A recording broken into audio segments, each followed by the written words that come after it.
has him carry the wood just like Isaac on his shoulders to the place of the sacrifice. They lay him just as Isaac was. He is laid on the wood, bound together, and then he is pierced, and it is Messiah is sacrificed where? On Mount Moriah. What is on Mount Moriah? The Temple Mount and Calvary. Amazing. And so God said, by myself I swear. What does that mean? When you swear by something, you're lifting it up. By my mother, by my whatever. You're lifting it up as collateral. God's swearing by himself. What does that mean? That means he's lifting up his own life as collateral.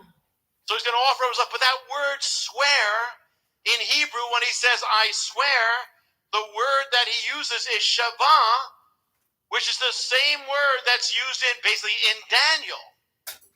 When Daniel says 77s, you can take it as 70 oaths of God. It's 77s, but it's God. He's confirming, he's saying, I'm going to fulfill all my promises in this one act. When the Messiah dies, all my promises are in that. And it's all going to take, so Daniel has that word, and then this has that word. Daniel is telling you when it's going to happen. This is telling you where it's going to happen.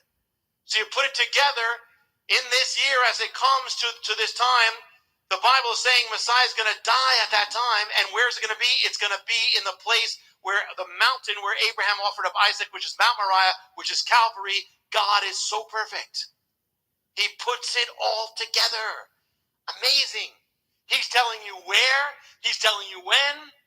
He's telling you what day. Passover is another thing. But let's go further. Another mystery. When Gabriel appears in the New Testament, who does he speak to first? Zechariah. Where's Zechariah? He's in the temple. He's in the temple. And where is he in the temple? He's offering up the incense, which is right in front of the Holy of Holies. It's right in front of the veil. It's right on the verge of where atonement takes place, where it all redemption takes place. It's right there. Why? God is like showing something in time and space that's where the moment was. They're right at the verge of redemption. It's going to come.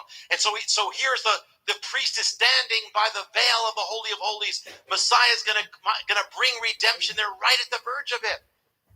And when was it, did we say, that Gabriel appeared to Daniel? It says at the evening offering, at the time of the evening sacrifice. Well, you know when the incense that Zechariah offered up, you know when it could be offered up? It's either at the morning sacrifice or the evening sacrifice.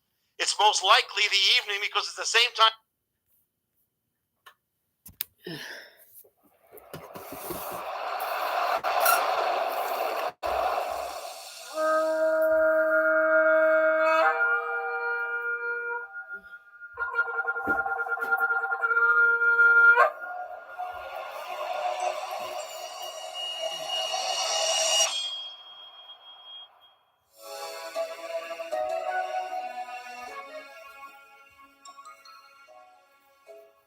Vayikra, Leviticus chapter 1. And Yahweh called unto Moshe, and spoke unto him out of the tabernacle of the assembly, saying, Speak unto the children of Yasharel, and say unto them, If any man of you bring an offering unto Yahweh, ye shall bring your offering of the cattle, even of the herd and of the flock. If his offering be a burnt sacrifice of the herd, let him offer a male without blemish.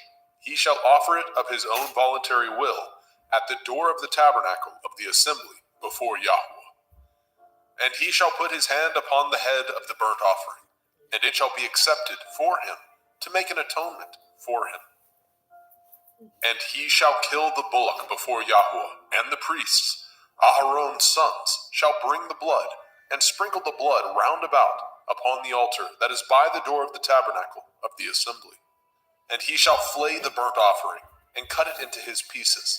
And the sons of Aharon the priest shall put fire upon the altar, and lay the wood in order upon the fire. And the priests, Aharon's sons, shall lay the parts, the head, the fat, in order upon the wood that is on the fire, which is upon the altar. But his inwards and his legs shall he wash in water, and the priest shall burn all on the altar. to be a burnt sacrifice, an offering made by fire, of sweet savor unto Yahweh. And if his offering be of the flocks, namely of the sheep, or of the goats, for a burnt sacrifice, he shall bring it a male without blemish. And he shall kill it on the side of the altar northward, before Yahweh and the priest. Aharon's sons shall sprinkle his blood round about upon the altar. And he shall cut it into his pieces, with his head and his fat, and the priest shall lay them in order on the wood that is on the fire which is upon the altar. But he shall wash the inwards of the legs with water, and the priest shall bring it all, and burn it upon the altar. It is a burnt sacrifice, an offering made by fire, of sweet savor unto Yahweh. And if the burnt sacrifice for his offering to Yahweh be of fowls, then he shall bring his offering of turtle doves, or of young pigeons. And the priest shall bring it unto the altar, and wring off his head, and burn it on the altar, and the blood thereof shall be wrung out at the side of the altar. And he shall pluck away his crop with his feathers, and cast it beside the altar on the east part, by the place of the ashes. And he shall cleave it with the wings thereof, but shall not divide it asunder. And the priest shall burn it upon the altar, upon the wood that is upon the fire. It is a burnt sacrifice, an offering made by fire, of sweet savor unto Yahweh. Vayikra, Leviticus chapter 2. And when any will offer a meat offering unto Yahweh, his offering shall be of fine flour, and he shall pour oil upon it, and put frankincense thereon. And he shall bring it to Aharon's sons, the priests, and he shall take thereout his handful of the flour thereof, and of the oil thereof, with all the frankincense thereof. And the priest shall burn the memorial of it upon the altar, to be an offering made by fire, of a sweet savor unto Yahweh. And the remnant of the meat offering shall be Aharon's and his sons. It is a thing most holy of the offerings of Yahweh, made by fire. And if you bring an oblation of meat offering, baken in the oven, it shall be matzah cakes of fine flour, mingled with oil, or matzah wafers anointed with oil. And if your oblation be a meat offering, baken in a pan, it shall be of fine flour, unleavened, mingled with oil.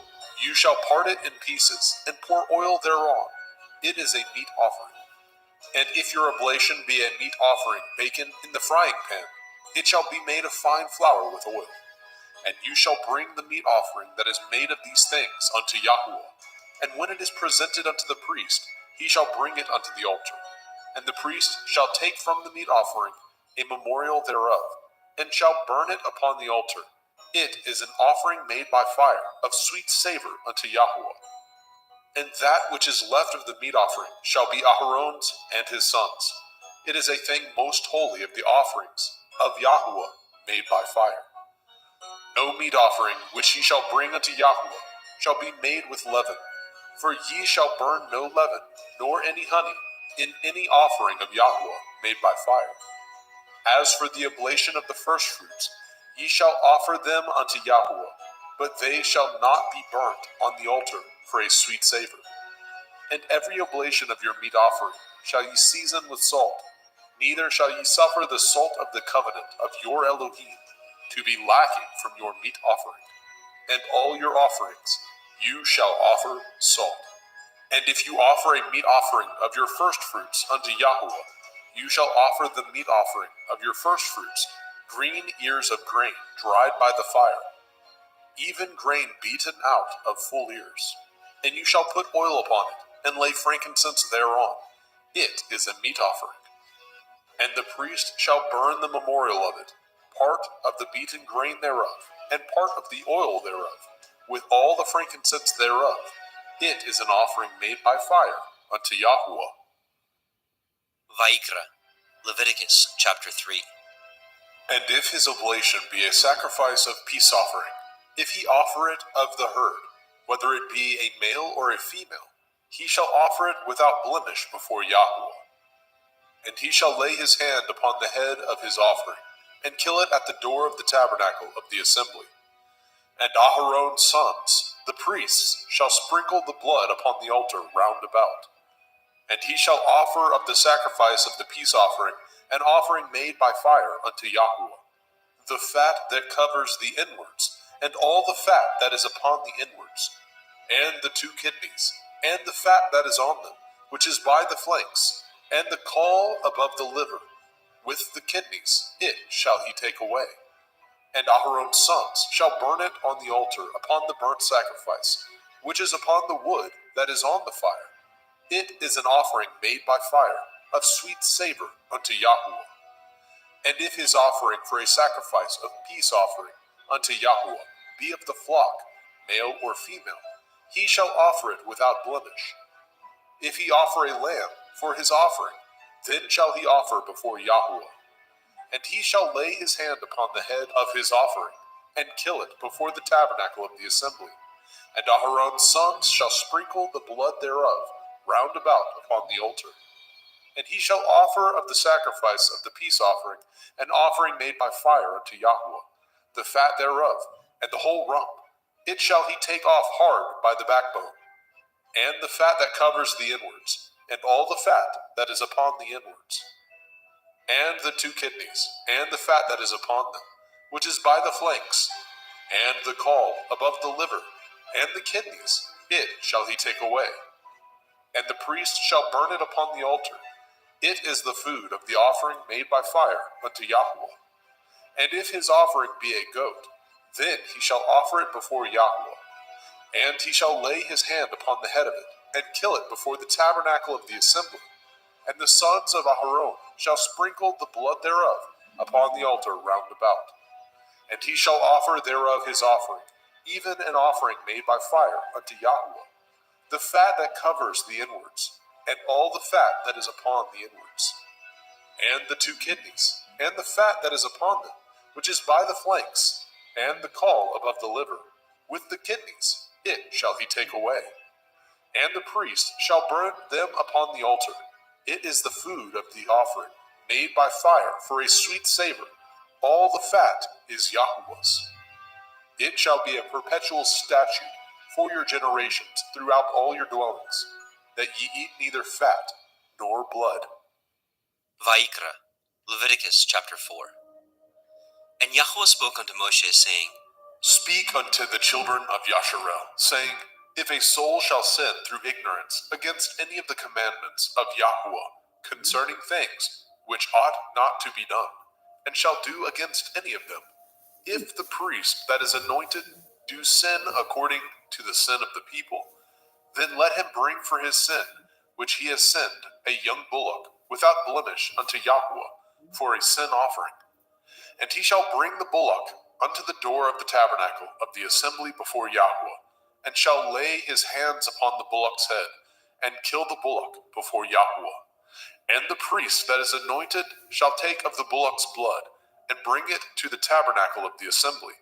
And the priest shall dip his finger in the blood, and sprinkle of the blood 7 times before Yahweh, before the veil of the sanctuary. And the priest shall put some of the blood upon the horns of the altar of sweet incense before Yahweh, which is in the tabernacle of the assembly, and shall pour all the blood of the bullock at the bottom of the altar of the burnt offering, which is at the door of the tabernacle of the assembly. And he shall take off from it all the fat of the bullock for the sin offering, the fat that covers the inwards, and all the fat that is upon the inwards, and the two kidneys, and the fat that is upon them, which is by the flanks, and the caul above the liver, with the kidneys, it shall he take away. As it was taken off from the bullock of the sacrifice of peace offerings, and the priest shall burn them upon the altar of the burnt offering. And the skin of the bullock, and all his flesh, with his head, and with his legs, and his inwards, and his dung, even the whole bullock shall he carry forth without the camp, unto a clean place, where the ashes are poured out, and burn him on the wood with fire. Where the ashes are poured out shall he be burnt. And if the whole assembly of Yasharel sin through ignorance, and the thing be hid from the eyes of the assembly, and they have done somewhat against any of the commandments of Yahweh, concerning things which should not be done, and are guilty, When the sin which they have sinned against it is known, then the assembly shall offer a young bullock for the sin, and bring him before the tabernacle of the assembly. And the elders of the assembly shall lay their hands upon the head of the bullock before Yahweh, and the bullock shall be killed before Yahweh. And the priest that is anointed shall bring of the bullock's blood to the tabernacle of the assembly. And the priest shall dip his finger in some of the blood, and sprinkle it 7 times before Yahweh, even before the veil. And he shall put some of the blood upon the horns of the altar, which is set before Yahweh, that is in the tabernacle of the assembly, and shall pour out all the blood at the bottom of the altar of the burnt offering, which is at the door of the tabernacle of the assembly. And he shall take all his fat from him, and burn it upon the altar. And he shall do with the bullock as he did with the bullock for a sin offering, so shall he do with this. And the priest shall make an atonement for them, and it shall be forgiven them. And he shall carry forth the bullock without the camp, and burn him as he burned the first bullock. It is a sin offering for the assembly. When a ruler has sinned, and done somewhat through ignorance against any of the commandments of Yahweh, Elohiah, concerning things which should not be done, and is guilty, or if his sin, wherein he has sinned, come to his knowledge, he shall bring his offering, a kid of the goats, a male without blemish, and he shall lay his hand upon the head of the goats, and kill it in the place where they killed the burnt offering, before Yahweh. It is a sin offering. And the priest shall take of the blood of the sin offering with his finger, and put it upon the horns of the altar of burnt offering, and shall pour out his blood at the bottom of the altar of burnt offering. And he shall burn all his fat upon the altar, as the fat of the sacrifice of peace offerings. And the priest shall make an atonement for him, as concerning his sin, and it shall be forgiven him. And if any one of the common people sin through ignorance, which he does somewhat against any of the commandments of Yahweh, concerning things which ought not to be done, and be guilty, or if his sin, which he has sinned, come to his knowledge, then he shall bring his offering, a kid of the goats, a female without blemish, for his sin which he has sinned. And he shall lay his hand upon the head of the sin offering, and slay the sin offering in the place of the burnt offering. And the priest shall take of the blood thereof with his finger, and put it upon the horns of the altar of burnt offering, and shall pour out all the blood thereof at the bottom of the altar. And he shall take away all the fat thereof, as the fat is taken away from off the sacrifice of peace offerings. And the priest shall burn it upon the altar for a sweet savor unto Yahweh. And the priest shall make an atonement for him, and it shall be forgiven him.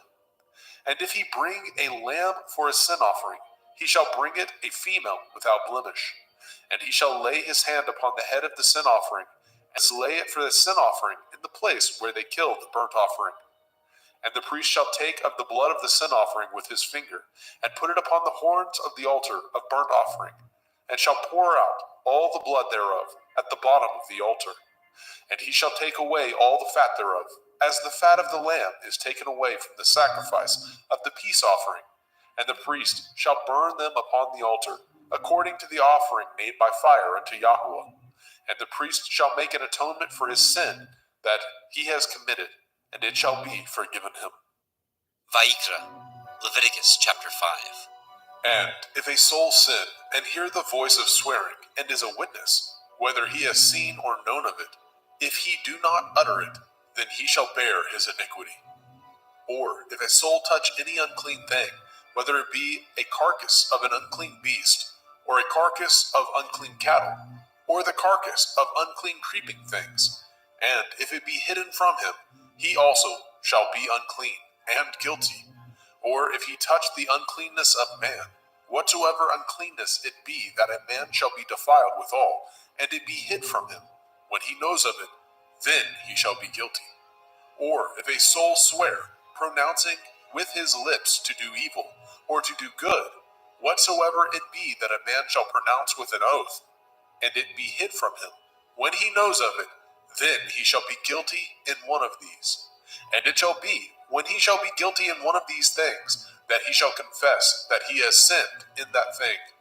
And he shall bring his trespass offering unto Yahweh, for his sin which he has sinned, a female from the flock, a lamb or a kid of the goats, for a sin offering, and the priest shall make an atonement for him, concerning his sin. And if he is not able to bring a lamb, then he shall bring for his trespass which he has committed 2 turtle doves, or 2 young pigeons unto Yahweh, one for his sin offering, and the other for a burnt offering. And he shall bring them unto the priest, who shall offer that which is for the sin offering first, and wring off his head from his neck, but shall not divide it asunder. And he shall sprinkle of the blood of the sin offering upon the side of the altar, and the rest of the blood shall be wrung out at the bottom of the altar.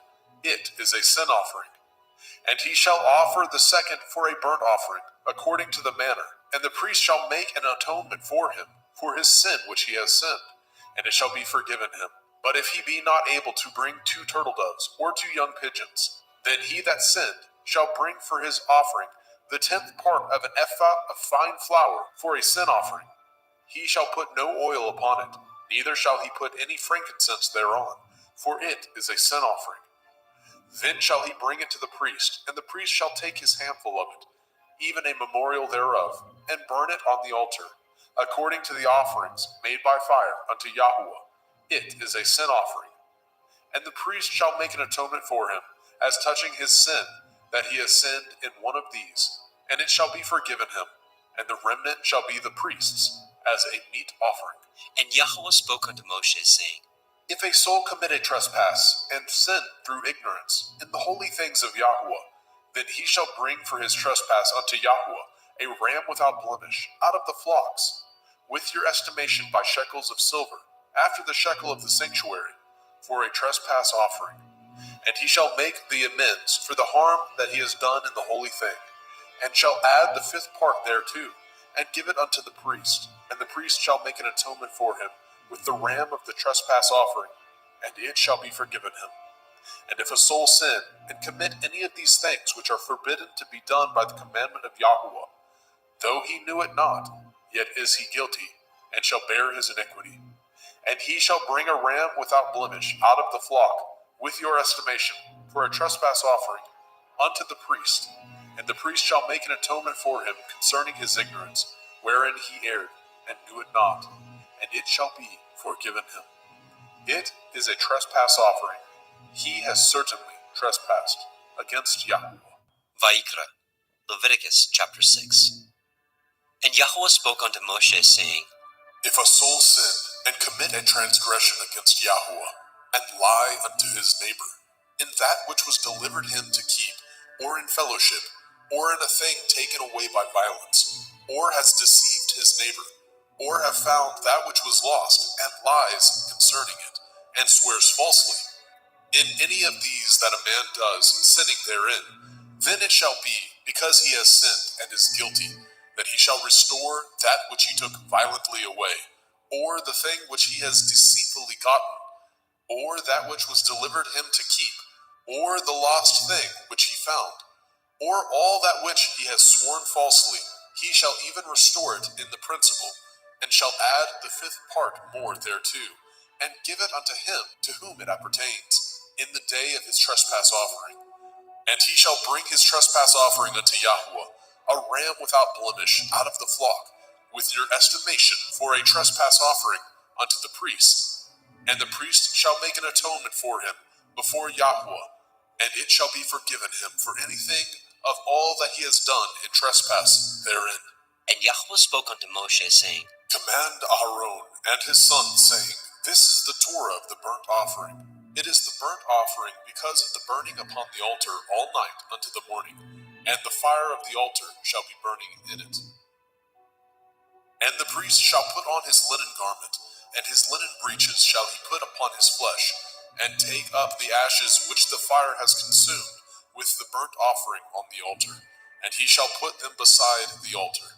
And he shall put off his garments, and put on other garments, and carry forth the ashes without the camp unto a clean place.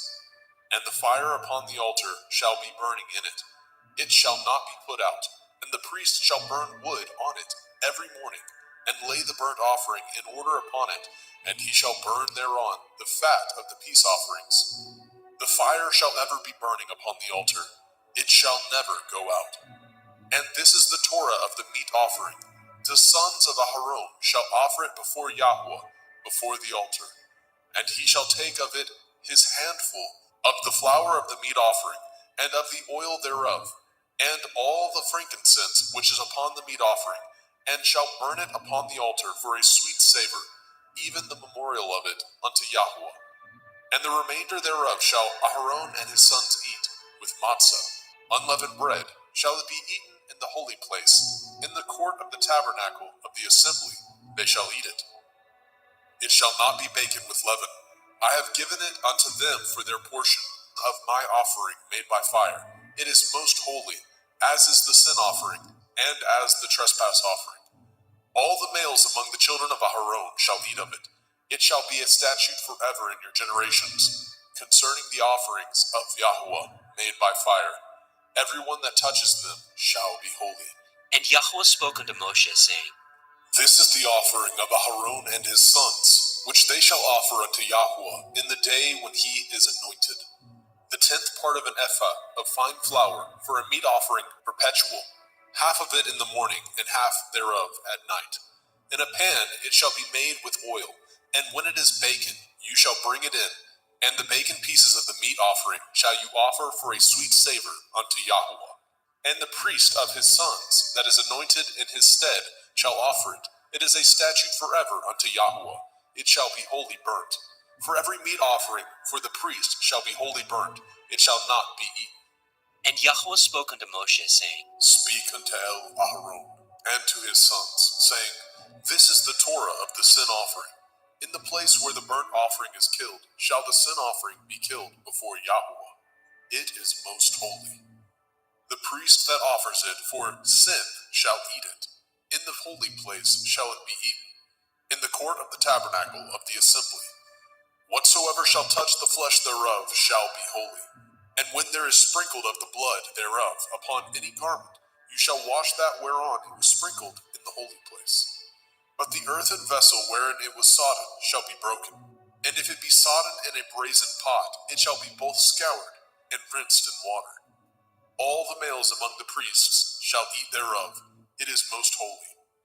And no sin offering, whereof any of the blood is brought into the tabernacle of the assembly, to reconcile withal, in the holy place, shall be eaten. It shall be burnt in the fire. Vayikra, Leviticus chapter 7. Likewise, this is the Torah of the trespass offering. It is most holy. In the place where they kill the burnt offering, shall they kill the trespass offering, and the blood thereof shall he sprinkle round about upon the altar. And he shall offer it of all the fat thereof, the rump, the fat that covers the inwards, and the 2 kidneys, and the fat that is on them, which is by the flanks, and the caul that is above the liver, with the kidneys it shall he take away. And the priest shall burn them upon the altar for an offering made by fire unto Yahweh. It is a trespass offering. Every male among the priests shall eat thereof. It shall be eaten in the holy place. It is most holy. As the sin offering is, so is the trespass offering. There is one Torah for them. The priest that makes atonement therewith shall have it. And the priest that offers any man's burnt offering, even the priest shall have to himself the skin of the burnt offering which he has offered. And all the meat offering that is baken in the oven, and all that is dressed in the frying pan, and in the pan, shall be the priest's that offer it.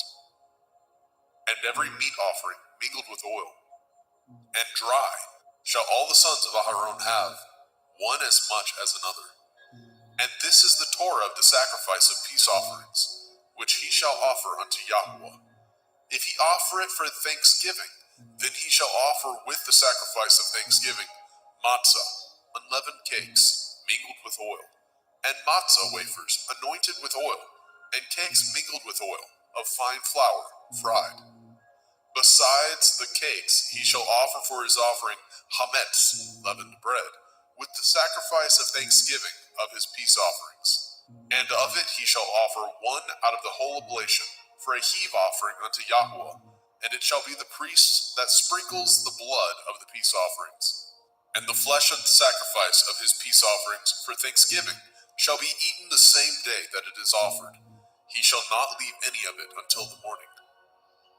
But if the sacrifice of his offering be a vow or a voluntary offering, it shall be eaten the same day that he offers his sacrifice. On the morrow also the remainder of it shall be eaten.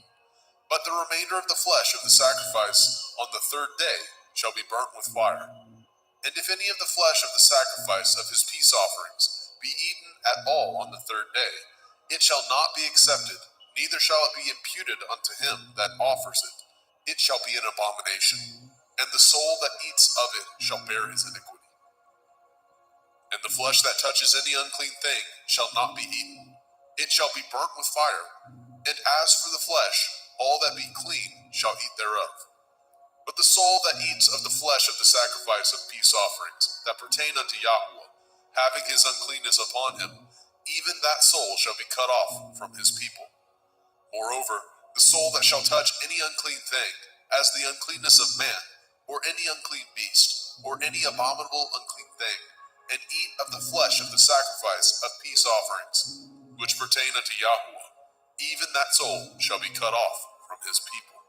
And Yahweh spoke unto Moshe, saying, Speak unto the children of Yasharel, saying, Ye shall eat no manner of fat, of ox, or of sheep, or of goat, and the fat of the beast that dies of itself, and the fat of that which is torn with beast, may be used in any other use, but ye shall in no wise eat of it. For whosoever eats the fat of the beast, of which men offer an offering made by fire unto Yahweh, even the soul that eats it shall be cut off from his people. Moreover, ye shall eat no manner of blood, whether it be of fowl or of beast, in any of your dwellings. Whatsoever soul it be that eats any manner of blood, even that soul shall be cut off from his people. And Yahweh spoke unto Moshe, saying, Speak unto the children of Yasharel, saying, He that offers the sacrifice of his peace offerings unto Yahweh shall bring his oblation unto Yahweh of the sacrifice of his peace offerings. His own hand shall bring the offerings of Yahweh made by fire. The fat with the breast it shall he bring, that the breast may be waved for a wave offering before Yahweh. And the priest shall burn the fat upon the altar, but the breast shall be Aharon's and his sons'. And the right shoulder shall ye give unto the priest for a heave offering of the sacrifices of your peace offerings. He among the sons of Aharon that offers the blood of the peace offerings and the fat shall have the right shoulder for his part. For the wave breast and the heave shoulder have I taken of the children of Yasharel from off the sacrifices of their peace offerings, and have given them unto Aharon the priest, and unto his sons by a statute forever, from among the children of Yasharel. This is the portion of the anointing of Aharon, and of the anointing of his sons, out of the offerings of Yahweh made by fire, in the day when he presented them to minister unto Yahweh in the priest's office, which Yahweh commanded to be given them of the children of Yasharel, in the day that he anointed them, by a statute forever throughout their generations. This is the Torah of the burnt offering, of the meat offering, and of the sin offering, and of the trespass offering, and of the consecrations, and of the sacrifice of the peace offerings, which Yahweh commanded Moshe in Mount Sinai, in the day that he commanded the children of Yasharel to offer their oblations unto Yahweh in the wilderness of Sinai. Vayikra, Leviticus chapter 8. And Yahweh spoke unto Moshe, saying, Take Aharon and his sons with him, and the garments, and the anointing oil, and a bullock for the sin offering, and 2 rams, and a basket of matzah, unleavened bread, and gather all the assembly together unto the door of the tabernacle of the assembly. And Moshe did as Yahweh commanded him, and the assembly was gathered together unto the door of the tabernacle of the assembly. And Moshe said unto the assembly, This is the thing which Yahweh commanded to be done.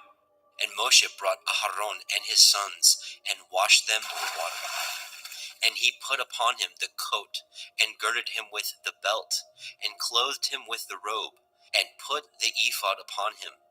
And he girded him with the belt of the ephod, and bound it unto him therewith. And he put the breastplate upon him. Also he put in the breastplate the Urim and the Tumim. And he put the turban upon his head. Also upon the turban, even upon his forefront, did he put the golden plate.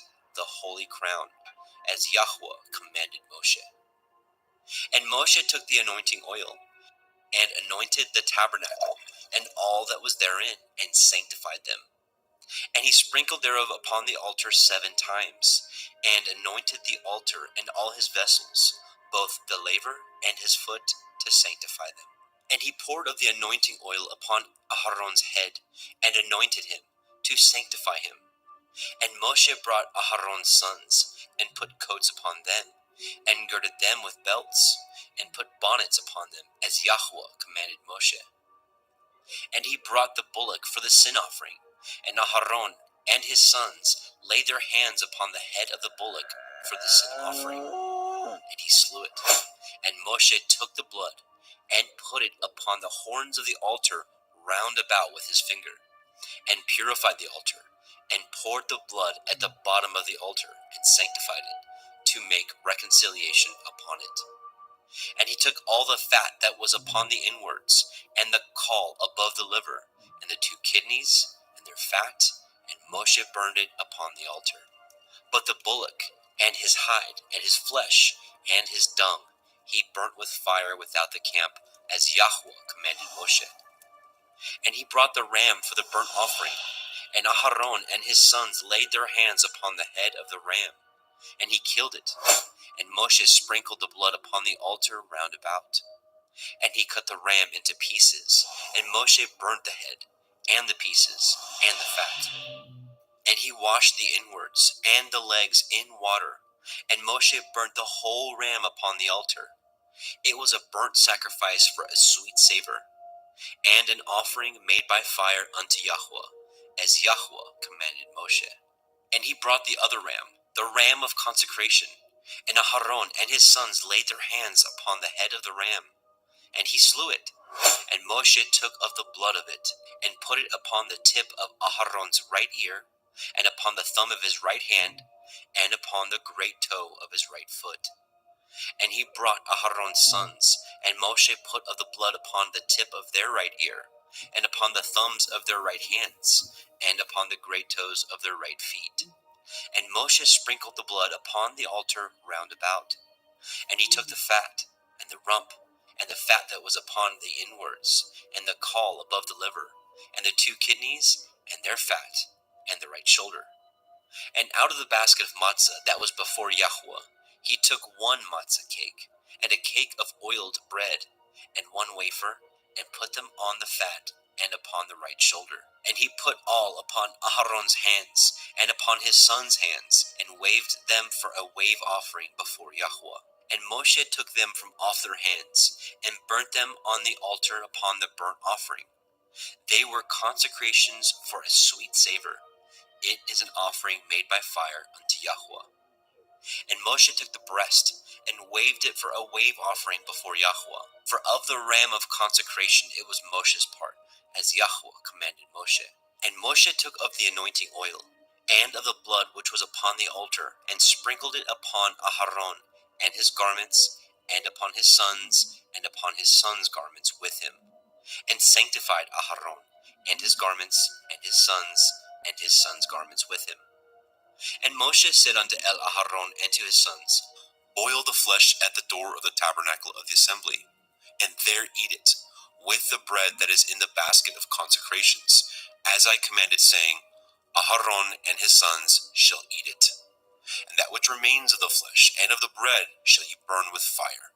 And ye shall not go out of the door of the tabernacle of the assembly in 7 days, until the days of your consecration be at an end. For 7 days shall he consecrate you. As he has done this day, so Yahweh has commanded to do, to make an atonement for you. Therefore shall ye abide at the door of the tabernacle of the assembly day and night 7 days, and guard the watch of Yahweh, that ye die not.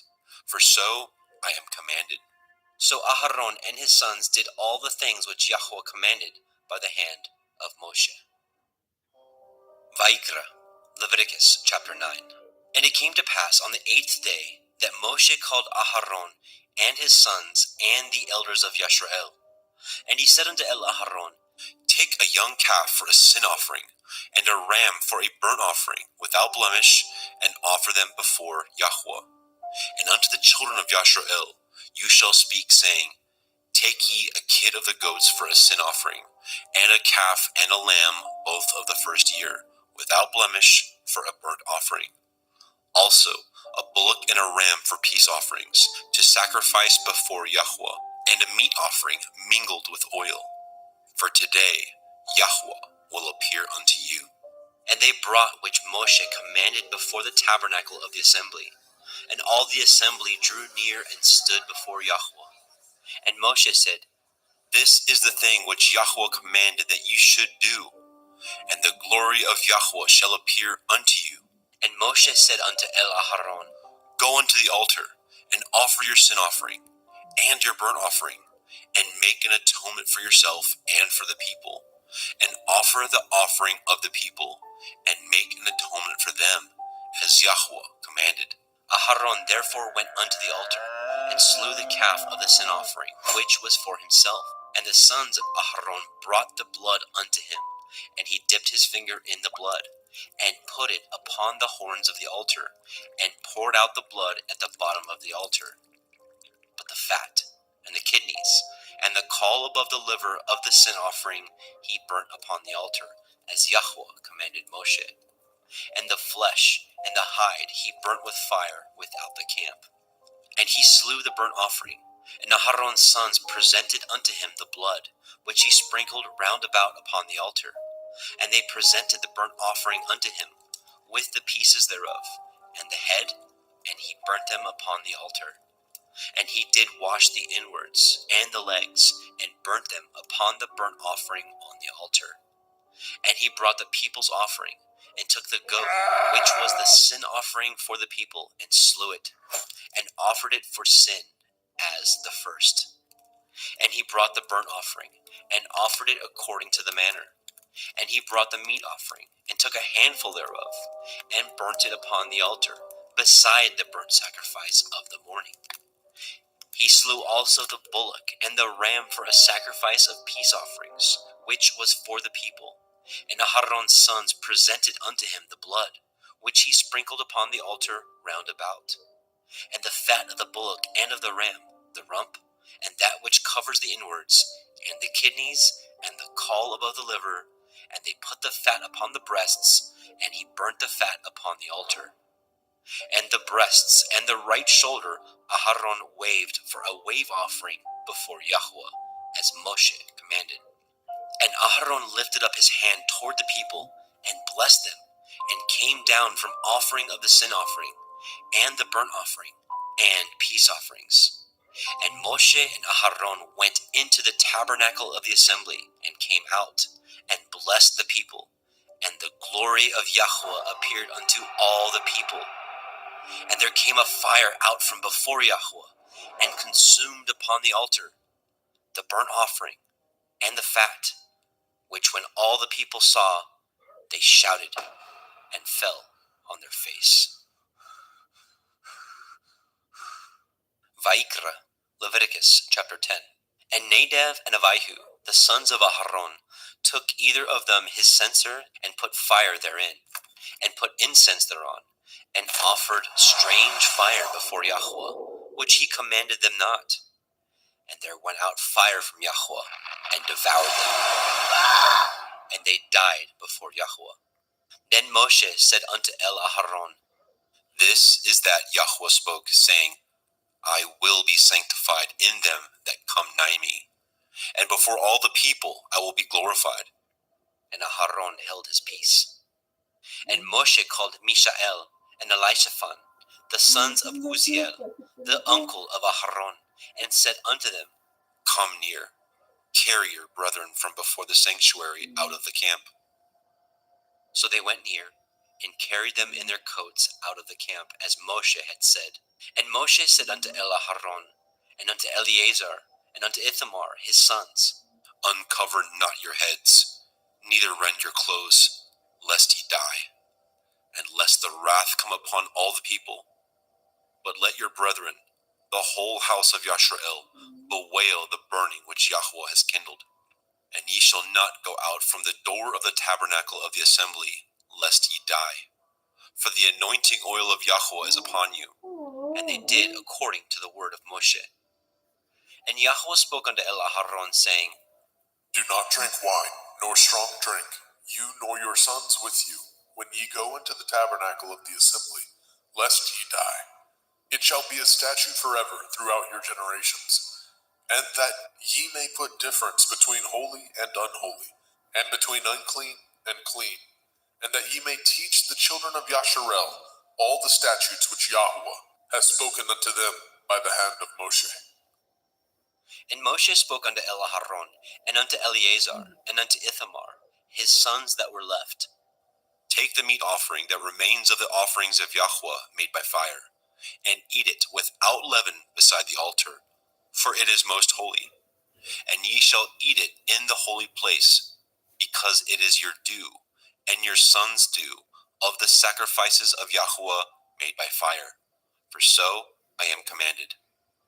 And the wave breast and the heave shoulder shall ye eat in a clean place, you and your sons and your daughters with you, for they be your due, and your sons' due, which are given out of the sacrifices of peace offerings of the children of Yashrael. The heave shoulder and the wave breast shall they bring with the offerings made by fire of the fat, to wave it for a wave offering before Yahweh. And it shall be yours, and your sons with you, by a statute forever, as Yahweh has commanded. And Moshe diligently sought the goat of the sin offering, and behold, it was burnt. And he was angry with Eleazar and Ithamar, the sons of Aharon, which were left alive, saying, Wherefore have ye not eaten the sin offering in the holy place, seeing it is most holy? And Elohim has given it to you to bear the iniquity of the assembly, to make an atonement for them before Yahweh? Behold, the blood of it was not brought in within the holy place. Ye should indeed have eaten it in the holy place, as I commanded. And Aharon said unto Moshe, Behold, this day have they offered their sin offering and their burnt offering before Yahweh, and such things have befallen me. And if I had eaten the sin offering today, should it have been accepted in the sight of Yahweh? And when Moshe heard that, he was content. Vayikra, Leviticus chapter 11. And Yahweh spoke unto El Moshe, and to El Aharon, saying unto them, Speak unto the children of Yasharel, saying, These are the beasts which ye shall eat among all the beasts that are on the earth. Whatsoever parts the hoof, and is cloven-footed, and chews the cud, among the beasts, that shall ye eat. Nevertheless, these shall ye not eat of them that chew the cud, or of them that divide the hoof. As the camel, because he chews the cud, but divides not the hoof, he is unclean unto you. And the coney, because he chews the cud, but divides not the hoof, he is unclean unto you. And the hare, because he chews the cud, but divides not the hoof, he is unclean unto you. And the swine, though he divide the hoof, and be cloven-footed, yet he chews not the cud, he is unclean to you. Of their flesh shall ye not eat, and their carcass shall ye not touch, they are unclean to you. These shall ye eat of all that are in the waters. Whatsoever has fins and scales in the waters, in the seas, and in the rivers, them shall you eat.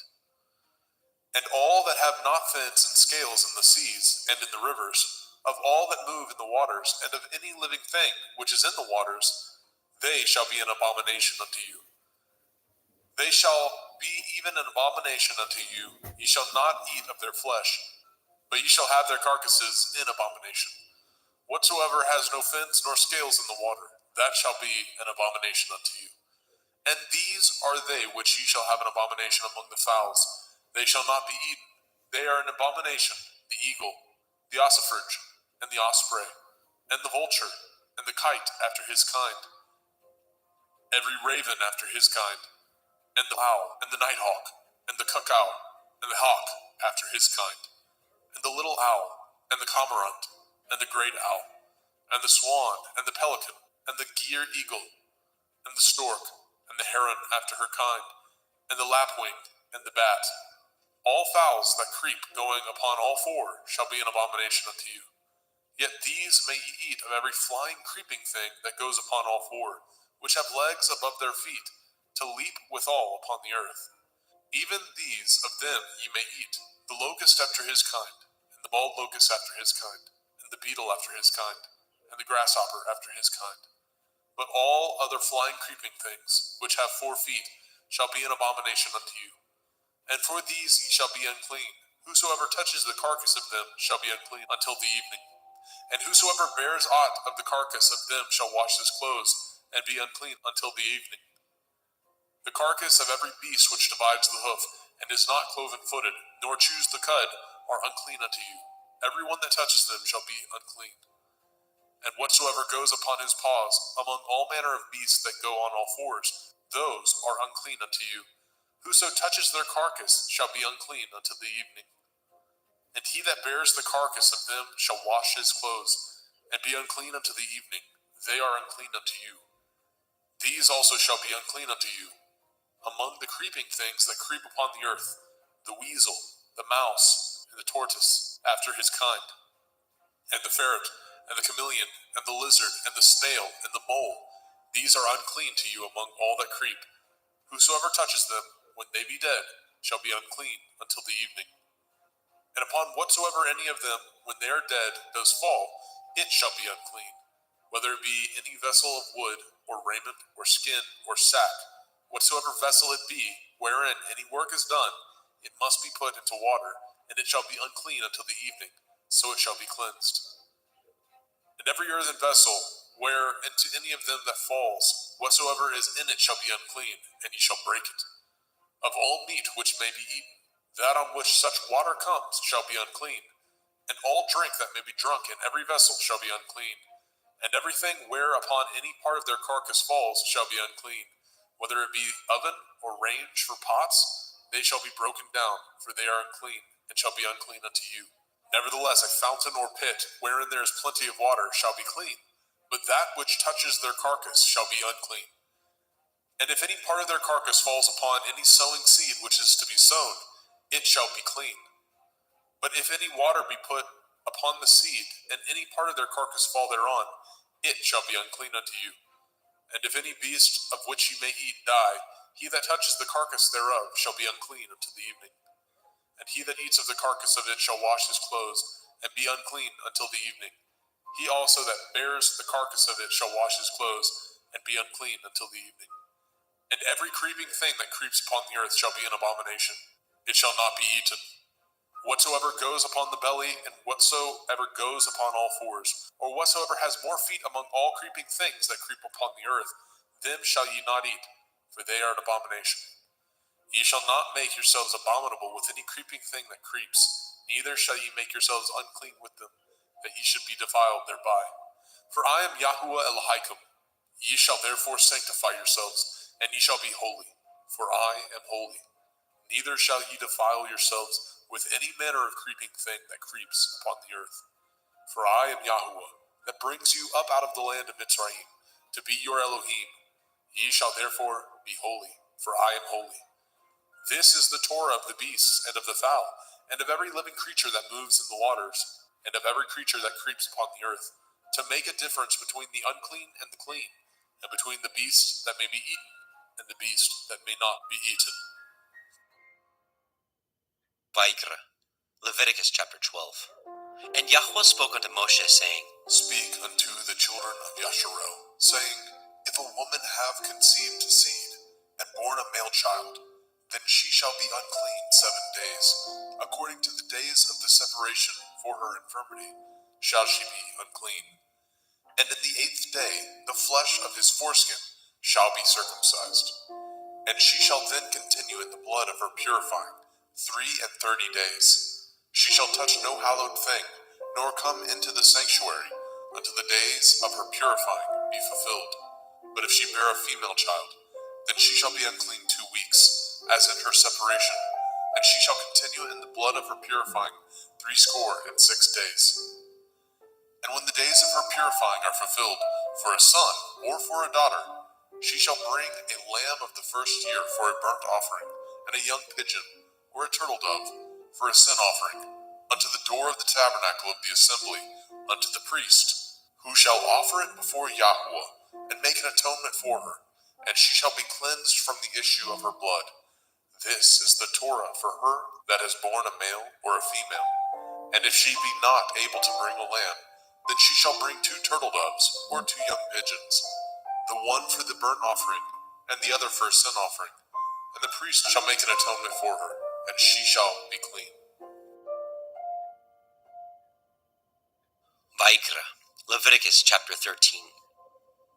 And Yahweh spoke unto El Moshe and El Aharon, saying, When a man shall have in the skin of his flesh a rising, a scab, or a bright spot, and it be in the skin of his flesh, like the plague of leprosy, then he shall be brought unto El Aharon the priest, or unto one of his sons the priests. And the priest shall look on the plague in the skin of the flesh, and when the hair in the plague is turned white, and the plague in sight be deeper than the skin of his flesh, it is a plague of leprosy, and the priest shall look on him and pronounce him unclean. If the bright spot be white in the skin of his flesh, and in sight be not deeper than the skin, and the hair thereof be not turned white, then the priest shall shut up him that has the plague 7 days. And the priest shall look on him the 7th day, and behold, if the plague in his sight be at a stay, and the plague spread not in the skin, then the priest shall shut him up 7 days more. And the priest shall look on him again the 7th day, and behold, if the plague be somewhat dark, and the plague spread not in the skin, the priest shall pronounce him clean. It is but a scab, and he shall wash his clothes and be clean. But if the scab spread much abroad in the skin, after that he has been seen of the priest for his cleansing, he shall be seen of the priest again. And if the priest see that, behold, the scab spreads in the skin, then the priest shall pronounce him unclean. It is a leprosy. When the plague of leprosy is in a man, then he shall be brought unto the priest. And the priest shall see him, and behold, if the rising be white in the skin, and it have turned the hair white, and there be quick raw flesh in the rising, it is an old leprosy in the skin of his flesh, and the priest shall pronounce him unclean, and shall not shut him up, for he is unclean. And if a leprosy break out abroad in the skin, and the leprosy cover all the skin of him that has the plague from his head even to his foot, wheresoever the priest looks, then the priest shall consider, and behold, if the leprosy have covered all his flesh, he shall pronounce him clean that has the plague. It is all turned white, he is clean. But when raw flesh appears in him, he shall be unclean. And the priest shall see the raw flesh and pronounce him to be unclean. For the raw flesh is unclean, it is a leprosy. Or if the raw flesh turn again, and be changed unto white, he shall come unto the priest. And the priest shall see him, and behold, if the plague be turned unto white, then the priest shall pronounce him clean that has the plague. He is clean. The flesh also, in which even in the skin thereof was a boil, and is healed. And in the place of the boil, where there be a white rising, or a bright spot, white, and somewhat reddish, and it be showed to the priest. And if, when the priest sees it, behold, it be in sight lower than the skin, and the hair thereof be turned white, the priest shall pronounce him unclean. It is a plague of leprosy, broken out of the boil. But if the priest look on it, and behold, there be no white hairs therein, and if it be not lower than the skin, but be somewhat dark, then the priest shall shut him up 7 days. And if it spread much abroad in the skin, then the priest shall pronounce him unclean. It is a plague. But if the bright spot stay in his place and spread not, it is a burning boil, and the priest shall pronounce him clean. Or if there be any flesh in the skin whereof there is a hot burning, and the quick flesh that burns have a white bright spot, somewhat reddish or white, then the priest shall look upon it, and behold, if the hair in the bright spot be turned white, and it be in sight deeper than the skin, it is a leprosy broken out of the burning, wherefore the priest shall pronounce him unclean. It is the plague of leprosy. But if the priest look on it, and behold, there be no white hair in the bright spot, and it be no lower than the other skin, but be somewhat dark, then the priest shall shut him up 7 days. And the priest shall look upon him the 7th day, and if it be spread much abroad in the skin, then the priest shall pronounce him unclean. It is the plague of leprosy. And if the bright spot stay in his place and spread not in the skin, but it be somewhat dark, it is a rising of the burning, and the priest shall pronounce him clean, for it is an inflammation of the burning. If a man or woman have a plague upon the head or the beard, then the priest shall see the plague, and behold, if it be in sight deeper than the skin, and there be in it a yellow thin hair, then the priest shall pronounce him unclean. It is a dry skull, even a leprosy upon the head or beard. And if the priest shall look on the plague of the skull, and behold, it be not in sight deeper than the skin, and that there is no black hair in it, then the priest shall shut up him that has the plague of the skull 7 days. And in the 7th day the priest shall look on the plague, and behold, if the skull spread not, and there be in it no yellow hair, and the skull be not in sight deeper than the skin, he shall be shaven, and the skull shall he not shave, and the priest shall shut him up that has the skull 7 days more. And in the 7th day the priest shall look on the skull, and behold, if the skull be not spread in the skin, nor be in sight deeper than the skin, then the priest shall pronounce him clean, and he shall wash his clothes and be clean. But if the skull spread much in the skin after his cleansing, then the priest shall look on him, and behold, if the skull be spread in the skin, the priest shall not seek for yellow hair, he is unclean. But if the skull be in his sight at a stay, and that there is a black hair grown up therein, the skull is healed, he is clean, and the priest shall pronounce him clean. If a man also or a woman have in the skin of their flesh bright spots, even white bright spots, then the priest shall look, and behold, if the bright spot in the skin of their flesh be darkish white, it is a freckled spot that grows in the skin, he is clean.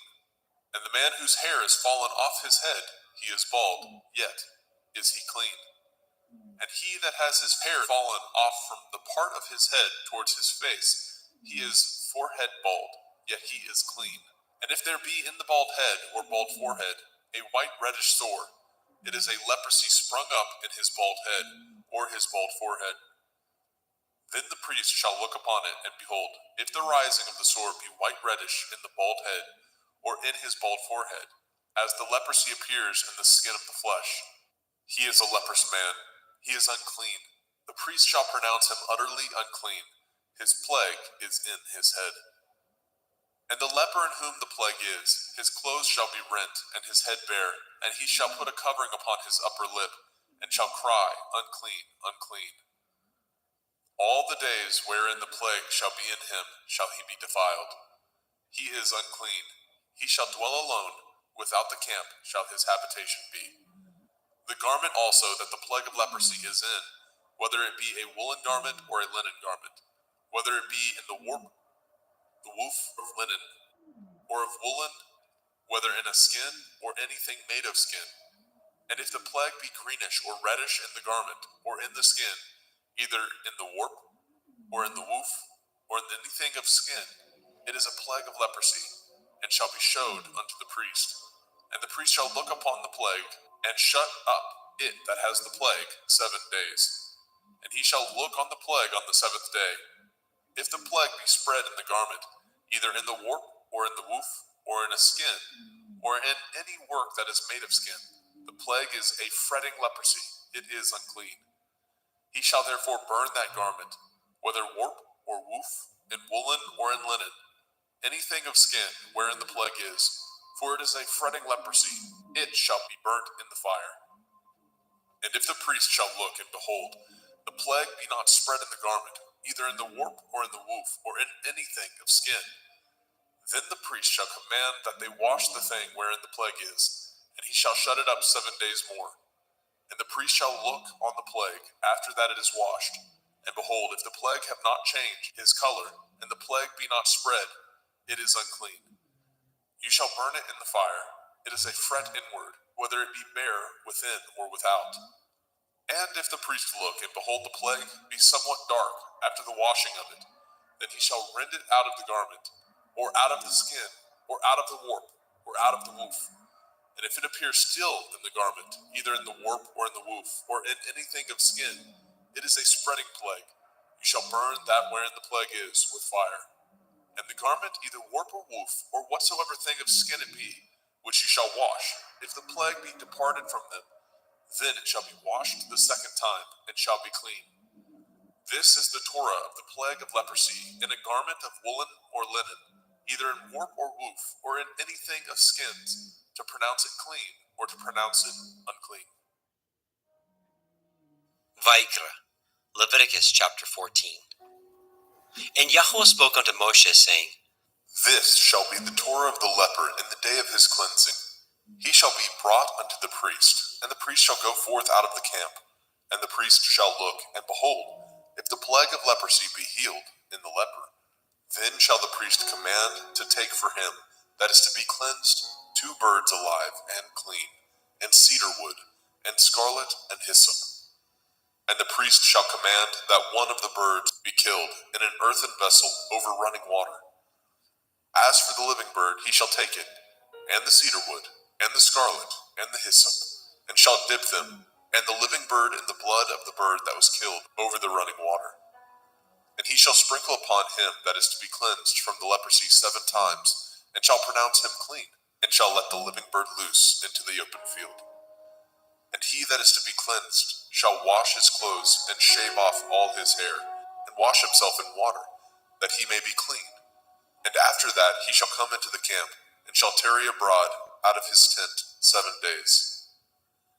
But it shall be on the 7th day that he shall shave all his hair off his head, and his beard, and his eyebrows, even all his hair he shall shave off, and shall wash his clothes.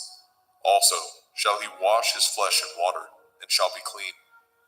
And on the 8th day he shall take 2 he-lambs without blemish, and 1 ewe-lamb of the first year without blemish, and 3/10 deal of fine flour for a meat offering, mingled with oil, and 1 log of oil. And the priest that makes him clean shall present the man that is to be made clean, and those things before Yahweh at the door of the tabernacle of the assembly. And the priest shall take 1 he-lamb, and offer him for a trespass offering, and the log of oil, and wave them for a wave offering before Yahweh. And he shall slay the lamb in the place where he shall kill the sin offering and the burnt offering in the holy place. For as the sin offering is the priest's, so is the trespass offering. It is most holy. And the priest shall take some of the blood of the trespass offering, and the priest shall put it upon the tip of the right ear of him that is to be cleansed, and upon the thumb of his right hand, and upon the great toe of his right foot. And the priest shall take some of the log of oil, and pour it into the palm of his own left hand. And the priest shall dip his right finger in the oil that is in his left hand, and shall sprinkle of the oil with his finger 7 times before Yahweh.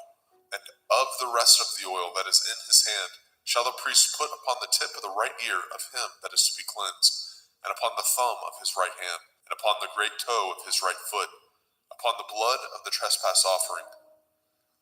And the remnant of the oil that is in the priest's hand he shall pour upon the head of him that is to be cleansed, and the priest shall make an atonement for him before Yahweh. And the priest shall offer the sin offering, and make an atonement for him that is to be cleansed from his uncleanness, and afterwards he shall kill the burnt offering. And the priest shall offer the burnt offering and the meat offering upon the altar, and the priest shall make an atonement for him, and he shall be clean. And if he be poor, and cannot get so much, then he shall take 1 lamb for a trespass offering to be waved, to make an atonement for him, and 1/10 deal of fine flour mingled with oil for a meat offering, and a log of oil, and 2 turtle doves, or 2 young pigeons, such as he is able to get, and the one shall be a sin offering, and the other a burnt offering. And he shall bring them on the 8th day for his cleansing unto the priest, unto the door of the tabernacle of the assembly before Yahweh. And the priest shall take the lamb of the trespass offering, and the log of oil, and the priest shall wave them for a wave offering before Yahweh. And he shall kill the lamb of the trespass offering, and the priest shall take some of the blood of the trespass offering, and put it upon the tip of the right ear of him that is to be cleansed, and upon the thumb of his right hand, and upon the great toe of his right foot. And the priest shall pour of the oil into the palm of his own left hand. And the priest shall sprinkle with his right finger some of the oil that is in his left hand 7 times before Yahweh. And the priest shall put of that oil that is in his hand upon the tip of the right ear of him that is to be cleansed, and upon the thumb of his right hand, and upon the great toe of his right foot, upon the place of the blood of the trespass offering. And the rest of the oil that is in the priest's hand he shall put upon the head of him that is to be cleansed, to make an atonement for him before Yahweh. And he shall offer the one of the turtle doves, or of the young pigeons, such as he can get, even such as he is able to get, the one for a sin offering, and the other for a burnt offering, with the meat offering. And the priest shall make an atonement for him that is to be cleansed before Yahweh. This is the Torah of him, in whom is the plague of leprosy, whose hand is not able to get that which pertains to his cleansing. And Yahweh spoke unto El Moshe and unto El Aharon, saying, When ye are come into the land of Canaan, which I give to you for a possession, and I put the plague of leprosy in a house of the land of your possession, and he that owns the house shall come and tell the priest, saying, It seems to me there is, as it were, a plague in the house. Then the priest shall command that they empty the house before the priest go into it, to see the plague, that all that is in the house be not made unclean. And afterward the priest shall go in to see the house. And he shall look on the plague, and behold, if the plague be in the walls of the house, with hollow strakes, greenish or reddish, which in sight are lower than the wall, then the priest shall go out of the house to the door of the house, and shut up the house 7 days. And the priest shall come again the 7th day, and shall look, and behold, if the plague be spread in the walls of the house, then the priest shall command that they take away the stones in which the plague is, and they shall cast them into an unclean place without the city. And he shall cause the house to be scraped within round about, and they shall pour out the dust that they scrape off without the city into an unclean place. And they shall take other stones, and put them in the place of those stones. And he shall take other mortar, and shall plaster the house. And if the plague come again, and break out in the house, after that he has taken away the stones, and after he has scraped the house, and after it is plastered, then the priest shall come and look, and behold, if the plague be spread in the house, it is a fretting leprosy in the house, it is unclean. And he shall break down the house, the stones of it, and the timber thereof, and all the mortar of the house, and he shall carry them forth out of the city into an unclean place. Moreover, he that goes into the house all the while that it is shut up shall be unclean until the evening. And he that lies in the house shall wash his clothes, and he that eats in the house shall wash his clothes. And if the priest shall come in and look upon it, and behold, the plague has not spread in the house, after the house was plastered, then the priest shall pronounce the house clean, because the plague is healed. And he shall take to cleanse the house 2 birds, and cedar wood, and scarlet, and hyssop. And he shall kill the one of the birds in an earthen vessel over running water. And he shall take the cedar wood, and the hyssop, and the scarlet, and the living bird, and dip them in the blood of the slain bird, and in the running water, and sprinkle the house 7 times. And he shall cleanse the house with the blood of the bird, and with the running water, and with the living bird, and with the cedar wood, and with the hyssop, and with the scarlet. But he shall let go of the living bird out of the city into the open field, and make an atonement for the house, and it shall be clean. This is the Torah for all manner of plague, of leprosy and scald, and for the leprosy of a garment and of a house, and for a rising, and for a scab, and for a bright spot, to teach when it is unclean, and when it is clean. This is the Torah of leprosy. Vayikra, Leviticus chapter 15. And Yahweh spoke unto El Moshe and to El Aharon, saying, Speak unto the children of Yasharel, and say unto them, When any man has a running issue out of his flesh, because of his issue he is unclean. And this shall be his uncleanness in his issue, whether his flesh run with his issue, or his flesh be stopped from his issue. It is his uncleanness.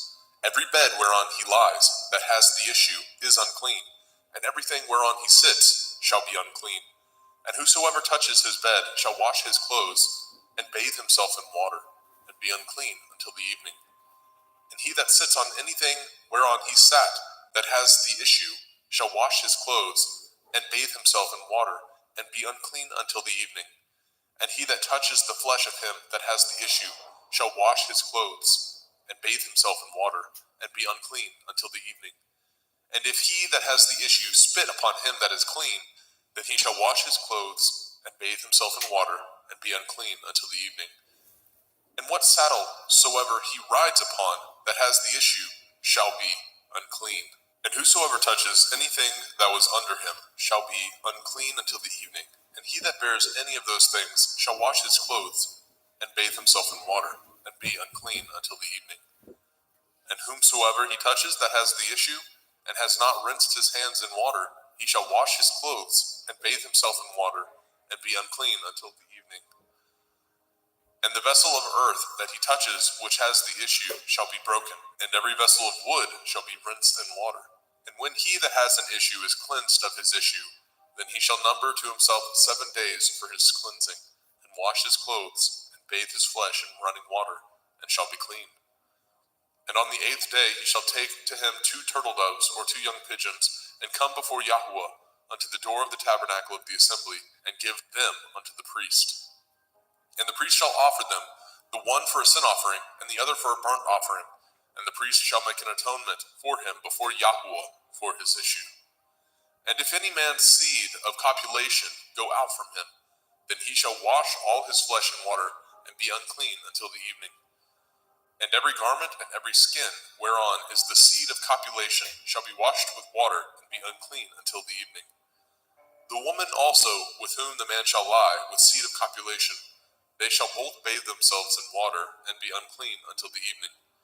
And if a woman have an issue, and her issue in her flesh be blood, she shall be put apart 7 days, and whosoever touches her shall be unclean until the evening. And everything that she lies upon in her separation shall be unclean. Everything also that she sits upon shall be unclean. And whosoever touches her bed shall wash his clothes, and bathe himself in water, and be unclean until the evening. And whosoever touches anything that she sat upon shall wash his clothes, and bathe himself in water, and be unclean until the evening. And if it be on her bed, or on anything whereon she sits, when he touches it, he shall be unclean until the evening. And if any man lie with her at all, and her flower be upon him, he shall be unclean 7 days, and all the bed whereon he lies shall be unclean. And if a woman have an issue of her blood many days out of the time of her separation, or if it run beyond the time of her separation, all the days of the issue of her uncleanness shall be as the days of her separation. She shall be unclean. Every bed whereon she lies, all the days of her issue, shall be unto her as the bed of her separation, and whatsoever she sits upon shall be unclean, as the uncleanness of her separation. And whosoever touches those things shall be unclean, and shall wash his clothes, and bathe himself in water, and be unclean until the evening. But if she be cleansed of her issue, then she shall number to herself 7 days, and after that she shall be clean. And on the 8th day she shall take unto her 2 turtle doves, or 2 young pigeons, and bring them unto the priest to the door of the tabernacle of the assembly. And the priest shall offer the one for a sin offering, and the other for a burnt offering. And the priest shall make an atonement for her before Yahuwah for the issue of her uncleanness. Thus shall ye separate the children of Yasharel from their uncleanness, that they die not in their uncleanness, when they defile my tabernacle that is among them. This is the Torah of him that has an issue, and of him whose seed goes from him, and is defiled therewith, and of her that is sick of her flowers, and of him that has an issue, of the man and of the woman, and of him that lies with her that is unclean. Vayikra, Leviticus chapter 16. And Yahweh spoke unto Moshe after the death of the 2 sons of Aharon, when they offered before Yahweh and died. And Yahweh said unto Moshe, Speak unto Aharon your brother, that he come not at all times into the holy place within the veil before the mercy seat, which is upon the ark, that he die not. For I will appear in the cloud upon the mercy seat.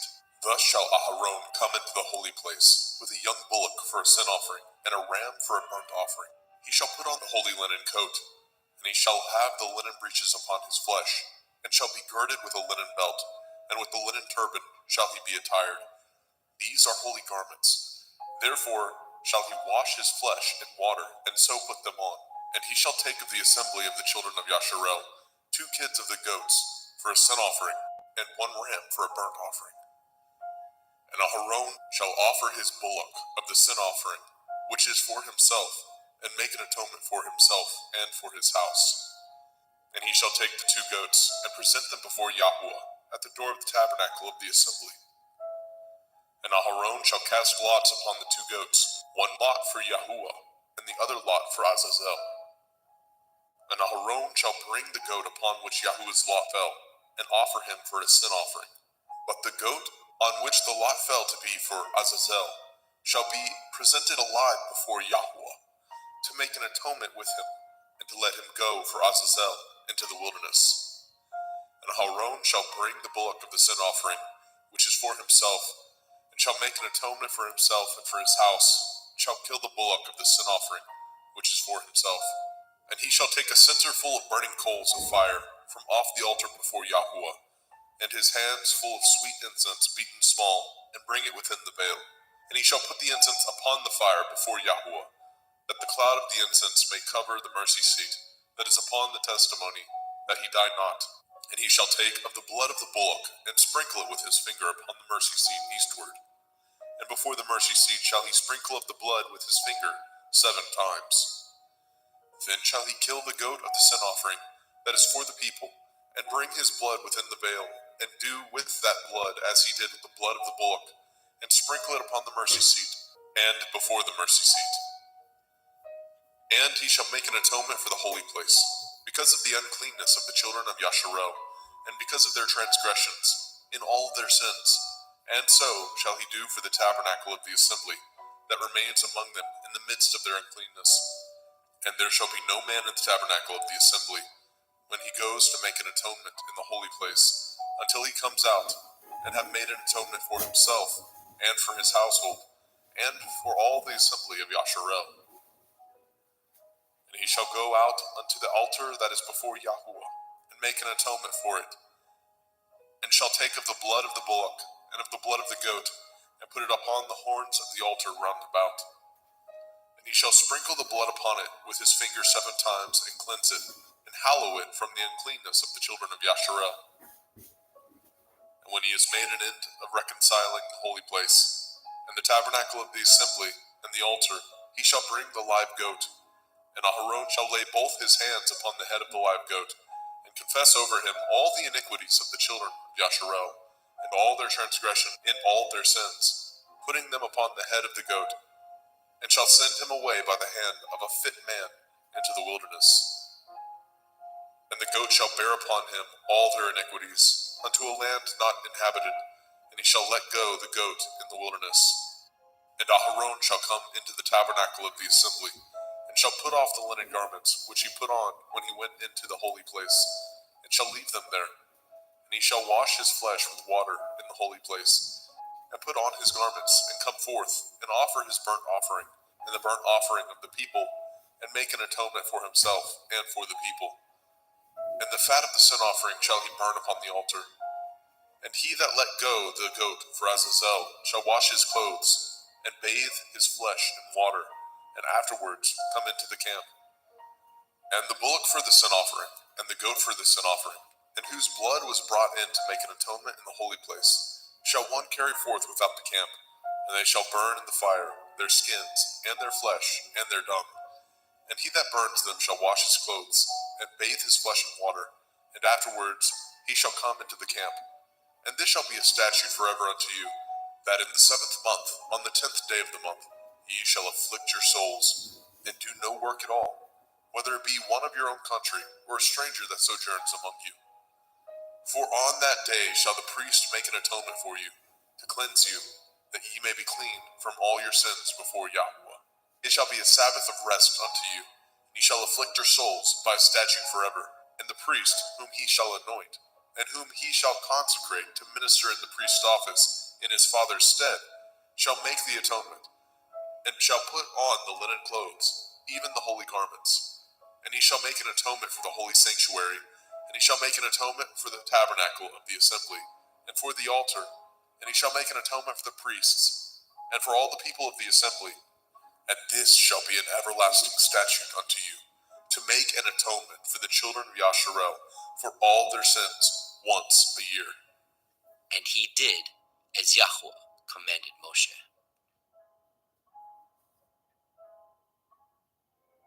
Vayikra, Leviticus chapter 17. And Yahweh spoke unto Moshe, saying, Speak unto Aharon and unto his sons, and unto all the children of Yasharel, and say unto them, This is the thing which Yahweh has commanded, saying, What man soever there be of the house of Yasharel, that kills an ox, or lamb, or goat, in the camp, or that kills it out of the camp, and brings it not unto the door of the tabernacle of the assembly, to offer an offering unto Yahweh before the tabernacle of Yahweh, blood shall be imputed unto that man. He has shed blood, and that man shall be cut off from among his people.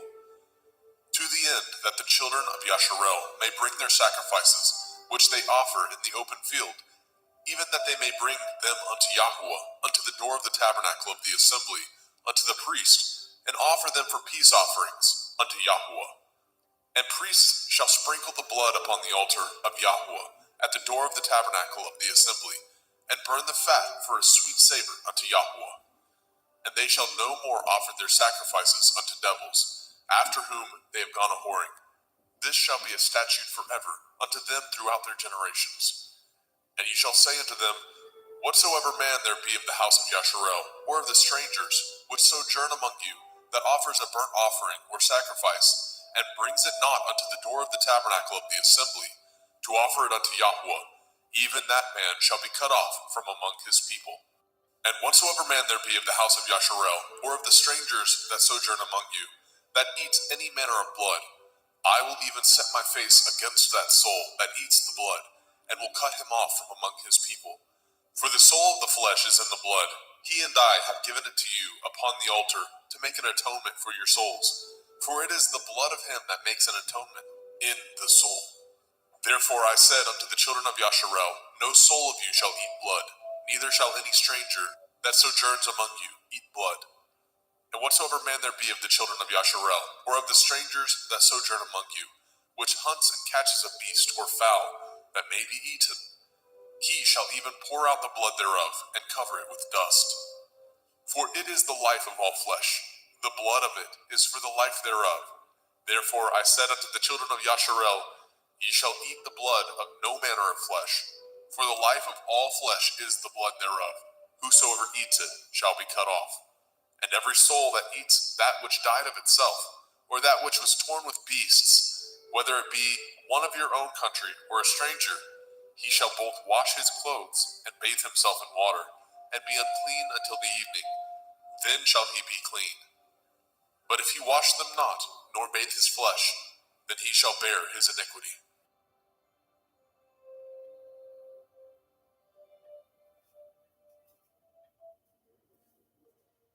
Vayikra, Leviticus chapter 18.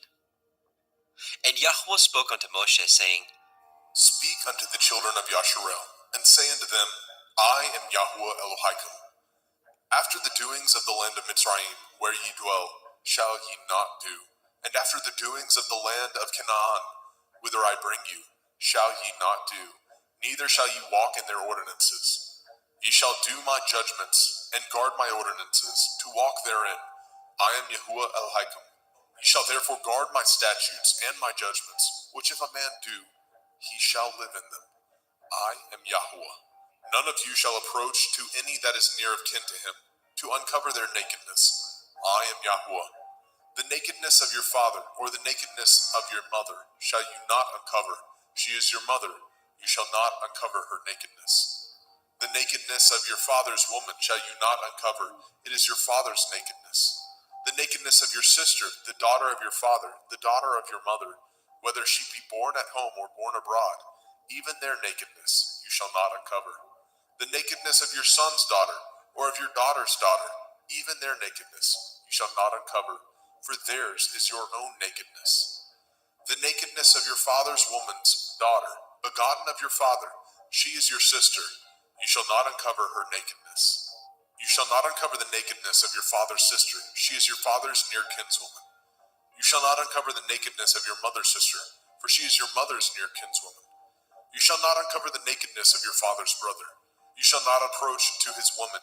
She is your aunt. You shall not uncover the nakedness of your daughter-in-law. She is your son's woman. You shall not uncover her nakedness. You shall not uncover the nakedness of your brother's woman. It is your brother's nakedness. You shall not uncover the nakedness of a woman and her daughter. Neither shall you take her son's daughter or her daughter's daughter to uncover her nakedness, for they are your near kinswoman. It is wickedness. Neither shall you take a woman to her sister to vex her, to uncover her nakedness, beside the other in her lifetime. Also, you shall not approach unto a woman to uncover her nakedness, as long as she is put apart for her uncleanness. Moreover, you shall not lie carnally with your neighbor's woman to defile yourself with her. And you shall not let any of your seed pass through the fire to Molech, neither shall you profane the name of your Elohim. I am Yahweh. You shall not lie with mankind as with womankind. It is an abomination. Neither shall you lie with any beast to defile yourself therewith. Neither shall any woman stand before a beast to lie down thereto. It is confusion. Defile not ye yourselves in any of these things, for in all these the nations are defiled, which I cast out before you. And the land is defiled, therefore I do visit the iniquity thereof upon it, and the land itself vomits out her inhabitants. Ye shall therefore guard my statutes and my judgments, and shall not commit any of these abominations, neither any of your own nation, nor any stranger that sojourns among you.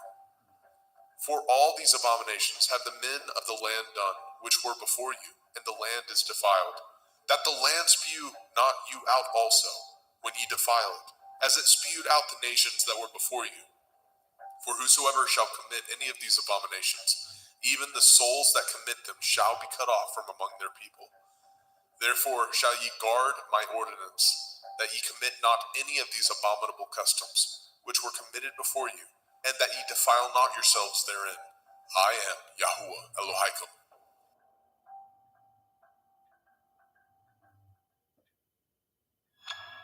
Vaikra, Leviticus chapter 19.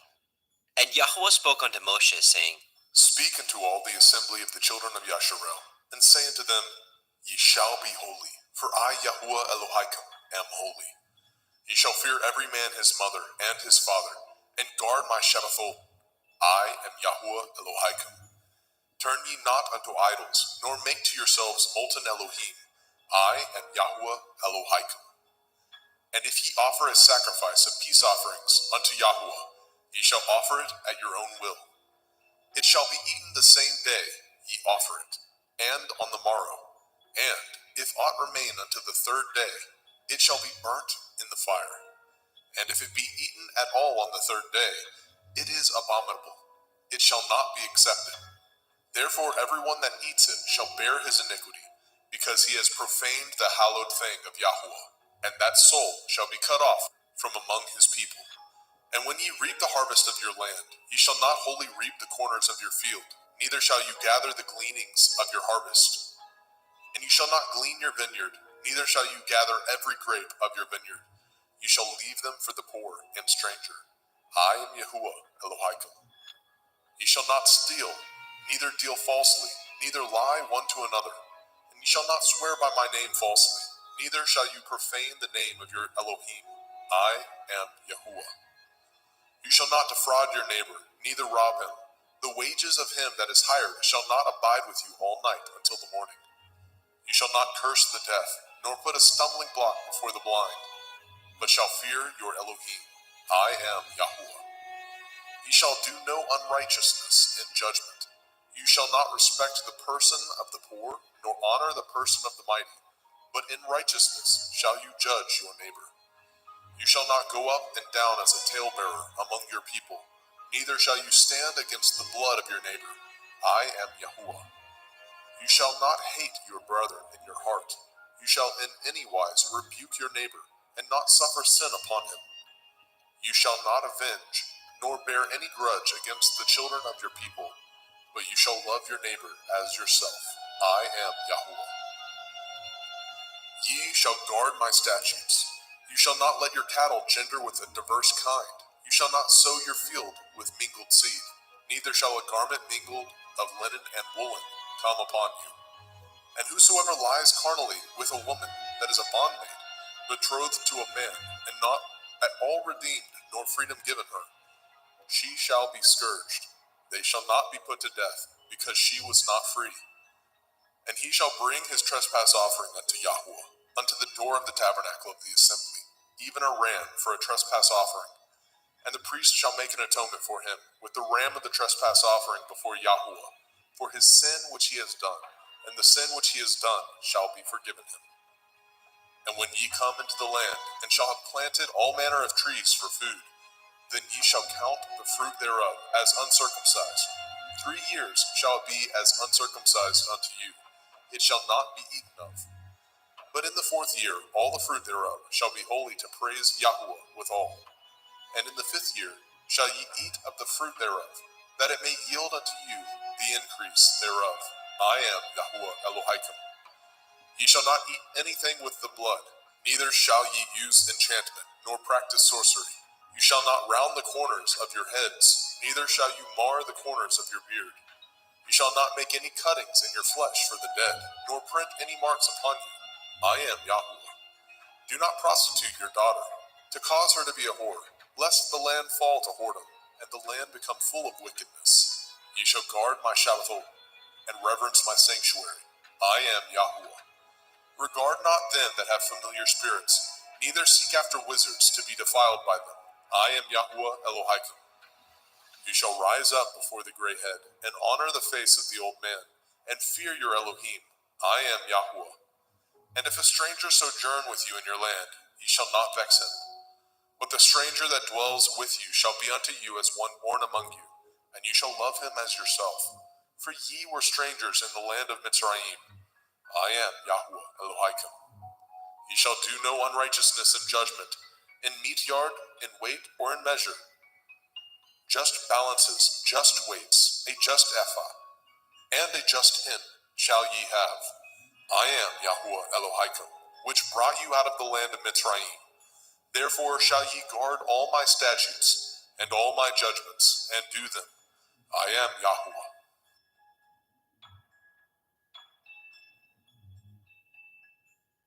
Vaikra, Leviticus chapter 20. And Yahweh spoke unto Moshe, saying, Again you shall say to the children of Yasharel, whosoever he be of the children of Yasharel, or of the strangers that sojourn in Yasharel, that gives any of his seed unto Molech, he shall surely be put to death. The people of the land shall stone him with stones. And I will set my face against that man, and I will cut him off from among his people, because he has given of his seed unto Molech, to defile my sanctuary, and to profane my holy name. And if the people of the land do any ways hide their eyes from the man, when he gives of his seed unto Molech, and kill him not, then I will set my face against that man, and against his family, and will cut him off, and all that go a-whoring after him, to commit whoredom with Molech, from among their people. And the soul that turns after such as have familiar spirits, and after wizards, to go a-whoring after them, I will even set my face against that soul, and will cut him off from among his people. Sanctify yourselves, therefore, and be ye holy, for I am Yahweh Elohim, and ye shall guard my statutes, and do them. I am Yahweh Mekodishkim.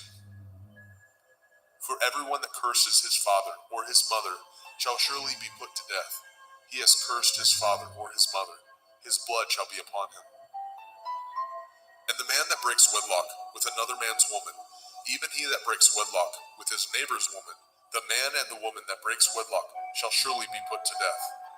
And the man that lies with his father's woman has uncovered his father's nakedness. Both of them shall surely be put to death. Their blood shall be upon them.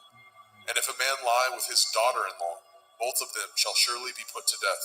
They have wrought confusion. Their blood shall be upon them. If a man also lie with mankind, as he lies with a woman, both of them have committed an abomination. They shall surely be put to death. Their blood shall be upon them. And if a man take a woman and her mother, it is wickedness. They shall be burnt with fire, both he and they, that there be no wickedness among you. And if a man lie with a beast, he shall surely be put to death, and ye shall slay the beast. And if a woman approach unto any beast, and lie down thereto, you shall kill the woman and the beast. They shall surely be put to death. Their blood shall be upon them. And And if a man shall take his sister, his father's daughter, or his mother's daughter, and see her nakedness, and she see his nakedness, it is a wicked thing, and they shall be cut off in the sight of their people. He has uncovered his sister's nakedness, he shall bear his iniquity. And if a man shall lie with a woman having her sickness, and shall uncover her nakedness, he has discovered her fountain, and she has uncovered the fountain of her blood, and both of them shall be cut off from among their people. And you shall not uncover the nakedness of your mother's sister, nor of your father's sister, for he uncovers his near kin, they shall bear their iniquity. And if a man shall lie with his uncle's woman, he has uncovered his uncle's nakedness, they shall bear their sin, they shall die childless. And if a man shall take his brother's woman, it is an unclean thing, he has uncovered his brother's nakedness, they shall be childless. Ye shall therefore guard all my statutes and all my judgments, and do them, that the land whither I bring you to dwell therein spew you not out. And ye shall not walk in the manner of the nation which I cast out before you, for they committed all these things, and therefore I abhorred them. But I have said unto you, ye shall inherit their land, and I will give unto you to possess it, a land that flows with milk and honey. I am Yahweh Elohim, which have separated you from other people. Ye shall therefore put difference between clean beasts and unclean, and between unclean fowls and clean. And ye shall not make your souls abominable by beast, or by fowl, or by any manner of living thing that creeps on the ground, which I have separated from you as unclean. And ye shall be holy unto me, for I, Yahweh, am holy, and have severed you from other people, that ye should be mine. A man also, or a woman that has a familiar spirit, or that is a wizard, shall surely be put to death. They shall stone them with stones, their blood shall be upon them. Vayikra, Leviticus chapter 21. And Yahweh said unto Moshe, Speak unto the priests, the sons of Aharon, and say unto them, There shall none be defiled for the dead among his people, but for his kin that is near unto him, that is, for his mother, and for his father, and for his son, and for his daughter, and for his brother, and for his sister a virgin, that is nigh unto him, which has had no man, for her may he be defiled. But he shall not defile himself, being a chief among his people, to profane himself. They shall not make baldness upon their head, neither shall they shave off the corners of their beard, nor make any cuttings in their flesh. They shall be holy unto their Elohim, and not profane the name of their Elohim. For the offerings of Yahweh made by fire, and the bread of their Elohim they do offer. Therefore they shall be holy. They shall not take a woman that is a whore, or profane, neither shall they take a woman put away from her man, for he is holy unto his Elohim. You shall sanctify him therefore, for he offers the bread of your Elohim. He shall be holy unto you, for I, Yahweh, which sanctify you, am holy.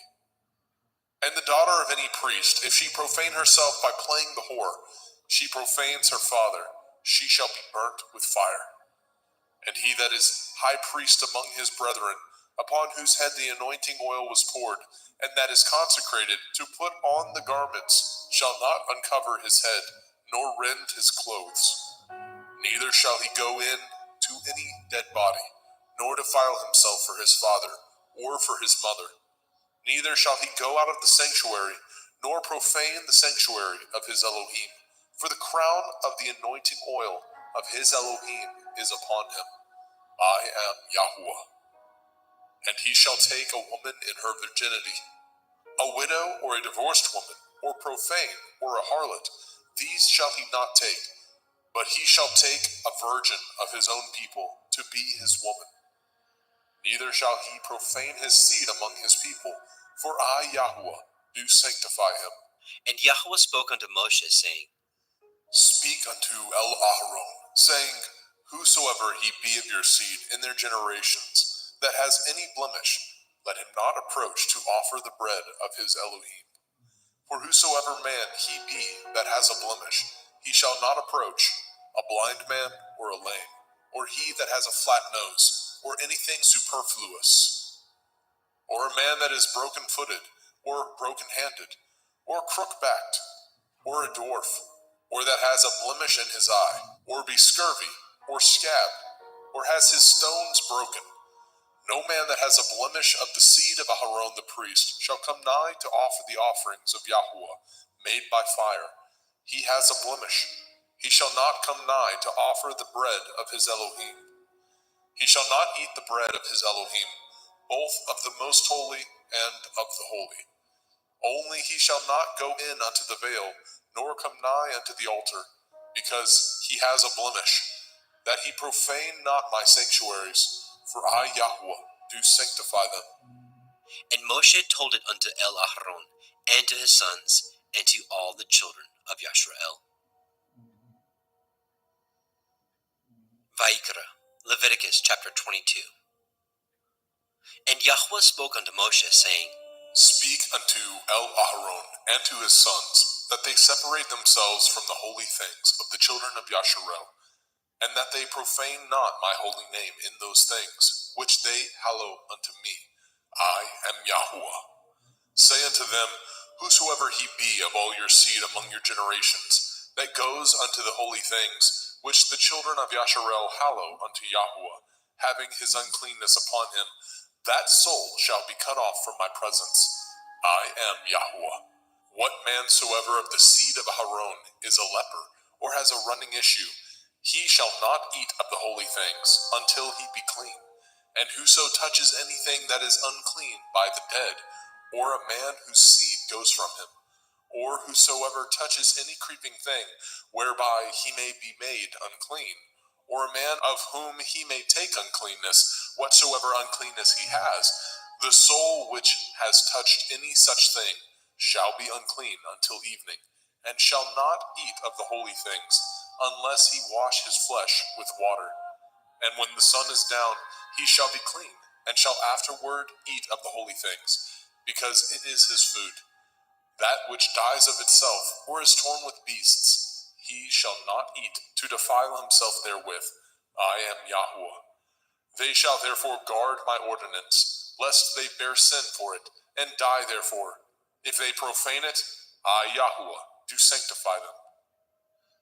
There shall no stranger eat of the holy thing. A sojourner of the priest, or a hired servant, shall not eat of the holy thing. But if the priest buy any soul with his money, he shall eat of it, and he that is born in his house, they shall eat of his meat. If the priest's daughter also be married unto a stranger, she may not eat of an offering of the holy things.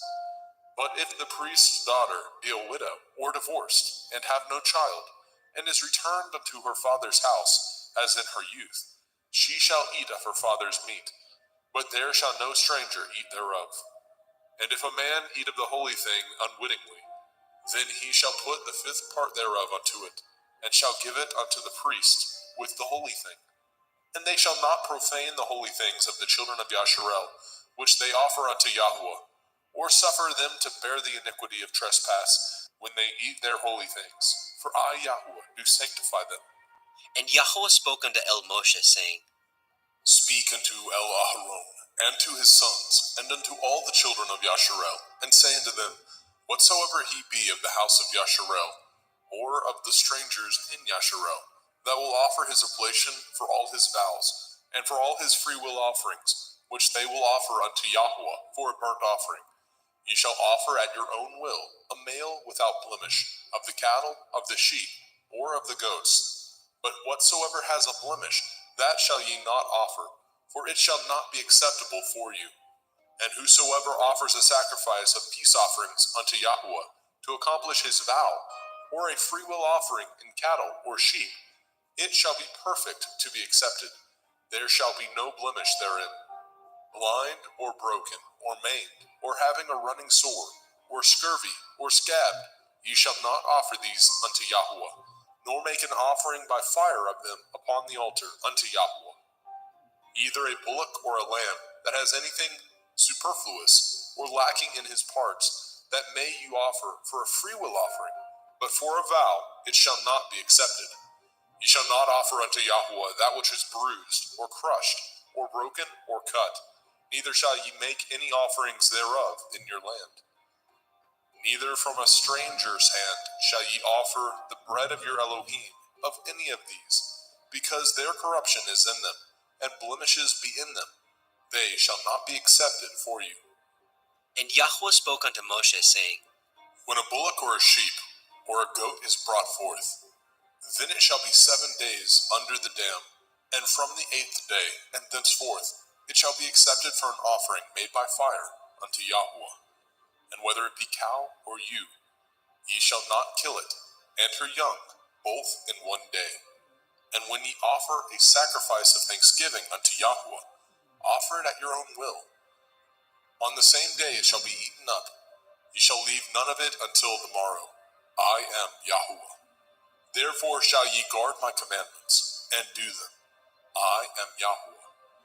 Neither shall ye profane my holy name, but I will be hallowed among the children of Yasharel. I am Yahweh, which hallow you, that brought you out of the land of Mizraim, to be your Elohim. I am Yahweh.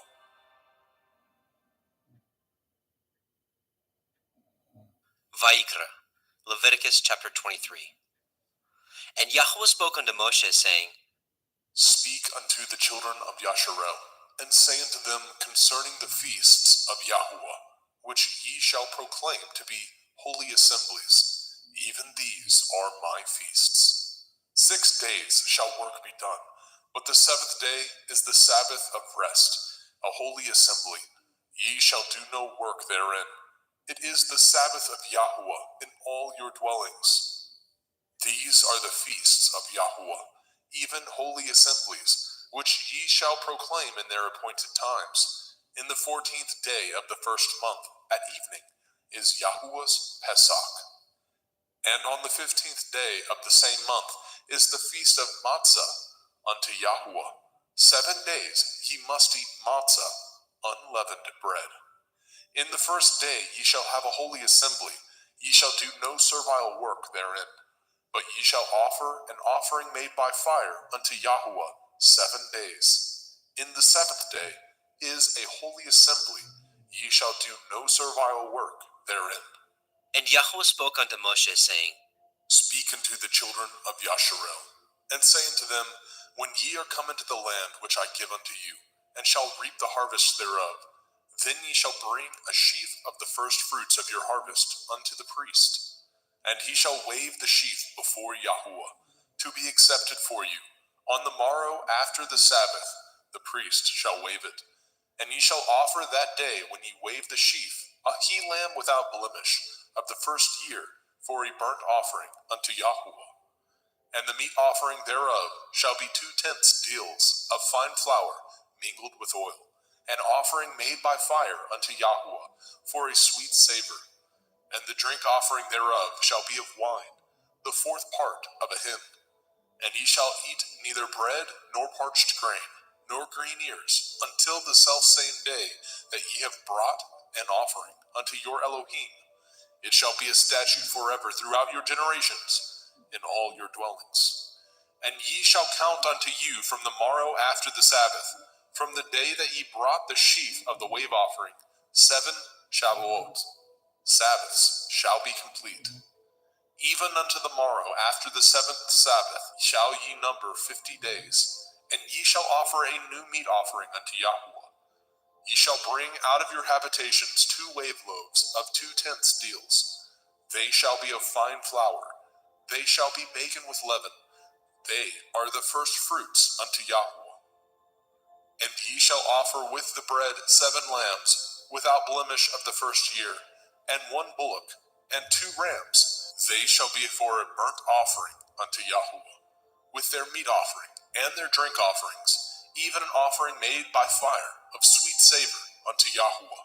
Then ye shall sacrifice 1 kid of the goats for a sin offering, and 2 lambs of the 1st year for a sacrifice of peace offerings. And the priest shall wave them with the bread of the first fruits for a wave offering before Yahweh. With the 2 lambs, they shall be holy to Yahweh for the priest. And ye shall proclaim on the selfsame day that it may be a holy assembly unto you. Ye shall do no servile work therein. It shall be a statute forever in your dwellings throughout your generations.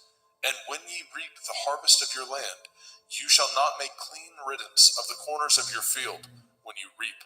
Neither shall you gather any gleanings of your harvest. You shall leave them unto the poor, and to the stranger. I am Yahuwah Elohim. And Yahweh spoke unto Moshe, saying, Speak unto the children of Yasharel, saying, In the 7th month, on the 1st day of the month, shall ye have a Sabbath, a memorial of blowing of shofarot, Yom Teruah, the feast of trumpets, the day of the awakening blast, a holy assembly. Ye shall do no servile work therein, but ye shall offer an offering made by fire unto Yahuwah. And Yahweh spoke unto Moshe, saying, Also on the 10th day of this 7th month is Yom Kippurim, the day of atonement. It shall be a holy assembly unto you, and ye shall afflict your souls, and offer an offering made by fire unto Yahuwah. And ye shall do no work in that same day, for it is Yom Kippurim, to make an atonement for you before Yahuwah Elohim. For whatsoever soul it be that shall not be afflicted in that same day, he shall be cut off from among his people. And whatsoever soul it be that does any work in that same day, the same soul will I destroy from among his people. Ye shall do no manner of work. It shall be a statute forever throughout your generations, in all your dwellings. It shall be unto you a Sabbath of rest, and ye shall afflict your souls in the 9th day of the month at evening. From evening unto evening shall ye celebrate your Sabbath. And Yahweh spoke unto Moshe, saying, Speak unto the children of Yasharel, saying, The 15th day of this 7th month shall be the feast of Sukkot, tabernacles, for 7 days unto Yahuwah. On the 1st day shall be a holy assembly. Ye shall do no servile work therein. 7 days ye shall offer an offering made by fire unto Yahuwah. On the 8th day shall be a holy assembly unto you, and ye shall offer an offering made by fire unto Yahuwah. It is a solemn assembly, and ye shall do no servile work therein. These are the feasts of Yahuwah, which ye shall proclaim to be holy assemblies, to offer an offering made by fire unto Yahuwah, a burnt offering and a meat offering, a sacrifice and drink offerings, everything upon his day. Besides the Shavuot, Sabbaths of Yahuwah, and beside your gifts, and beside all your vows, and beside all your freewill offerings, which ye give unto Yahuwah. Also in the 15th day of the 7th month, when ye have gathered in the fruit of the land, ye shall keep a feast unto Yahuwah 7 days. On the 1st day shall be a Sabbath, and on the 8th day shall be a Sabbath. And ye shall take you on the 1st day the boughs of goodly trees, branches of palm trees, and the boughs of fig trees, and willows of the brook. And ye shall rejoice before Yahuwah Elohim 7 days. And ye shall keep it a feast unto Yahuwah 7 days in the year. It shall be a statute forever in your generations. Ye shall celebrate it in the 7th month. Ye shall dwell in sukkahs, booths, 7 days. All that are Yasharel born shall dwell in sukkahs. That your generations may know that I made the children of Yasharel to dwell in sukkahs, when I brought them out of the land of Mitzrayim. I am Yahuwah Elohim. And Moshe declared unto the children of Yasharel the feasts of Yahweh.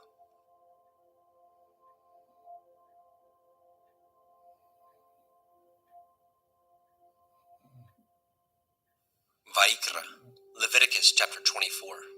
And Yahweh spoke unto Moshe, saying, Command the children of Yasharel that they bring unto you pure olive oil, beaten for the light, to cause the lamps to burn continually, without the veil of the testimony. In the tabernacle of the assembly shall Aharon order it from the evening unto the morning before Yahuwah continually. It shall be a statute forever in your generations. He shall order the lamps upon the pure menorah, 7-branched candlestick, before Yahuwah continually. And you shall take fine flour, and bake 12 cakes thereof. 2/10 deals shall be in 1 cake. And you shall set them in 2 rows, 6 on a row, upon the pure table before Yahuwah. And you shall put pure frankincense upon each row, that it may be on the bread for a memorial, even a memorial made by fire unto Yahuwah. Every Sabbath he shall set it in order before Yahuwah continually, being taken from the children of Yasharel by an everlasting covenant.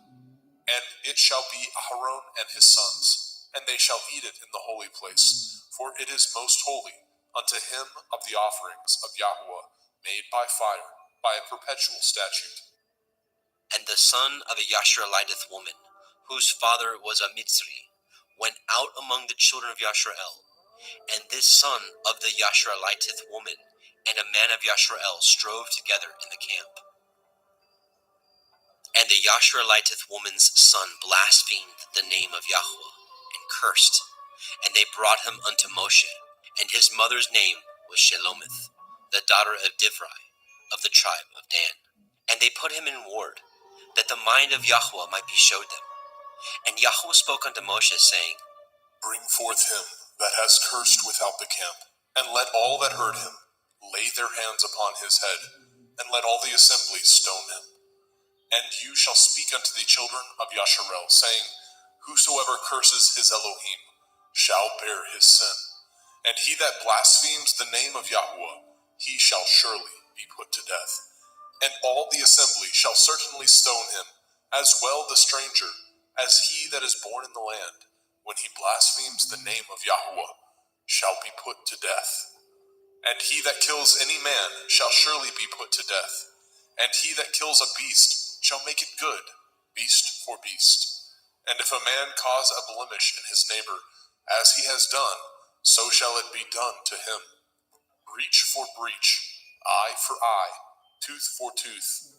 As he has caused a blemish in a man, so shall it be done to him again. And he that kills a beast, he shall restore it.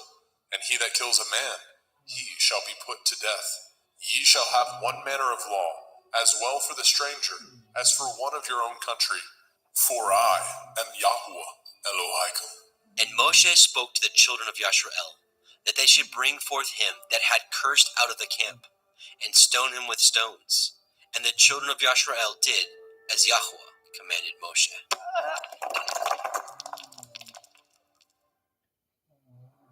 Vayikra, Leviticus chapter 25.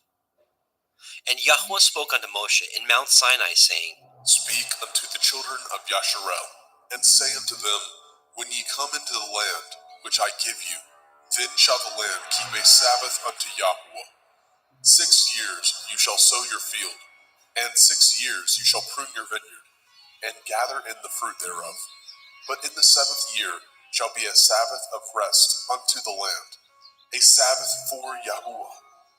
You shall neither sow your field, nor prune your vineyard.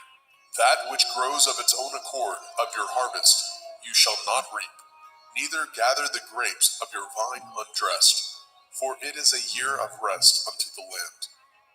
And the Sabbath of the land shall be food for you and for your servant, and for your maid, and for your hired servant, and for your stranger that sojourns with you, and for your cattle, and for the beasts that are in your land, shall all the increase thereof be meat. And you shall number 7 Shabbathot, Sabbaths of years unto you, 7 times 7 years, and the space of the 7 Shabbathot of years shall be unto you 49 years. Then shall you cause the shofar of the Jubilee to sound on the 10th day of the 7th month, in Yom Kippurim, the Day of Atonement, shall ye make the shofar sound throughout all your land. And ye shall hallow the 50th year, and proclaim liberty throughout all the land unto all the inhabitants thereof. It shall be a jubilee unto you, and ye shall return every man unto his possession, and ye shall return every man unto his family. A jubilee shall that 50th year be unto you.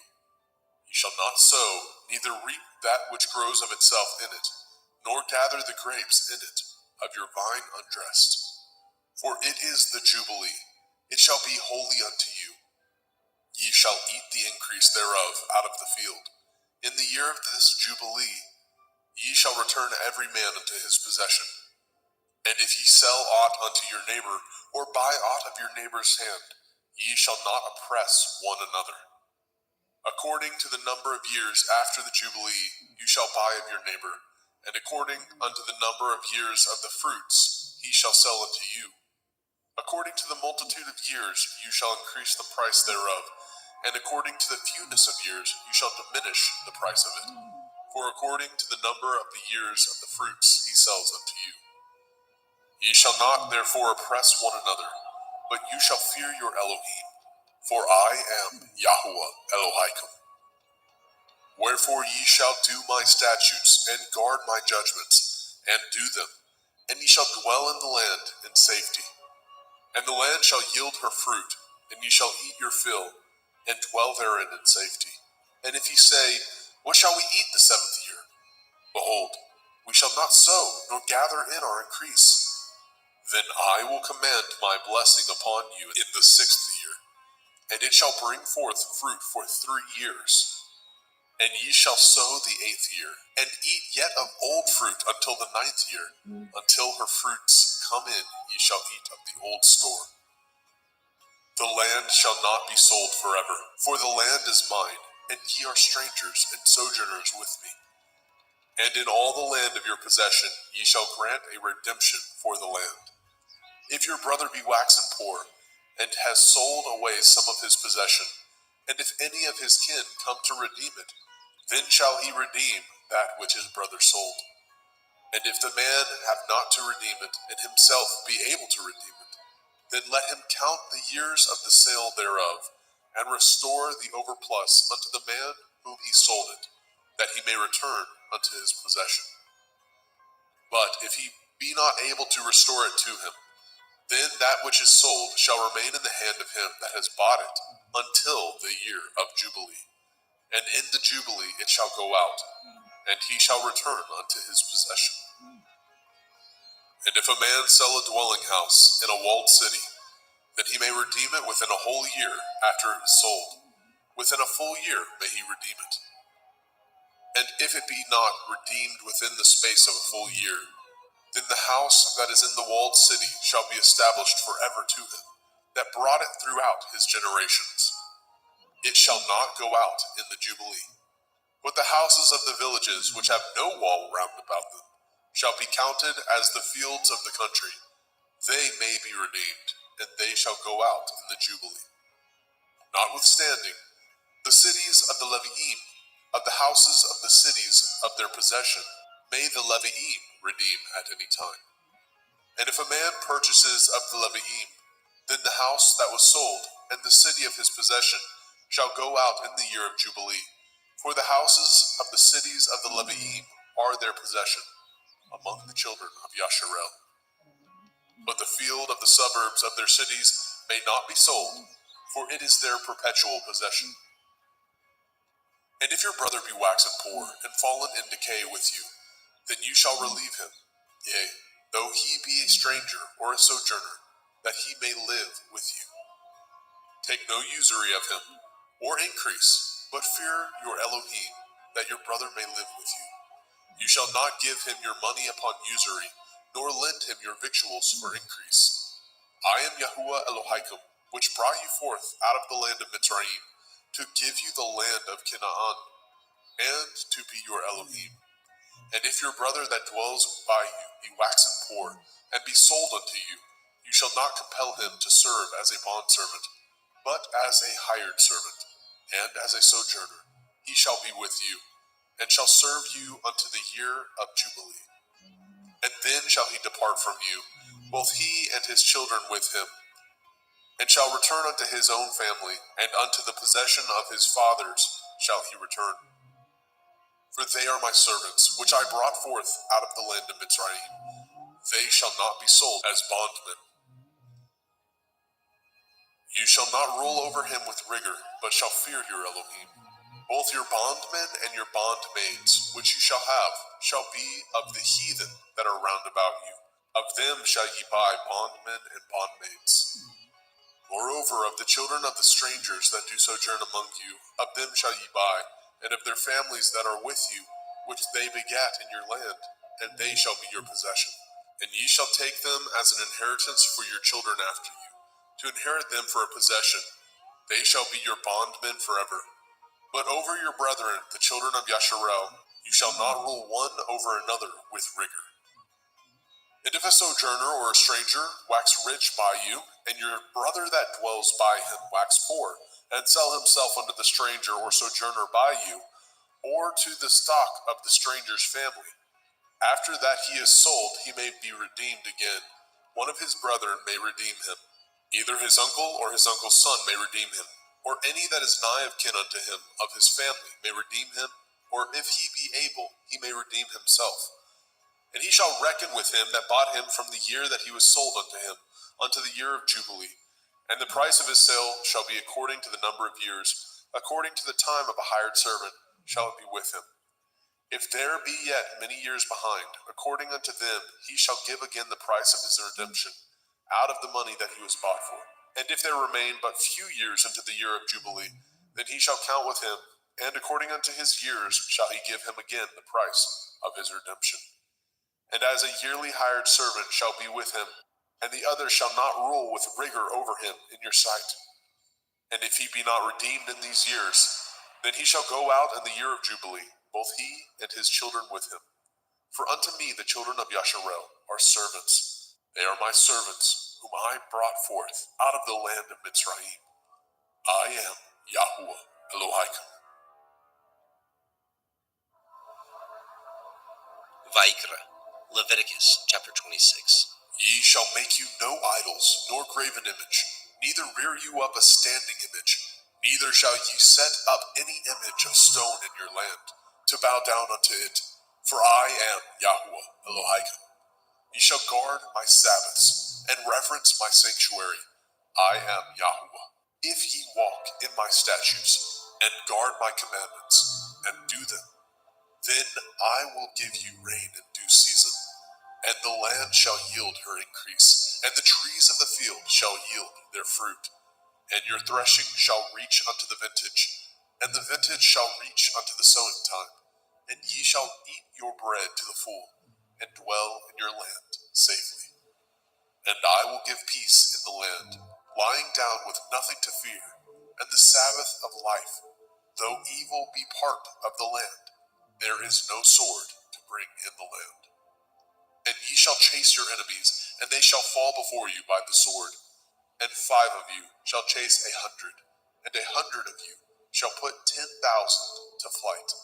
And your enemies shall fall before you by the sword. For I will have respect unto you, and make you fruitful, and multiply you, and establish my covenant with you.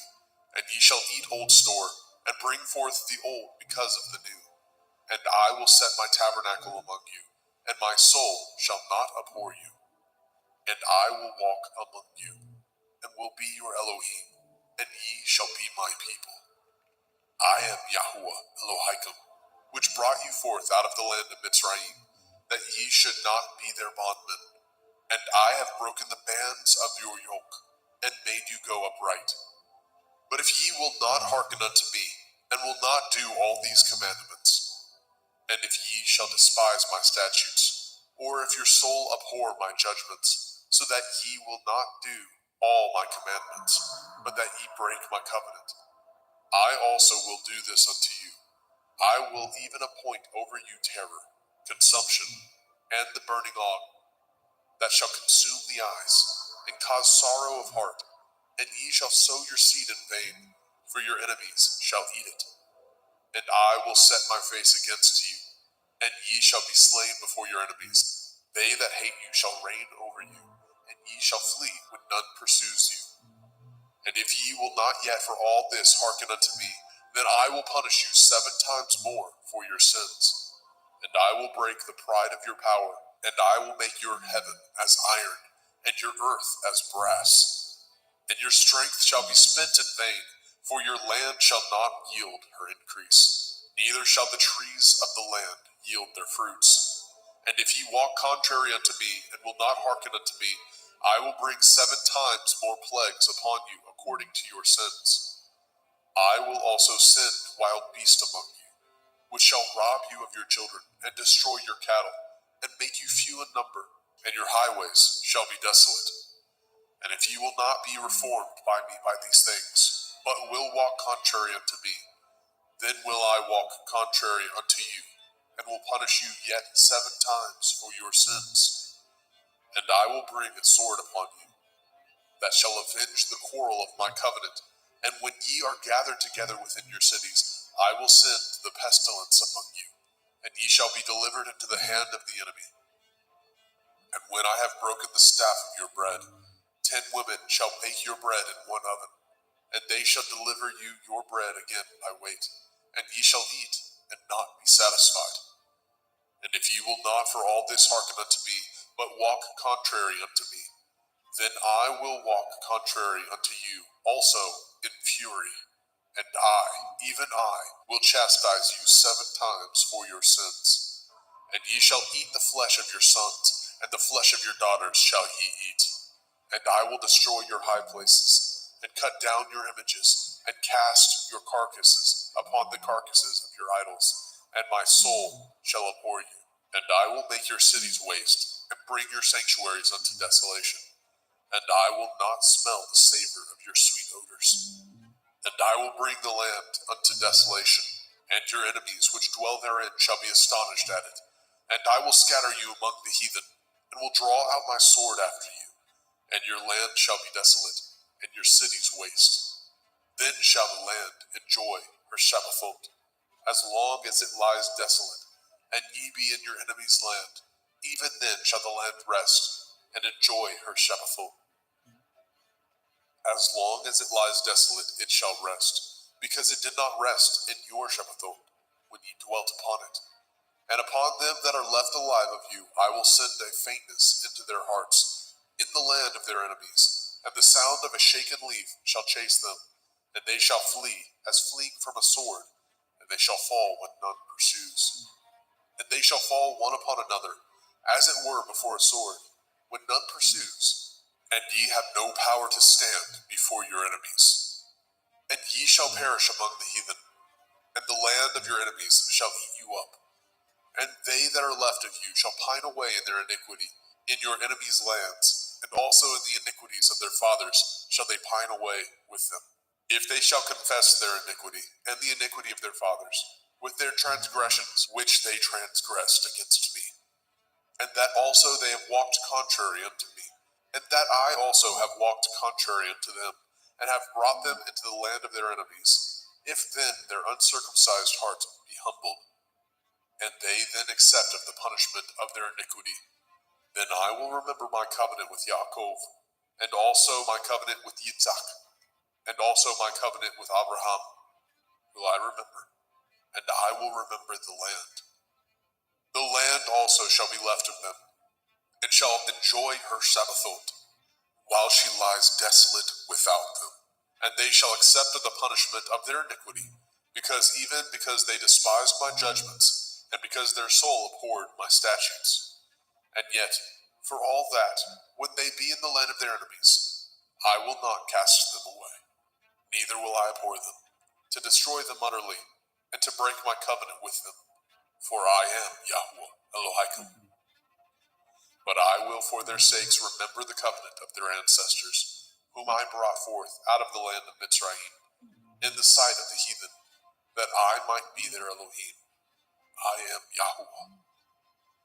These are the commandments and judgments and Torah, which Yahweh made between him and the children of Yisrael in Mount Sinai by the hand of Moshe.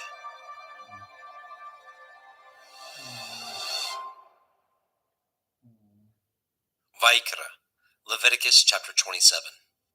And Yahweh spoke unto Moshe, saying, Speak unto the children of Yasharel, and say unto them, when a man shall make a singular vow, the persons shall be for Yahuwah by your estimation. And your estimation shall be of the male from 20 years old, even unto 60 years old.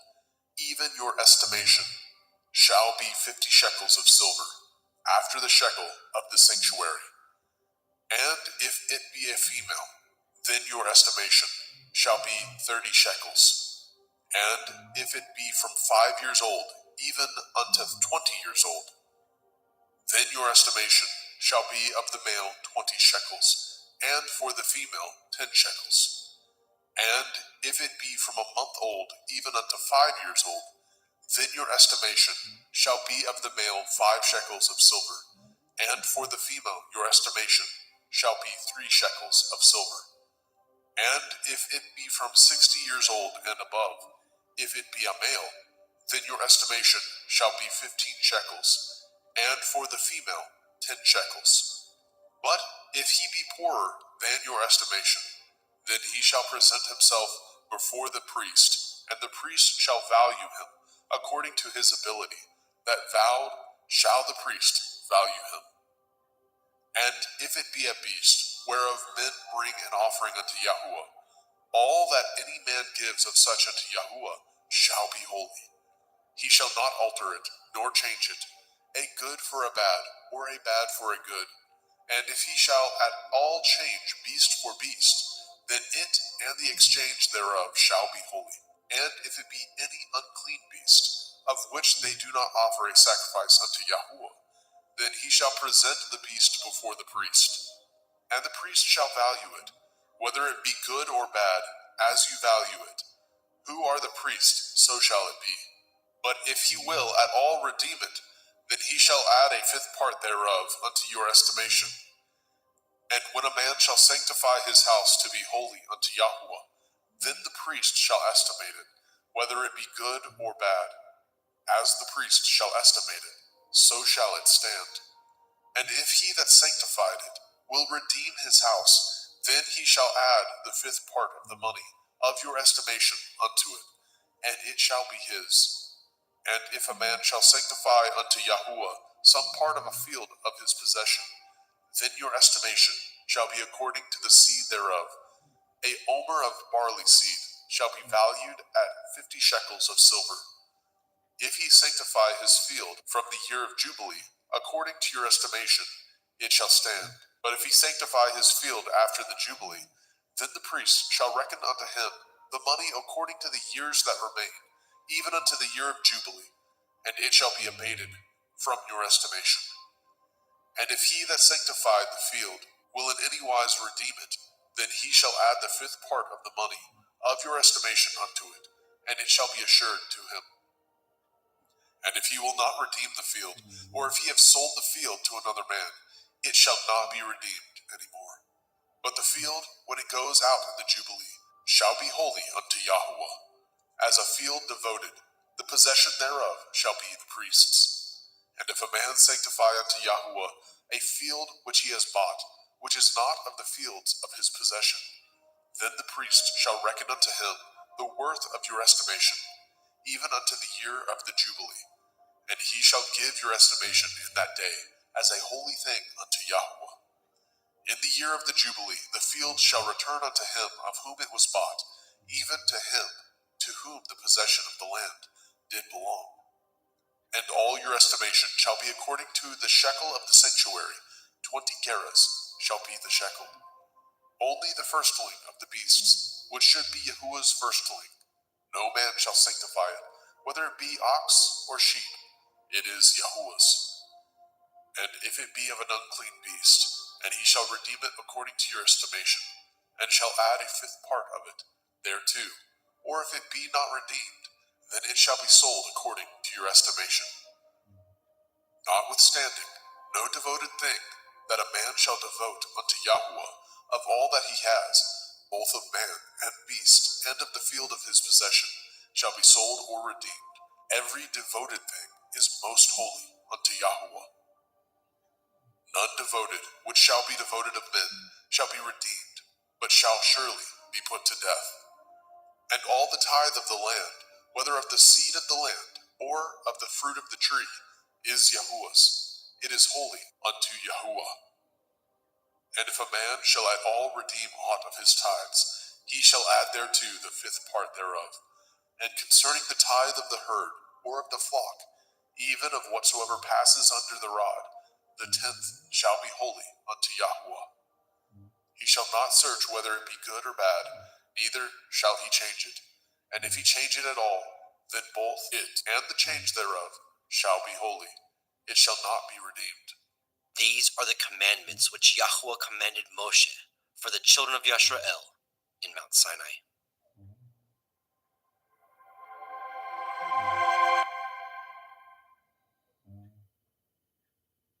children of Yasharel, say unto them, when ye are come into the land which I give unto you, and shall reap the harvest thereof, then ye shall bring a sheaf of the firstfruits of your harvest unto the priest, and he shall wave the sheaf before Yahweh to be accepted for you on the morrow after the Shabbat.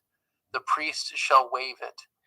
And ye shall offer that day, when ye wave the sheaf, a he-lamb without blemish of the first year for a burnt offering unto Yahweh.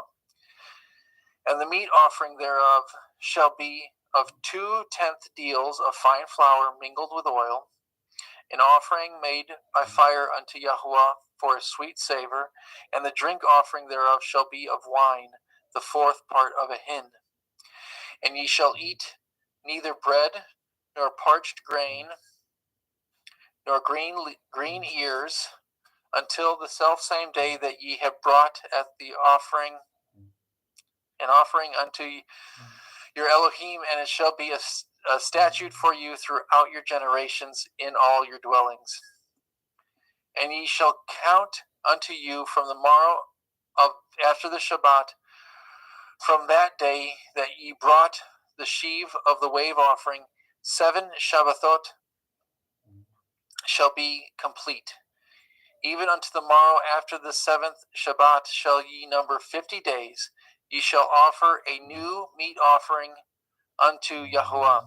Ye shall bring out of your habitations 2 wave loaves of 2/10 deals. They shall be of fine flour, and they shall be baken with leaven. They are the firstfruits of unto Yahweh. And ye shall offer the bread with 7 lambs without blemish of the first year, and 1 bullock and 2 rams, and they shall be for a burnt offering unto Yahweh with their meat offering and their drink offering, even an offering made by fire of sweet savor unto Yahweh. Then ye shall sacrifice 1 kid of the goats for a sin offering, and 2 lambs of the first year for a sacrifice of peace offerings. The priest shall wave them with the bread of the firstfruits for a wave offering before Yahweh.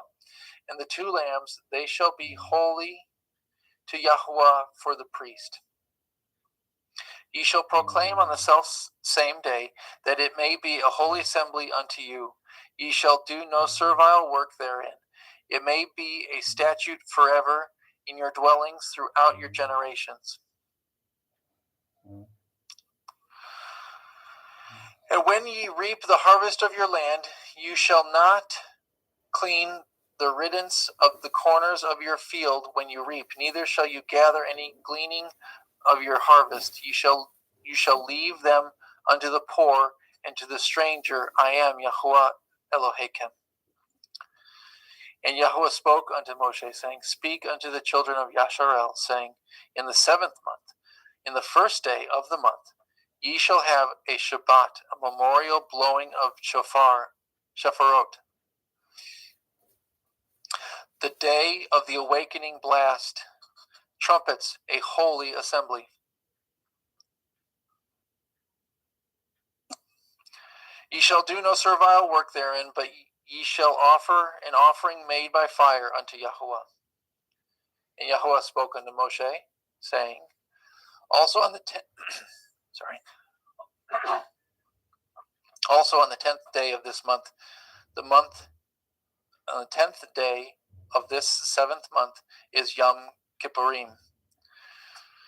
And it shall be a holy assembly unto you, and ye shall afflict your souls and offer an offering made by fire unto Yahweh.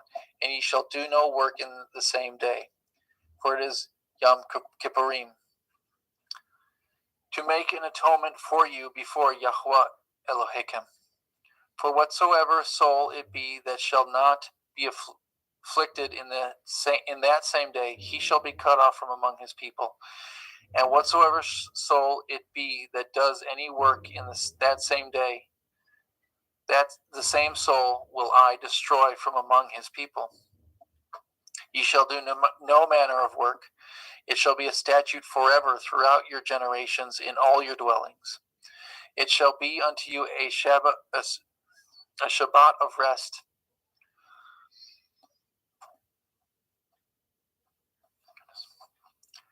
And ye shall afflict your souls in the 9th day of the month at evening. From evening unto evening shall ye celebrate your Shabbat. And Yahweh spoke unto Moshe, saying, Speak unto the children of Yasharel, saying, The 15th day of this 7th month shall be the feast of Sukkot, for 7 days unto Yahweh.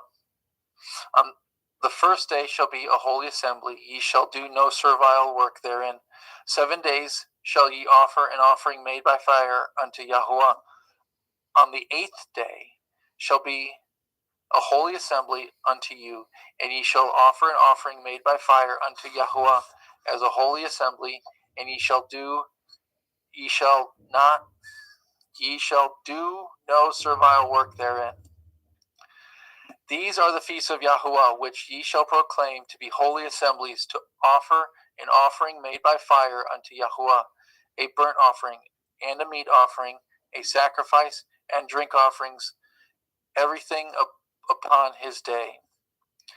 Beside the Shabbathot of Yahuwah, and beside your gifts, and beside all your vows, and beside all your free will offerings which ye give unto Yahuwah.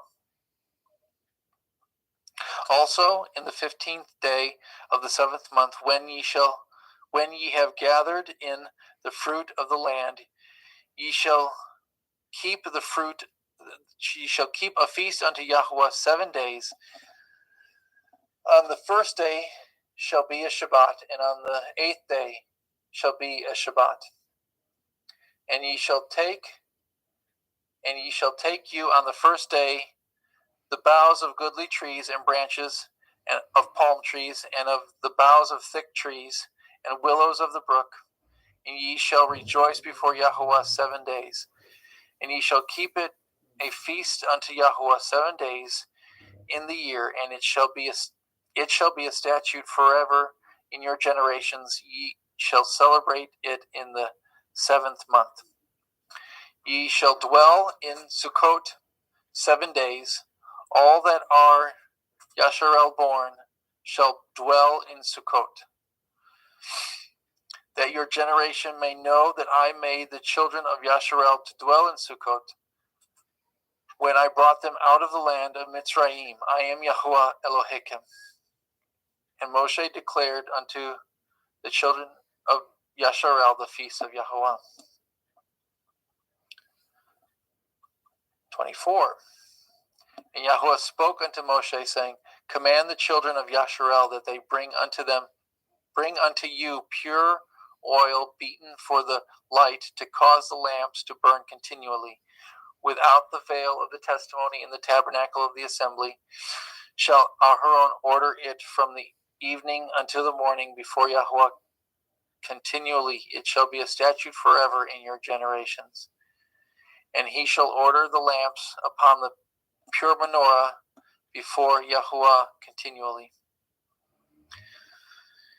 And you shall take fine flour and bake 12 cakes thereof. 2/10 deals shall be in 1 cake. And you shall set them in 2 rows, 6 on a row, and upon the pure table before Yahuwah. And you shall put pure frankincense upon each row, that it may be on the bread for memorial, even an offering made by fire unto Yahuwah. Every Shabbat he shall set in order before Yahuwah, continually being taken from the children of Yasharel by an everlasting covenant. And it shall be Aharon and his sons, and they shall eat in the holy place, for it is most holy unto him an offering for it is most holy unto him of the offerings of Yahuwah made by fire, by a perpetual statute. And the sons of a Yesharelith woman, whose father was a Mitzri, went out among the children of Yasharel, and this son of the Yasharelite woman and a man of Yasharel strove together in the camp. And the Yasharelite woman's son blasphemed the name of Yahuwah and cursed it. And they brought him unto Moshe, and his mother's name was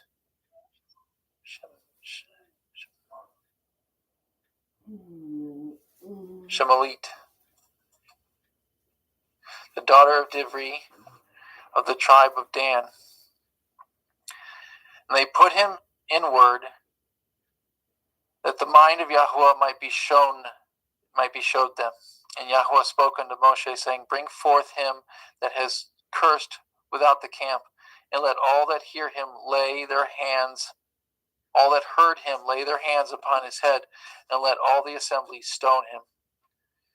And you shall speak unto the children of Yasharel, saying, Whosoever curses his Elohim shall bear his sin. And he that blasphemes the name of Yahuwah shall be put to death, and all the assembly shall certainly stone him, as well as the stranger, as that he is born in the land, when he blasphemes the name of Yahuwah shall be put to death. He that kills any man shall surely be put to death. He that kills a beast shall make it good, beast for beast. And if a man cause a blemish in his neighbor, as he has done, so shall it be done to him.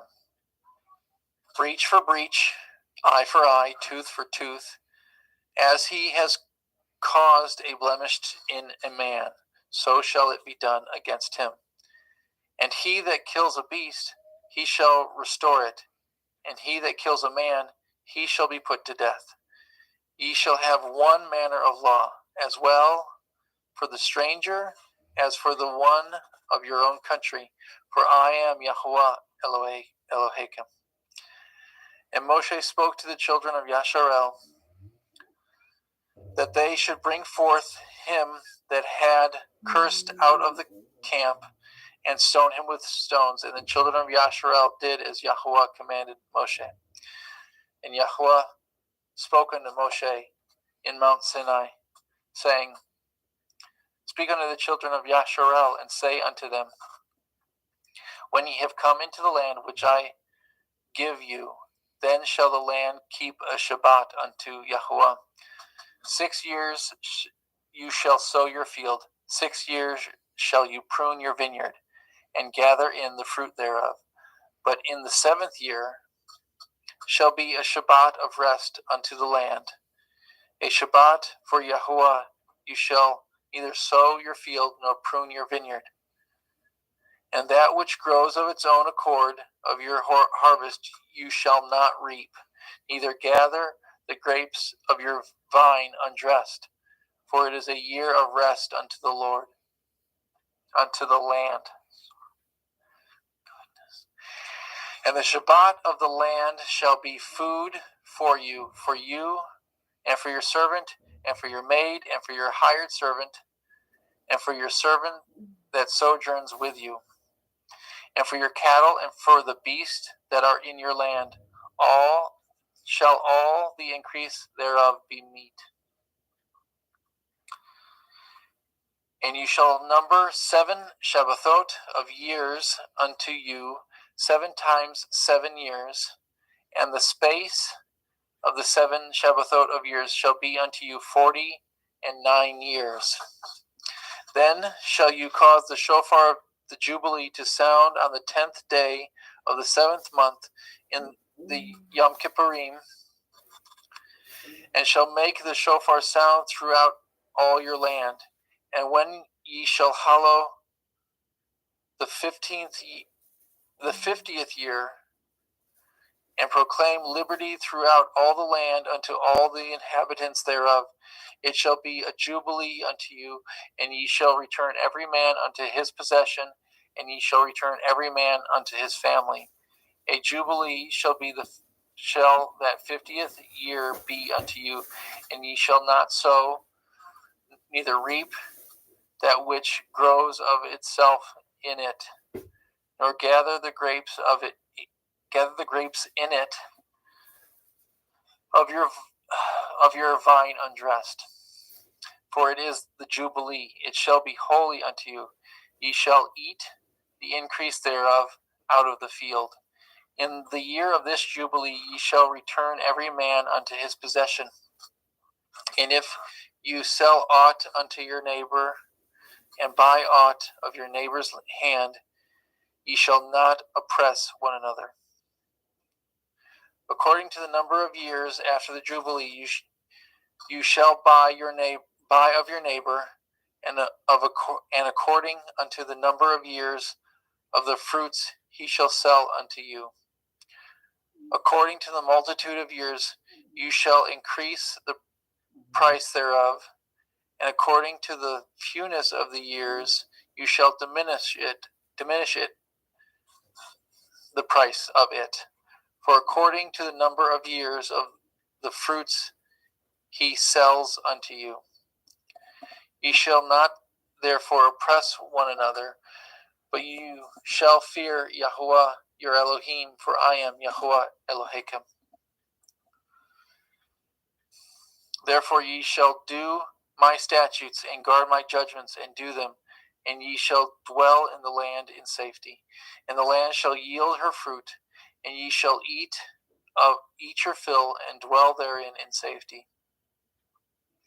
And if ye shall say, what shall we eat the 7th year? Behold, we shall not sow nor gather in our increase. Then I will command my blessing upon you in the 6th year, and it shall bring forth the fruit for 3 years.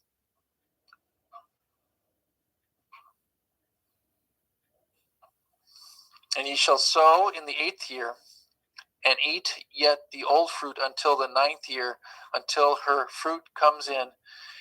Ye shall eat of the old store. The land shall not be sold forever, for the land is mine.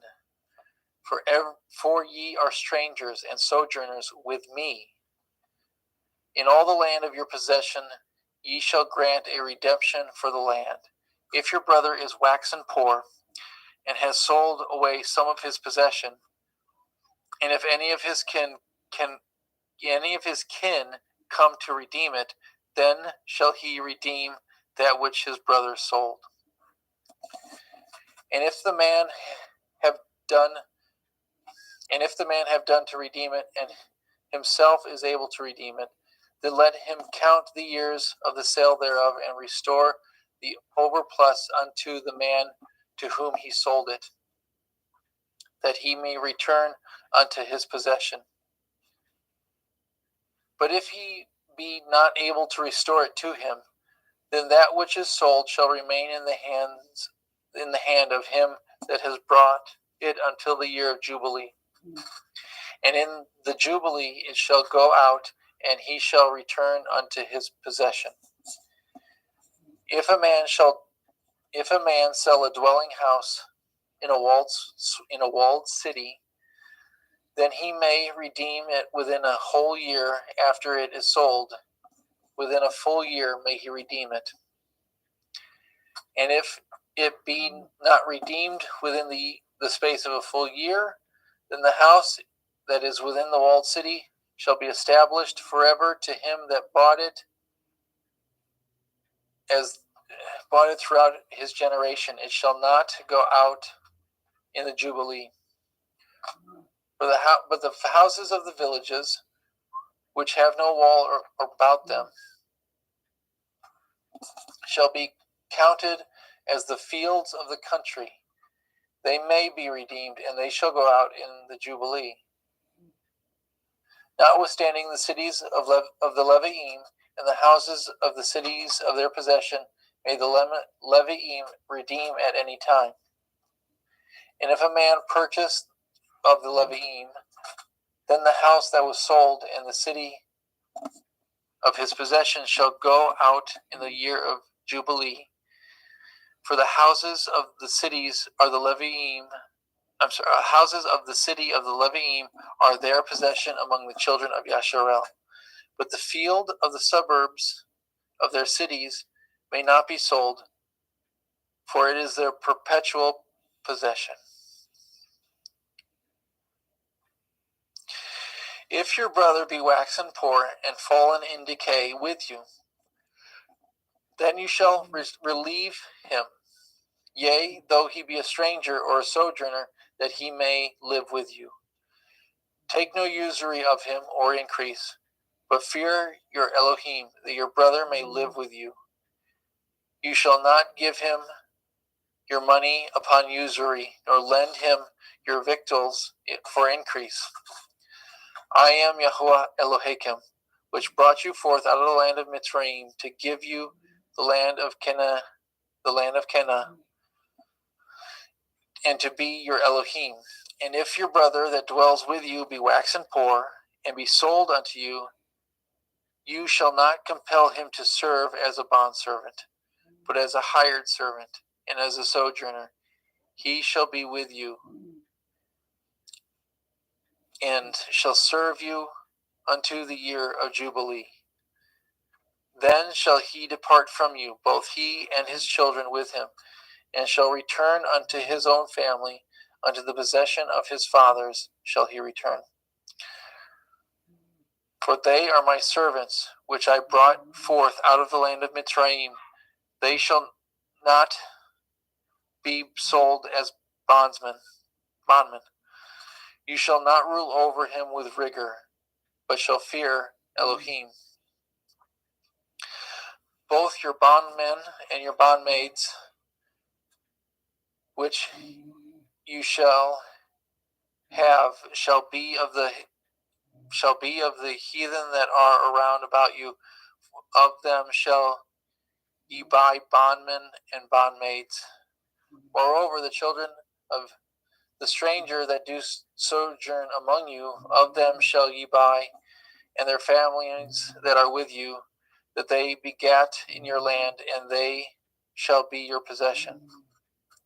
And ye shall take them as an inheritance for your children after you, to inherit them for a possession. They shall be your bondmen forever. But over your brethren and the children of Yasharel, ye shall not rule one over the other with rigor. If a sojourner or a stranger wax rich by you, and your brother that dwells by him wax poor, and sell himself unto the stranger or sojourner by you, or to the stock of the stranger's family, after that he is sold, he may be redeemed again. One of your brethren may redeem him, either his uncle or his uncle's son may redeem him, or any that is nigh of kin unto him of his family may redeem him, or if he be able, he may redeem himself. He shall reckon with him that bought him from the year that he was sold to him unto the year of Jubilee, and the price of his sale shall be according to the number of years, according to the time of a hired servant shall it be with him. If there be yet many years behind, according unto them, he shall give again the price of his redemption out of the money that he was bought for. And if there remain but a few years unto the year of Jubilee, then he shall count with him, and according unto the years he shall give him again the price of his redemption. And as a yearly hired servant shall he be with him, and the others shall not rule with rigor over him in your sight. And if he be not redeemed in those years, then shall he go out in the year of Jubilee, both he and his children with him. For unto me the children of Yasharel are servants. They are my servants, whom I brought forth out of the land of Mitzrayim. I am Yahuwah Elohim. Ye shall make no idols or graven images, neither rear you up a standing image, neither shall ye set up an image of stone in your land to bow down unto it, for I am Yahuwah Elohim. Ye shall guard my Shabbatot, and reverence my sanctuary. I am Yahuwah. If ye walk in my statutes and guard my commandments, and do them, then I will give you rain in due season, and the land shall yield her increase, and the trees of the field shall yield her fruit. And your threshing shall reach unto the vintage, and the vintage shall reach unto the sowing time, and ye shall eat your bread to the full, and dwell in your land in safety. And I will give peace in the land, lying down with nothing to fear, and the Shabbat of life. Though evil be a part of the land, there is no sword to bring in the land. And ye shall chase your enemies, and they shall fall before you by the sword. And 5 of you shall chase 100, and 100 shall put 10,000 to flight. And your enemies shall fall before you by the sword. For I will have respect unto you, and make you fruitful, and multiply you, and establish my covenant with you. Ye shall eat old store, and ye shall eat old store, and bring forth the old because of the new. I will set my tabernacle among you, and my soul shall not abhor you. I will walk among you, and will be your Elohim, and ye shall be my people. I am Yahuwah Elohim, which brought you forth out of the land of Mitzrayim, that ye should not be their bondmen. And I have broken the bonds of your yoke, and made you go upright. But if ye will not hearken unto me, and will not do all these commandments, and if ye shall despise my statutes, or if your soul abhor my judgments, so that ye will not do all my commandments, but that ye shall break my covenant, I will do this unto you. I will even appoint over you terror, consumption, and the burning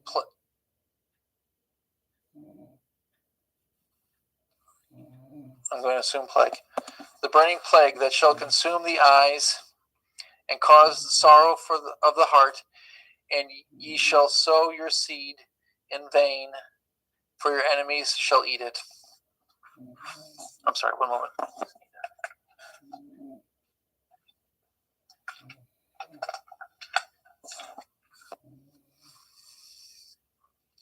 And I will set my face against you, and ye shall be slain before your enemies, and they that hate you will reign over you, and they shall flee when none pursues you. And if ye will not yet for all this hearken unto me, then I will punish you 7 times more for your sins. And I will break the pride of your power, and I will make I will make you heavy as iron. I will make your heaven as iron, and your earth as brass.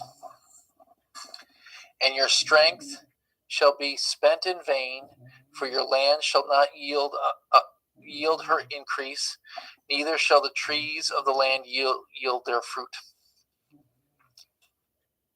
And if ye walk contrary unto me, and will not hearken unto me, I will bring 7 times more plagues upon you according to your sins. I will also send wild beasts among you, which shall rob you of your children, and destroy your cattle, and make you few in number, and your highways be desolate.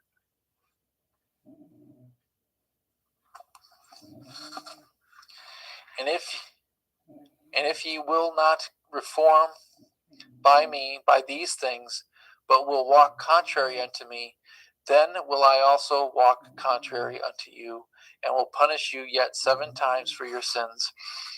And I will bring a sword upon you that shall avenge the quarrel of my covenant.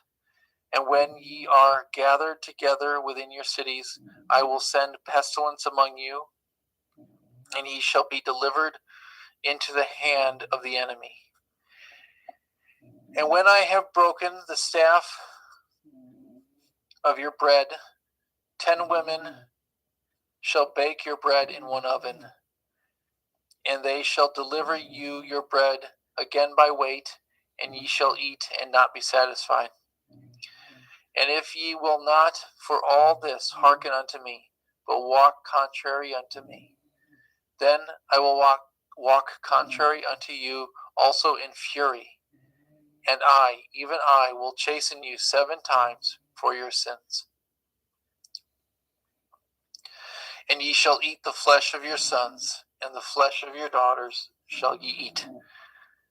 And I will destroy your high places, and cut down your images, and cast your carcasses upon the carcasses of your idols, and my soul shall abhor you.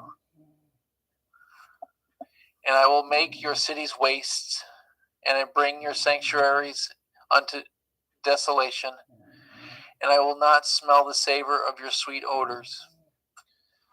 I will bring the land into desolation. Your enemies which dwell therein shall be astonished at it. I will scatter you among the heathen, and will draw out a sword after you, and your land shall be desolate, and your cities waste. Then shall the land enjoy her Shabbathot, as long as it lies desolate, and ye be in your enemy's land, even then shall the land rest and enjoy her Shabbathot. As long as it lies desolate, it shall rest, because it did not rest in your Shabbathot when you dwelt upon it.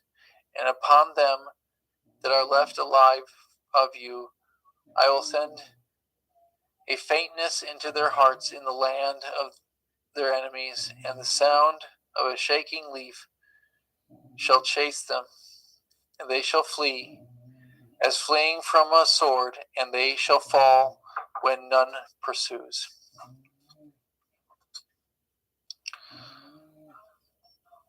And they shall, too far, sorry. And they shall fall one after another, as it were before a sword, when none pursues, and ye shall have no power to stand before your enemies. And ye shall perish among the heathen, and the land of your enemies shall eat you up. And they that are left of you shall pine away in their iniquity in your enemies' lands, and also in the iniquities of their fathers shall they pine away. If they confess their iniquity and the iniquity of their fathers with their transgressions which they transgressed against me, that also they have walked contrary unto me, and that I also have walked contrary unto them, and have brought them into the land of their enemies. If then their uncircumcised hearts be humbled, they then accept of the punishment of their iniquity. Then I will remember my covenant with Yaakov, and also my covenant with Yitzhak, and also my covenant with Abraham will I remember, and I will remember the land, and the land also shall be left of them, and shall enjoy her Shabbathot, while she lies desolate without them. And they shall accept the punishment and their iniquity, even because they despise my judgments, and because their souls abhorred my statutes. And yet, for all that, when they be in the land of their enemies, I will not chase them away, neither will I abhor them, to destroy them utterly, and to break my covenant with them. For I am Yahuwah Elohechem. But I will, for their sakes, remember the covenant of their ancestors, whom I brought forth out of the land of Mitzrayim in the sight of the heathen, that I might be their Elohim. I am Yahuwah. These are the commandments and the judgments and Torah which Yahuwah made between him and the children of Yasharel in Mount Sinai by the hand of Moshe. And Yahuwah spoke unto Moshe, saying, Speak unto the children of Yasharel, and say unto them, When a man shall make a singular vow, that person shall be for Yahuwah by your estimation. And your estimation shall be of the male from 21 years even unto 60 years old. Even your estimation shall be 50 shekels of silver, after the shekel of the sanctuary. And if it be a female, your estimation shall be 30 shekels. And if it be from 5 years old even unto 20 years old, your estimation shall be of the male 20 shekels, and of the female 10 shekels. And if it be and if it be from a month old, even unto 5 years old, then your estimation shall be of the male 5 shekels of silver, and for the female your estimation shall be 3 shekels of silver. And if it be from 60 years old and above, if it be a male, your estimation shall be 15 shekels, and for the female 10 shekels. But if he be poorer than your estimation, then he shall present himself before the priest, and the priest shall value him according to his value, according to his ability that vowed shall the priest value him. And if it be a beast thereof, men bring an offering unto Yahuwah. All that any man gives of such unto Yahuwah shall be holy. He shall not alter it, nor change it, a good for a bad, or a bad for a good. If he shall at all change beast for beast, then it and the exchange thereof shall be holy. And if it be any unclean beast, of which they do not offer a sacrifice unto Yahuwah, then he shall present the beast before the priest. And the priest shall value it, whether it be good or bad, as you value it, who are the priest, so shall it be. But if he will at all redeem it, then he shall add a 5th part thereof unto your estimation. Then a man shall sanctify his house to be holy unto Yahuwah. Then the priest shall estimate it, whether it be good or bad, as the priest shall estimate it, so shall it stand. And if he that sanctified it shall redeem his house, then he shall add the 5th part of the money of your estimation unto it, and it shall be his.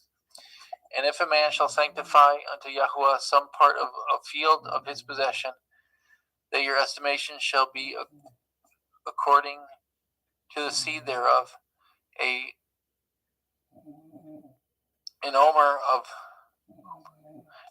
barley seed shall be valued at 50 shekels of silver.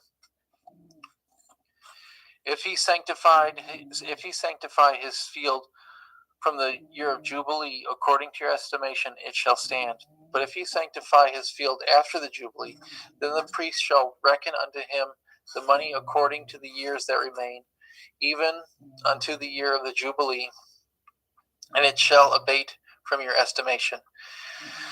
And if he that sanctified the field will in any wise redeem,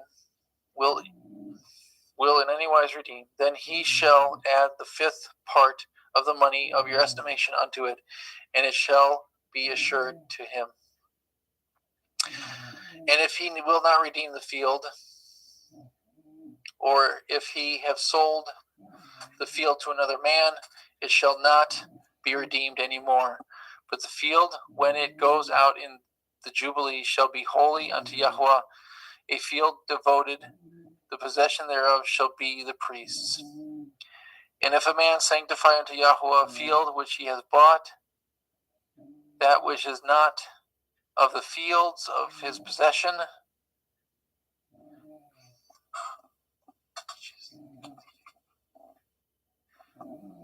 Then the priest shall reckon unto him the worth of your estimation, even unto the year of Jubilee, and he shall give your estimation in that day as a holy thing unto Yahuwah. In the year of Jubilee, the field shall return unto him of whom it was bought, even to him whom the possession of the land did belong. And all your estimations shall be according to the shekel of the sanctuary. 20 gerahs shall be the shekel. Only the firstling of beasts, which should be Yahuwah's firstlings, no man shall sanctify it, whether it be ox or sheep, it is Yahuwah's. And if it be an unclean beast, then he shall redeem it according to your estimation, and shall add a fifth part of it thereto. And if it be not redeemed, then it shall be sold according to your estimation. Notwithstanding, no devoted thing that a man shall devote unto Yahuwah of all that he has, both of man and beast, and a field of his possession, shall be sold or redeemed. Every devoted thing is most holy unto Yahuwah. None devoted which shall be devoted to men shall be redeemed, but shall surely be put to death. And all the tithe of the land, whether of the seed of the land or of the fruit of the tree, is Yahuwah's. It is holy unto Yahuwah. And if a man will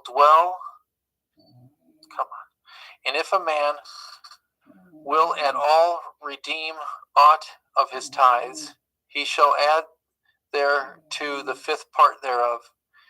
And concerning the tithe of the herd and the flock, even whatsoever passes under the rod, the 10th shall be holy unto Yahuwah.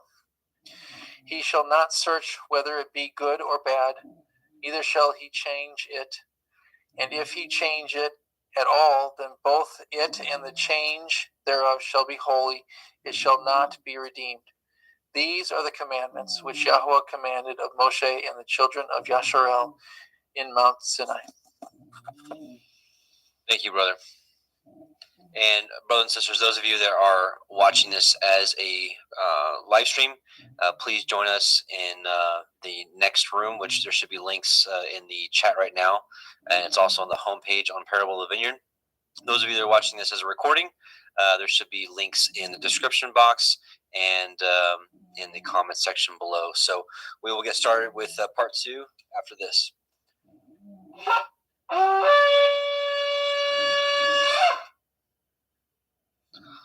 All right, so we're going to close this, and we will see you in the part 2. Shalom, brothers and sisters.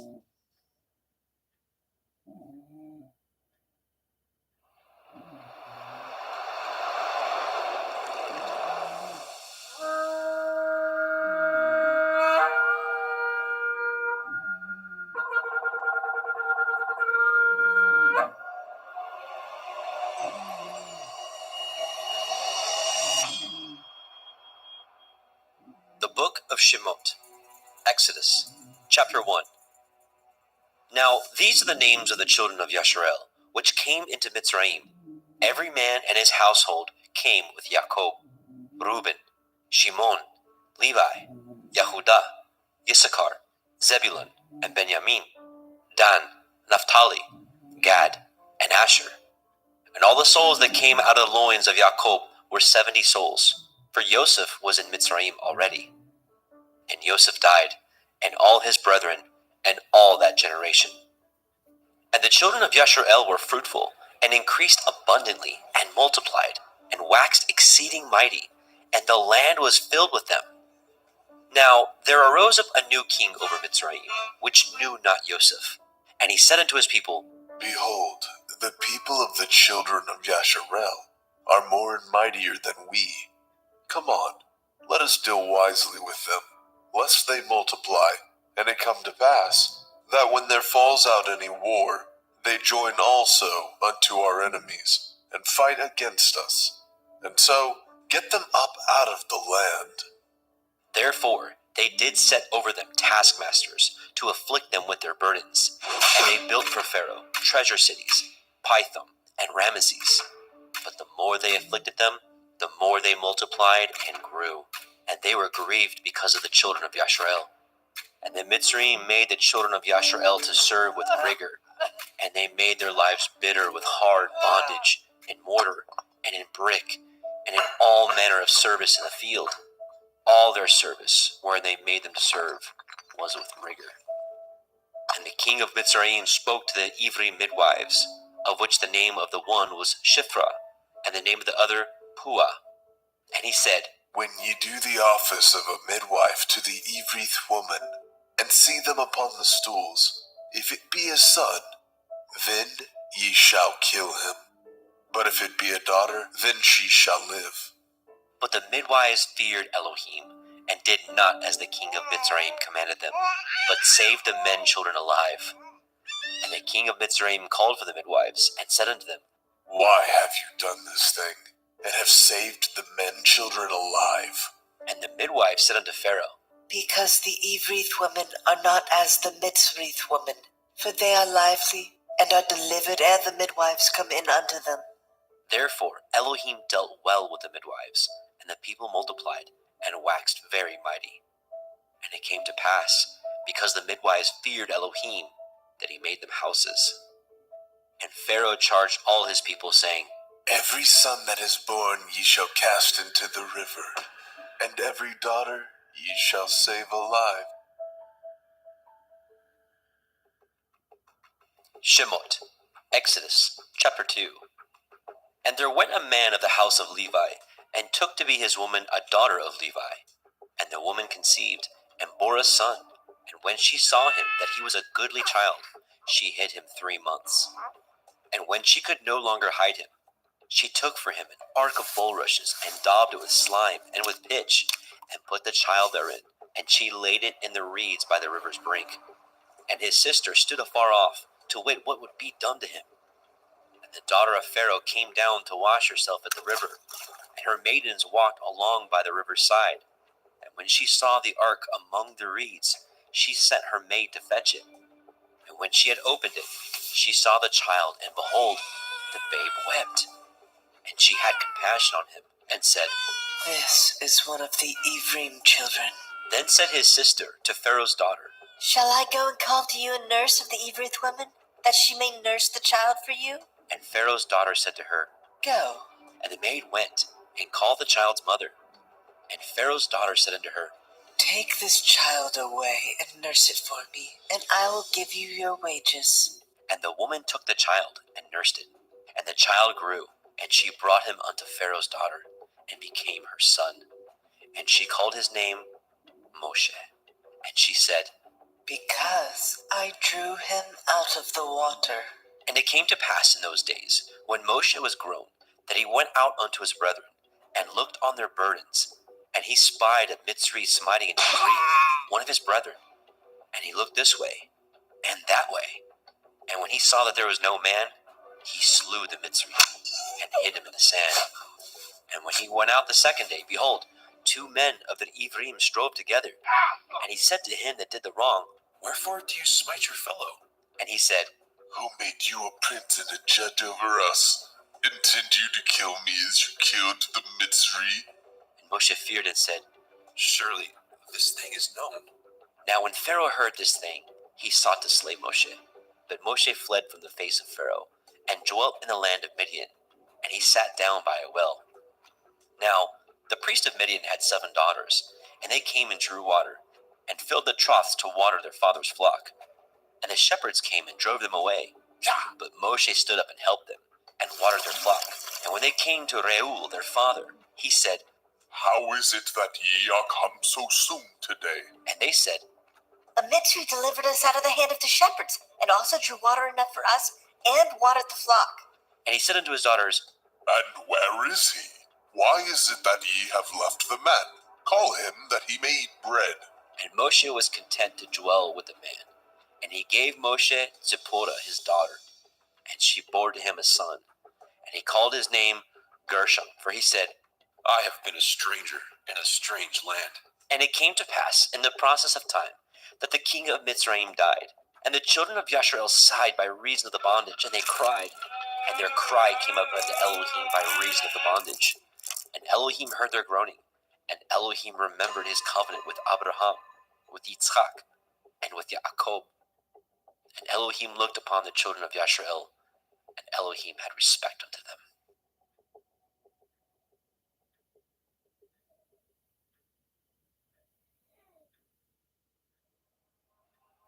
Shemot, Exodus, chapter 3. Now Moshe kept the flock of Yitro his father-in-law, the priest of Midian, and he led the flock to the backside of the desert, and came to the mountain of Elohim, even to Horeb. And the angel of Yahweh appeared unto him in a flame of fire, out of the midst of a thorn bush. And he looked, and behold, the thorn bush burned with fire, and the thorn bush was not consumed. And Moshe said, I will now turn aside and see this great sight, why the thorn bush is not burnt. And when Yahweh saw that he turned aside to see, Elohim called unto him out of the midst of the thorn bush, and said, Moshe, Moshe. And he said, Here am I. And he said, Draw not nigh hither. Put off your shoes from off your feet, for the place whereon you stand is holy ground. Moreover he said, I am the Elohai of your father, the Elohai of Abraham, the Elohai of Yitzchak, and the Elohai of Yaakov. And Moshe hid his face, for he was afraid to look upon Elohim. And Yahweh said, I have surely seen the affliction of my people, which are in Mitzrayim, and have heard their cry by reason of their taskmasters. For I know their sorrows, and I am come down to deliver them out of the hand of the Mitzrayim, and to bring them up out of that land unto a good land, and a large, unto a land flowing with milk and honey, unto the place of the Canaanim, and the Hittim, and the Amorim, and the Perizim, and the Hivim, and the Yevusim. Now therefore, behold, the cry of the children of Yasharel is come unto me, and I have also seen the oppression wherewith the Mitzrayim oppress them. Come now therefore, I will send you unto Pharaoh, that you may bring forth my people, the children of Yasharel, out of Mitzrayim. And Moshe said unto Elohim, Who am I that I should go unto Pharaoh, and that I should bring forth the children of Yasharel out of Mitzrayim? And he said, Certainly I will be with you, and this shall be a sign unto you that I have sent you. When you have brought forth the people out of Mitzrayim, ye shall serve Elohim upon this mountain. And Moshe said unto Elohim, Behold, when I come unto the children of Yasharel, and say unto them, The Elohai of your fathers has sent me unto you, and they shall say unto me, What is his name? What shall I say unto them? And Elohim said unto El Moshe, Ahaya Asher Ahaya, I am that I am. And he said, Thus shall you say unto the children of Yasharel, Ahaya I am has sent me unto you.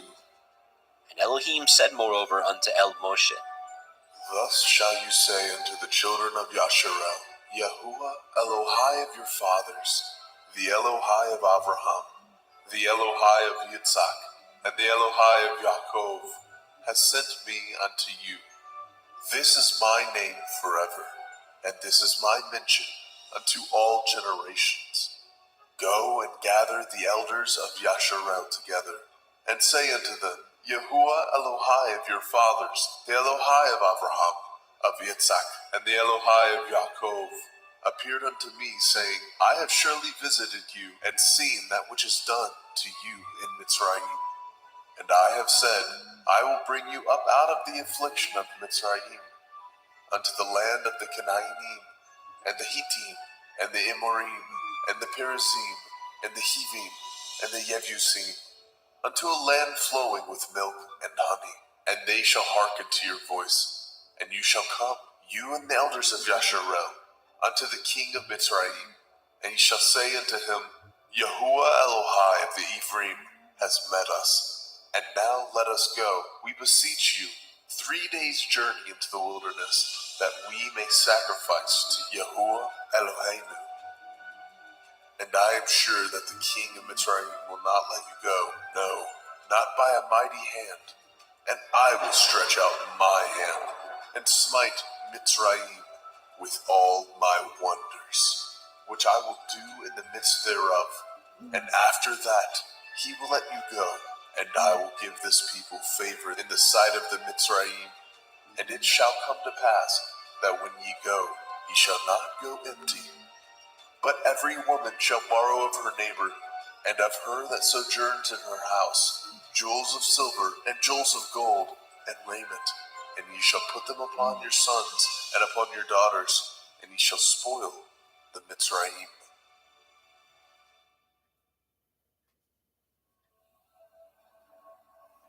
Shemot, Exodus, chapter 4. And Moshe answered and said, But, behold, they will not believe me, nor hearken unto my voice, for they will say, Yahweh has not appeared unto you. And Yahweh said unto him, What is that in your hand?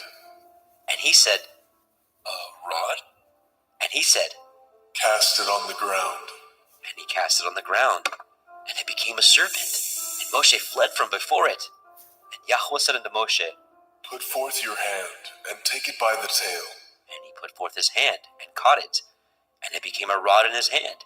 that they may believe that Yahuwah Elohai of their fathers, the Elohai of Abraham, the Elohai of Yitzhak, and the Elohai of Yaakov, has appeared unto you. And Yahweh said furthermore unto him, Put now your hand into your bosom. and he put his hand into his bosom. And when he took it out, behold, his hand was leprous as snow. And he said, Put your hand into your bosom again.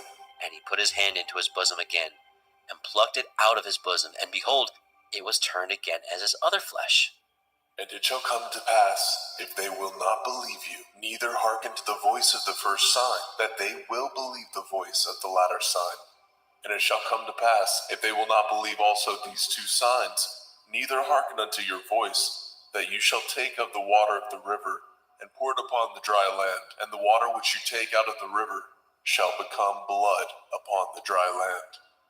And Moshe said unto Yahweh, Oh, my Adonai, I am not eloquent, neither heretofore, nor since you have spoken unto your servant, but I am slow of speech, and of a slow tongue. and Yahweh said unto him, Who has made man's mouth, or who makes the dumb, or deaf, or the seeing, or the blind? Have not I, Yahuwah? Now therefore go, and I will be with your mouth, and teach you what you shall say. and he said, O my Adonai, send, I pray you, by the hand of whom you will send. and the anger of Yahweh was kindled against Moshe, and he said, Is not Aharon the Levii your brother? I know that he can speak well, and also, behold, he comes forth to meet you, and when he sees you, he will be glad in his heart. And you shall speak unto him, and put the words in his mouth, and I will be with your mouth, and with his mouth, and will teach you what ye shall do. And he shall be your spokesman unto the people, and he shall be, even he shall be to you, instead of a mouth, and you shall be to him, instead of Elohim. And you shall take this rod in your hand, wherewith you shall do signs. And Moshe went and returned to Yitro his father-in-law, and said unto him, Let me go, I pray you, and return unto my brethren which are in Mitzrayim, and see whether they be yet alive. and Yitro said unto Moshe, Go in peace. and Yahweh said unto Moshe in Midian, Go, return into Mitzrayim, for all the men are dead which sought your life. And Moshe took his woman and his sons, and set them upon an ass, and he returned to the land of Mitzrayim. And Moshe took the rod of Elohim in his hand. And Yahweh said unto Moshe, When you go to return into Mitzrayim, see that you do all those wonders before Pharaoh, which I have put into your hand. But I will harden his heart, that he shall not let the people go. And you shall say unto Pharaoh, Thus says Yahuwah, Yasharel is my son, even my firstborn. And I say unto you, let my son go, that he may serve me. And if you refuse to let him go, behold, I will slay your son, even your firstborn. And it came to pass by the way in the inn that Yahweh met him and sought to kill him. Then Zipporah took a sharp stone and cut off the foreskin of her son and cast it at his feet and said, Surely a bloody man are you to me. So he let him go. Then she said, A bloody man you are, because of the circumcision. And Yahweh said to El Ahron, Go into the wilderness to meet Moshe. and he went and met him in the mount of Elohim and kissed him. And Moshe told Aharon all the words of Yahweh who had sent him, and the signs which he had commanded him. And Moshe and Aharon went and gathered together all the elders of the children of Yasharel. And Aharon spoke all the words which Yahweh had spoken unto Moshe, and did the signs in the sight of the people. And the people believed. And when they heard that Yahweh had visited the children of Yasharel, and that he had looked upon their affliction, then they bowed their heads and worshipped.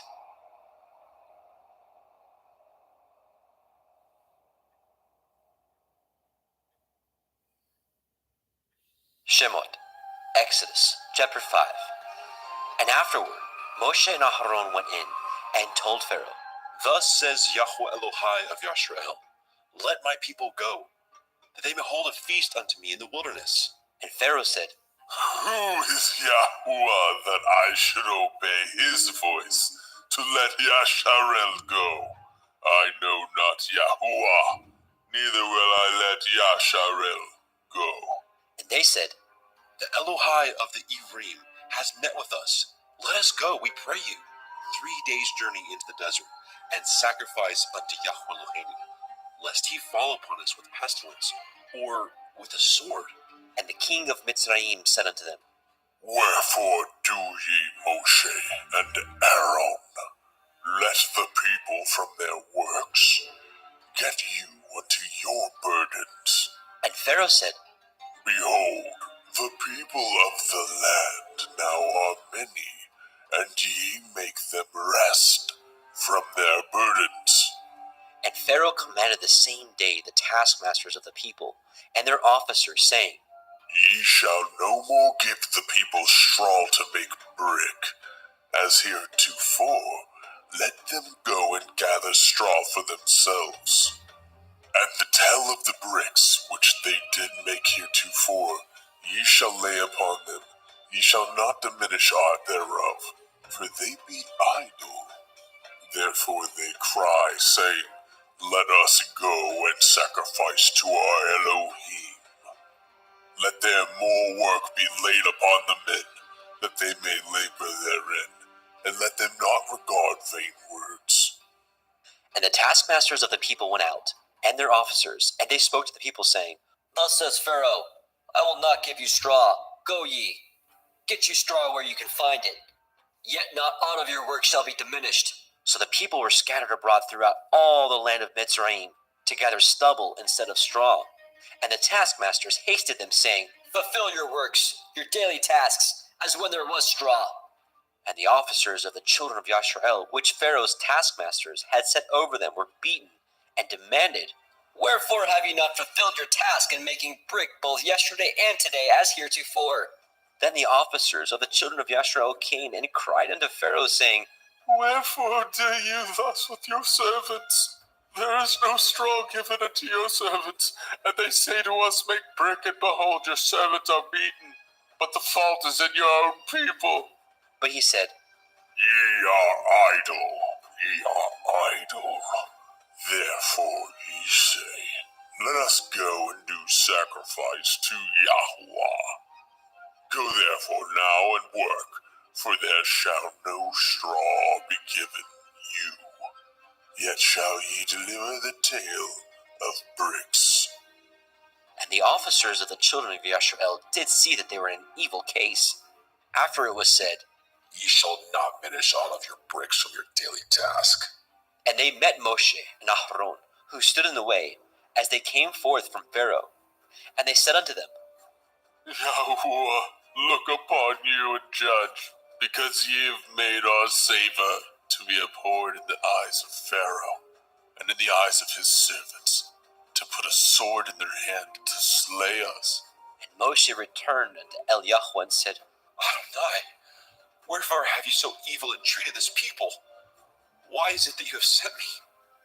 For since I came to Pharaoh to speak in your name, he has done evil to the people. Neither have you delivered your people at all. Shemot, Exodus, chapter 6. Then Yahweh said unto Moshe, Now shall you see what I will do to Pharaoh, for with a strong hand shall he let them go, and with a strong hand shall he drive them out of his land. And Elohim spoke unto Moshe, and said unto him, I am Yahuwah, and I appeared unto El Abraham, unto El Yitzhak, and unto El Yaakov, by El Shaddai. But by my name Yahuwah was I not known to them.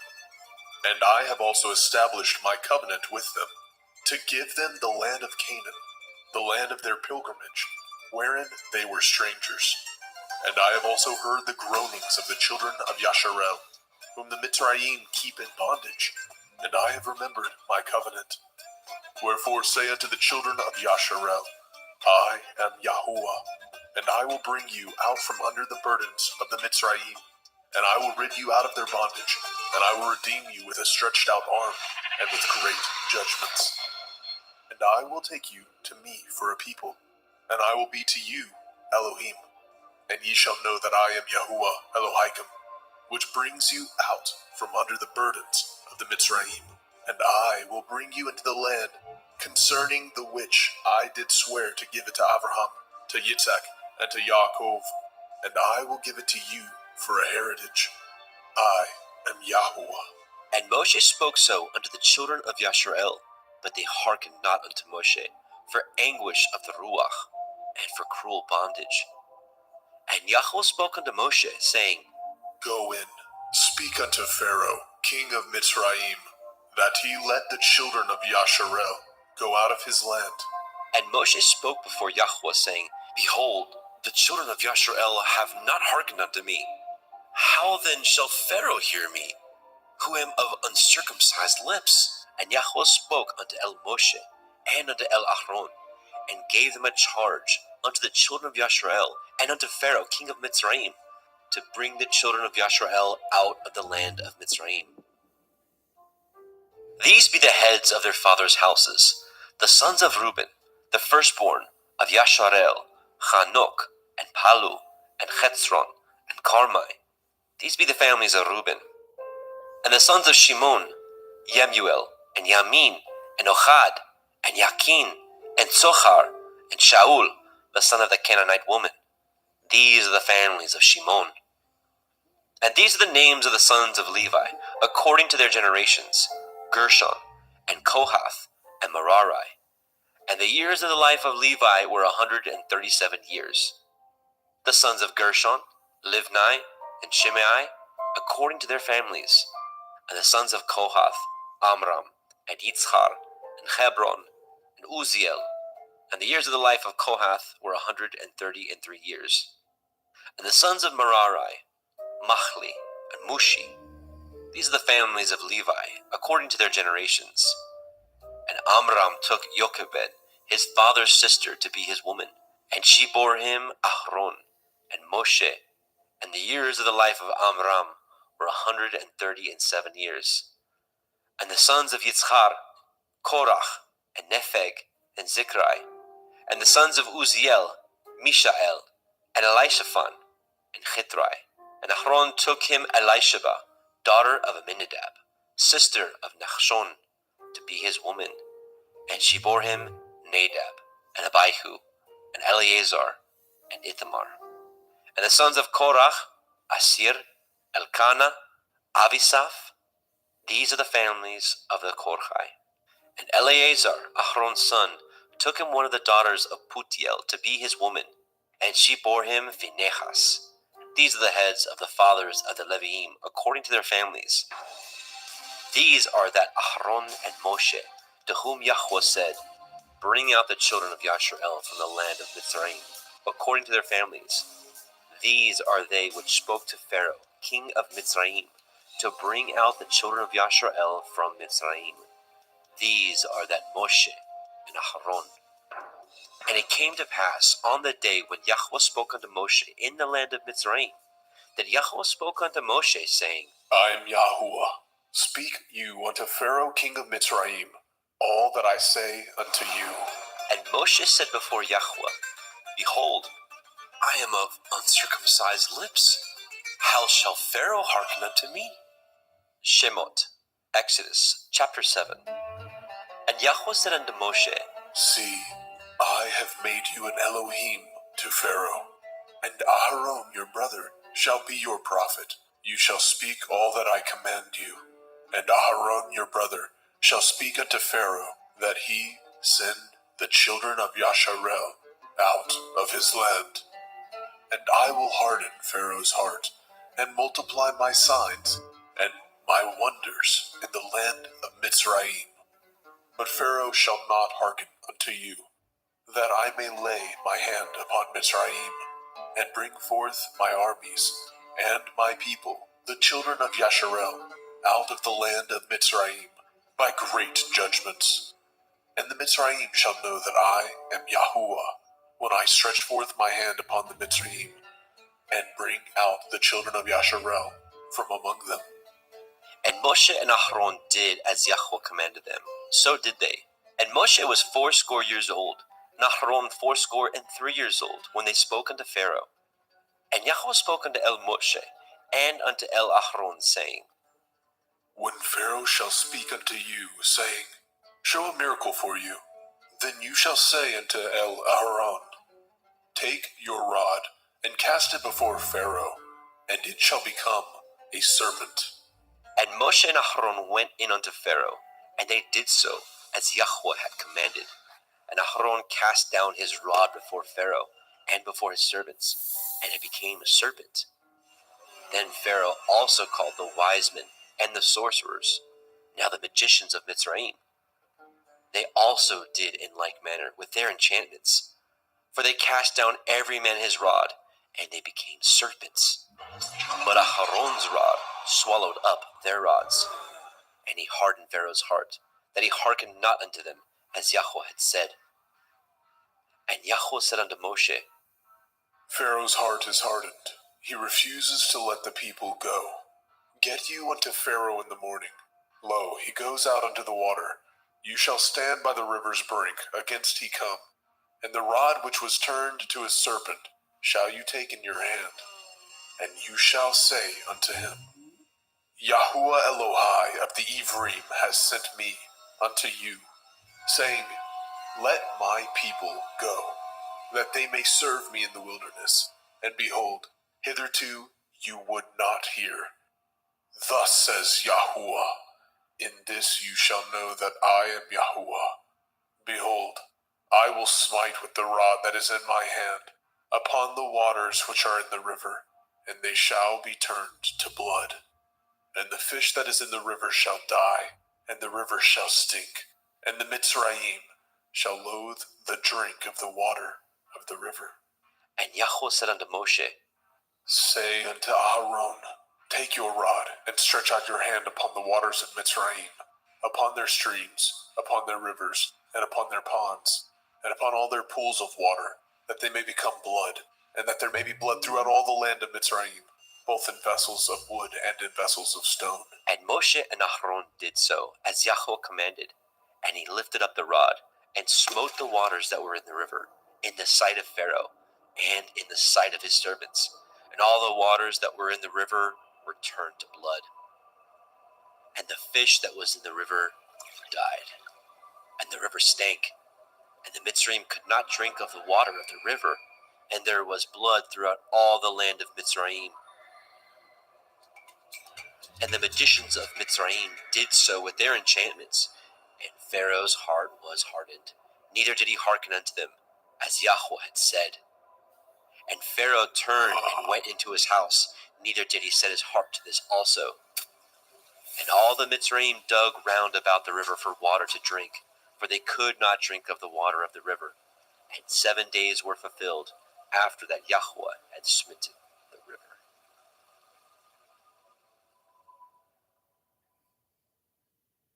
Shemot, Exodus chapter 8. And Yahweh spoke unto Moshe, Go unto Pharaoh, say unto him, Thus says Yahweh, Let my people go, that they may serve me. And if you refuse to let them go, behold, I will smite all your borders with frogs.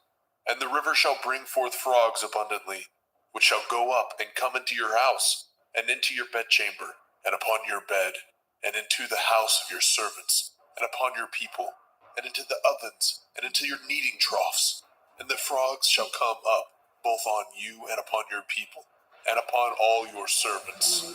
And Yahweh spoke unto El Moshe, Say unto El Aharon, Stretch forth your hand with your rod over the streams, over the rivers, and over the ponds, and cause the frogs to come up upon the land of Mitzrayim.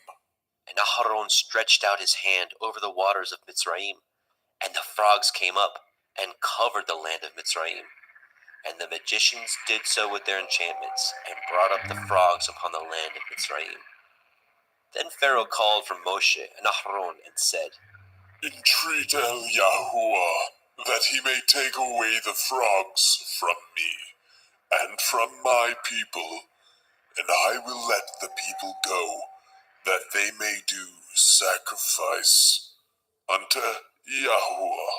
And Moshe said unto Pharaoh, Glory over me, when shall I entreat for you, and for your servants, and for your people, to destroy the frogs from you and from your houses, that they may remain in the river only? And he said, Tomorrow. And he said, Be it according to your word, that you may know that there is none like unto Yahweh Eloheinu. And the frogs shall depart from you, and from your houses, and from your servants, and from your people. They shall remain in the river only. And Moshe and Aharon went out from Pharaoh, and Moshe cried unto Yahweh because of the frogs which he had brought against Pharaoh. And Yahweh did according to the word of Moshe, and the frogs died out of the houses, out of the villages, and out of the fields. And they gathered them together upon heaps, and the land stank. But when Pharaoh saw that there was respite, he hardened his heart, and hearkened not unto them, as Yahweh had said. And Yahweh said unto El Moshe, Say unto El Aharon, Stretch out your rod, and smite the dust of the land, that it may become lice throughout all the land of Mitzrayim. And they did so. For Aharon stretched out his hand with his rod, and smote the dust of the earth, and it became lice in man and in beast. All the dust of the land became lice throughout all the land of Mitzrayim. And the magicians did so with their enchantments to bring forth the lice, but they could not. So there were lice upon man and upon beast. Then the magicians said unto Pharaoh, This is the finger of Elohim. And Pharaoh's heart was hardened, and he hearkened not unto them, as Yahweh had said. And Yahweh said unto Moshe, Rise up early in the morning, stand before Pharaoh. Lo, he comes forth to the water. And say unto him, Thus says Yahuwah, Let my people go, that they may serve me. Else if you will not let my people go, behold, I will send swarms of flies upon you, and upon your servants, and upon your people, and into your houses. And the houses of the Mitzrayim shall be full of swarms of flies, and also the ground whereon they are. And I will deliver in that day the land of Goshen, in which my people dwell, that no swarms of flies shall be there, to the end you may know that I am Yahuwah in the midst of the earth. And I will put a division between my people and your people. Tomorrow shall this sign be. And Yahweh did so. And there came a grievous swarm of flies into the house of Pharaoh, and into his servants' houses, and into all the land of Mitzrayim. The land was corrupted by reason of the swarm of flies. And Pharaoh called for Moshe and for Aharon, and said, Go ye, sacrifice to your Elohim in the land. And Moshe said, It is not meet so to do, for we shall sacrifice the abomination of the Mitzrayim to Yahweh Eloheinu. Lo, shall we sacrifice the abomination of the Mitzrayim before their eyes? And will they not stone us? We will go 3 days' journey into the wilderness, and sacrifice to Yahweh Eloheinu, as he shall command us. And Pharaoh said, I will let you go, that ye may sacrifice to Yahuwah Elohika in the wilderness. Only ye shall not go very far away. Entreat for me. And Moshe said, Behold, I go out from you, and I will entreat El Yahweh, that the swarms of flies may depart from Pharaoh, from his servants, and from his people, tomorrow. But let not Pharaoh deal deceitfully any more, in not letting the people go to sacrifice to Yahweh. And Moshe went out from Pharaoh, and entreated Yahweh. And Yahweh did according to the word of Moshe, and he removed the swarms of flies from Pharaoh, from his servants, and from his people. There remained not one. And Pharaoh hardened his heart at this time also, neither would he let the people go.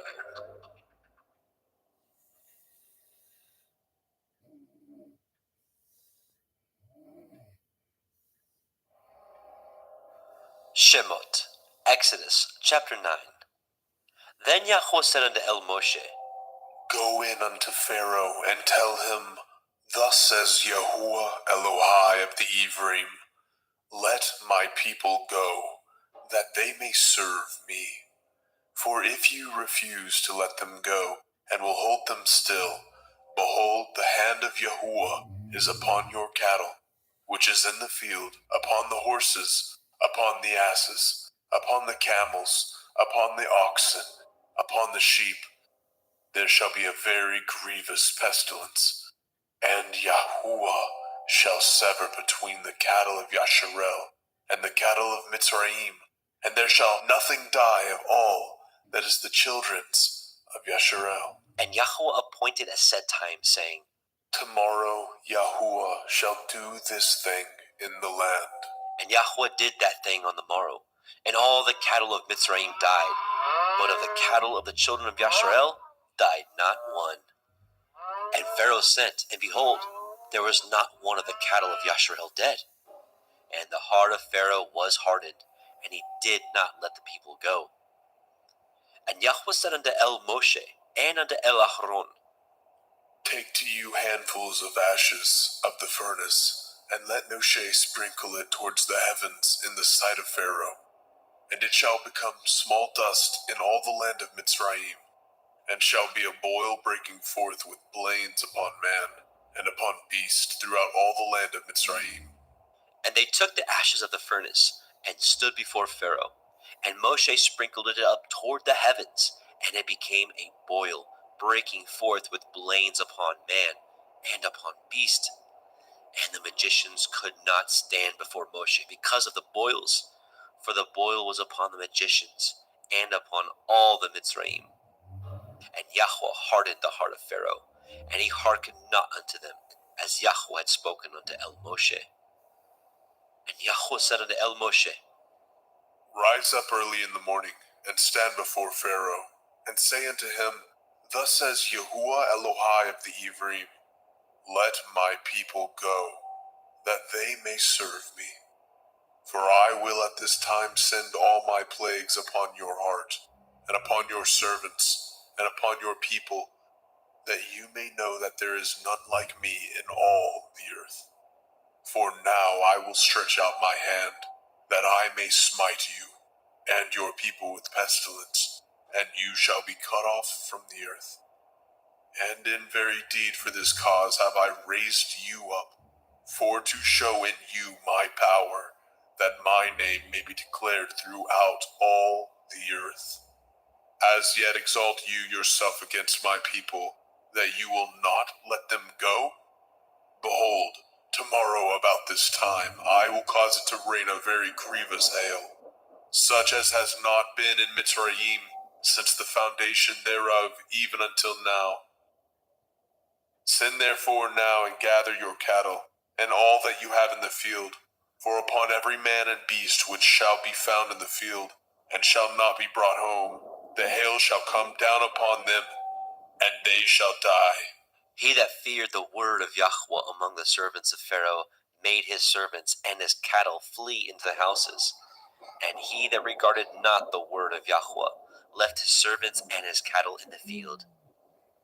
And Yahweh said unto Moshe, Stretch forth your hand towards the heavens, that there may be hail in all the land of Mitzrayim, upon man and upon beast, and upon every herb of the field, throughout the land of Mitzrayim.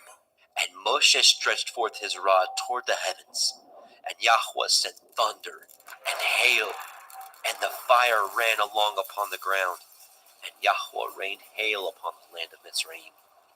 So there was hail, and fire mingled with the hail, very grievous, such as there was none like it in all the land of Mitzrayim, since it became a nation. And the hail smote throughout all the land of Mitzrayim, all that was in the field, both man and beast, and the hail smote every herb of the field, and broke every tree of the field. Only in the land of Goshen, where the children of Yashar'el were, was there no hail. And Pharaoh sent and called for Moshe and Aharon, and said unto them, I have sinned this time. Yahuwah is righteous, and I and my people are wicked. Entreat Yahuwah, for it is enough that there be no more mighty thunderings and hail, for I will let you go. Ye shall stay no longer. And Moshe said unto him, As soon as I am gone out of the city, I will spread abroad my hands unto Yahweh, and the thunder shall cease, neither shall there be any more hail, that you may know how that the earth is Yahweh's. But as for you and your servants, I know that you will not fear Yahweh Elohim. And the flax and the barley was smitten, for the barley was in the ear, and the flax was bold. But the wheat and the rye were not smitten, for they were not grown up. And Moshe went out of the city from Pharaoh, and spread abroad his hands unto Yahweh, and the thunders and the hail ceased, and the rain was not poured upon the earth. And when Pharaoh saw that the rain and the hail and the thunders were ceased, he sinned yet more, and hardened his heart, he and his servants. And the heart of Pharaoh was hardened, neither would he let the children of Yashar'el go, as Yahweh had spoken by Moshe. Shemot, Exodus, chapter 10. And Yahweh said unto Moshe, Go in unto Pharaoh, for I have hardened his heart, and the heart of his servants, that I might show these my signs before him, and that you may tell in the ears of your son, and of your son's son, what things I have wrought in Mitzrayim, and my signs which I have done among them, that ye may know how that I am Yahuwah. And Moshe and Aharon came in unto Pharaoh, and said unto him, Thus says Yahweh Elohai of the Ephraim, How long will you refuse to humble yourselves before me? Let my people go, that they may serve me. Else, if you refuse to let my people go, behold, tomorrow I will bring the locusts into your coast, and they shall cover the face of the earth, that one cannot be able to see the earth. And they shall eat the remnant of that which is escaped, which remains unto you from the hail, and shall eat every tree which grows for you out of the field. And they shall fill your houses, and the houses of all your servants, and the houses of all the Mitzrayim, which neither your fathers nor your fathers' fathers have seen, since the day that they were upon the earth unto this day. And he turned himself and went out from Pharaoh. And Pharaoh's servants said unto him, How long shall this man be a snare unto us? Let the men go, that they may serve Yahweh Elohim. Know you not that Mitzrayim is destroyed? And Moshe and Aharon were brought again unto Pharaoh. And he said unto them, Go, serve Yahuwah Elohim.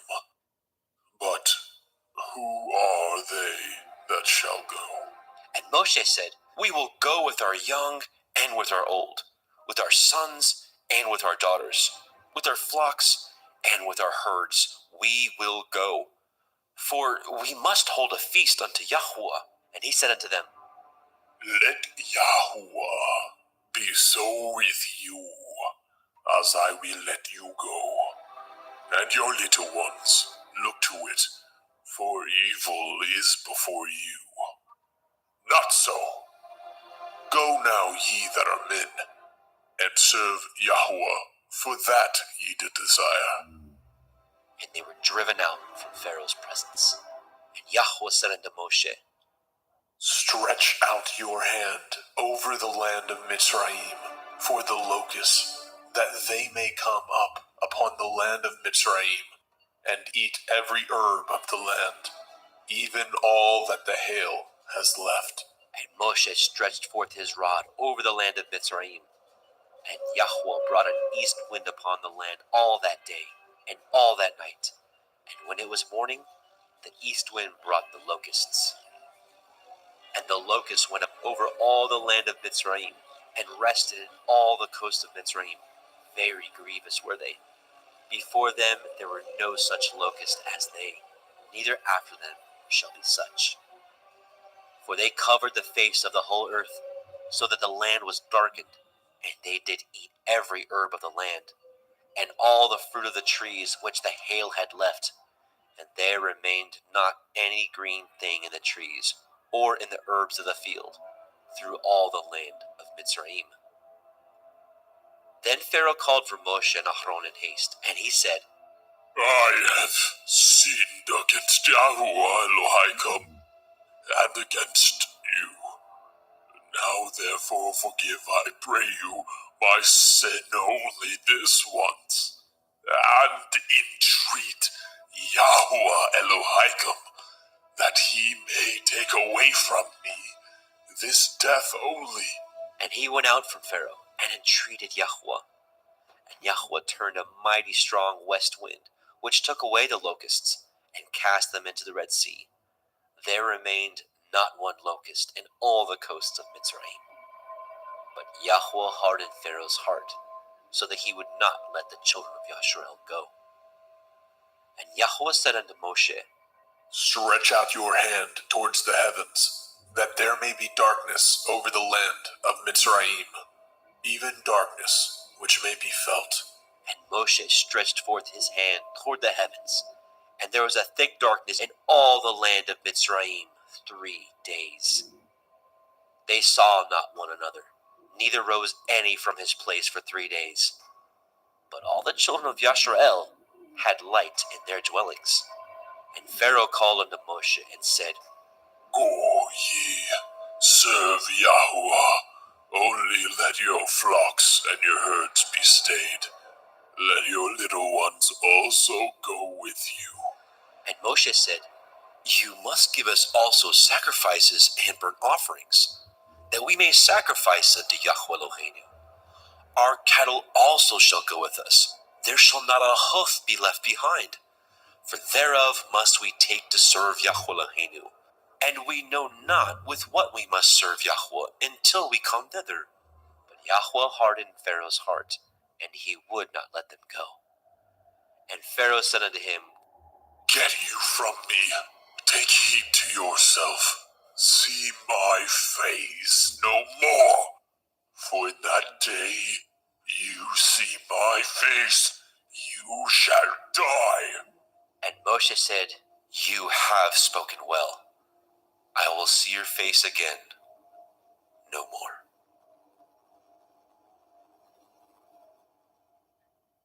Shemot, Exodus chapter 11. And Yahweh said unto Moshe, Yet will I bring one plague more upon Pharaoh, and upon Mitzrayim. Afterwards he will let you go hence. When he shall let you go, he shall surely thrust you out hence altogether.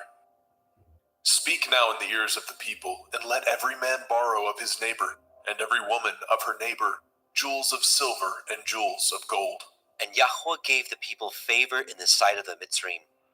Moreover, the man Moshe was very great in the land of Mitzrayim, in the sight of Pharaoh's servants, and in the sight of the people. And Moshe said, Thus says Yahweh, About midnight will I go out into the midst of Mitzrayim, and all the firstborn in the land of Mitzrayim shall die, from the firstborn of Pharaoh that sits upon his throne, even unto the firstborn of the maidservant that is behind the mill. and all the firstborn of beasts. And there shall be a great cry throughout all the land of Mitzrayim, such as there was none like it, nor shall be like it any more. But against any of the children of Yasharel shall not a dog move his tongue, against man or beast, that you may know how that Yahweh puts a difference between the Mitzrayim and Yasharel. And all these your servants shall come down unto me, and bow down themselves unto me, saying, Get you out, and all the people that follow you. And after that I will go out. And he went out from Pharaoh in great anger. And Yahweh said unto Moshe, Pharaoh shall not hearken unto you, that my wonders may be multiplied in the land of Mitzrayim. And Moshe and Aharon did all these wonders before Pharaoh. And Yahweh hardened Pharaoh's heart, so that he would not let the children of Yasharel go out of his land. Shemot, Exodus, chapter 12. And Yahweh spoke unto El Moshe and El Aharon in the land of Mitzrayim, saying, This month shall be unto you the beginning of months. It shall be the first month of the year to you. Speak ye unto all the assembly of Yasharel, saying, In the 10th day of this month they shall take to them every man a lamb, according to the house of their fathers, a lamb for a house. And if the household be too little for the lamb, let him and his neighbor next unto his house take it according to the number of the souls. Every man according to his eating shall make your count for the lamb. Your lamb shall be without blemish, a male of the first year. Ye shall take it out from the sheep or from the goats, and ye shall keep it up until the 14th day of the same month. And the whole multitude of the assembly of Yasharel shall kill it in the evening. And they shall take of the blood, and strike it on the two sides of the posts, and on the upper doorposts of the houses, wherein they shall eat it. And they shall eat the flesh in that night, roast with fire, and matzah, unleavened bread. And with bitter herbs they shall eat it. Eat not of it raw, nor sodden at all with water, but roast with fire, his head with his legs, and with the purtenance thereof. And ye shall let nothing of it remain unto the morning, and that which remains of it until the morning ye shall burn with fire. And thus shall ye eat it, with your loins girded, your shoes on your feet, and your staff in your hand. And ye shall eat it in haste. It is Yahuwah's Pesach.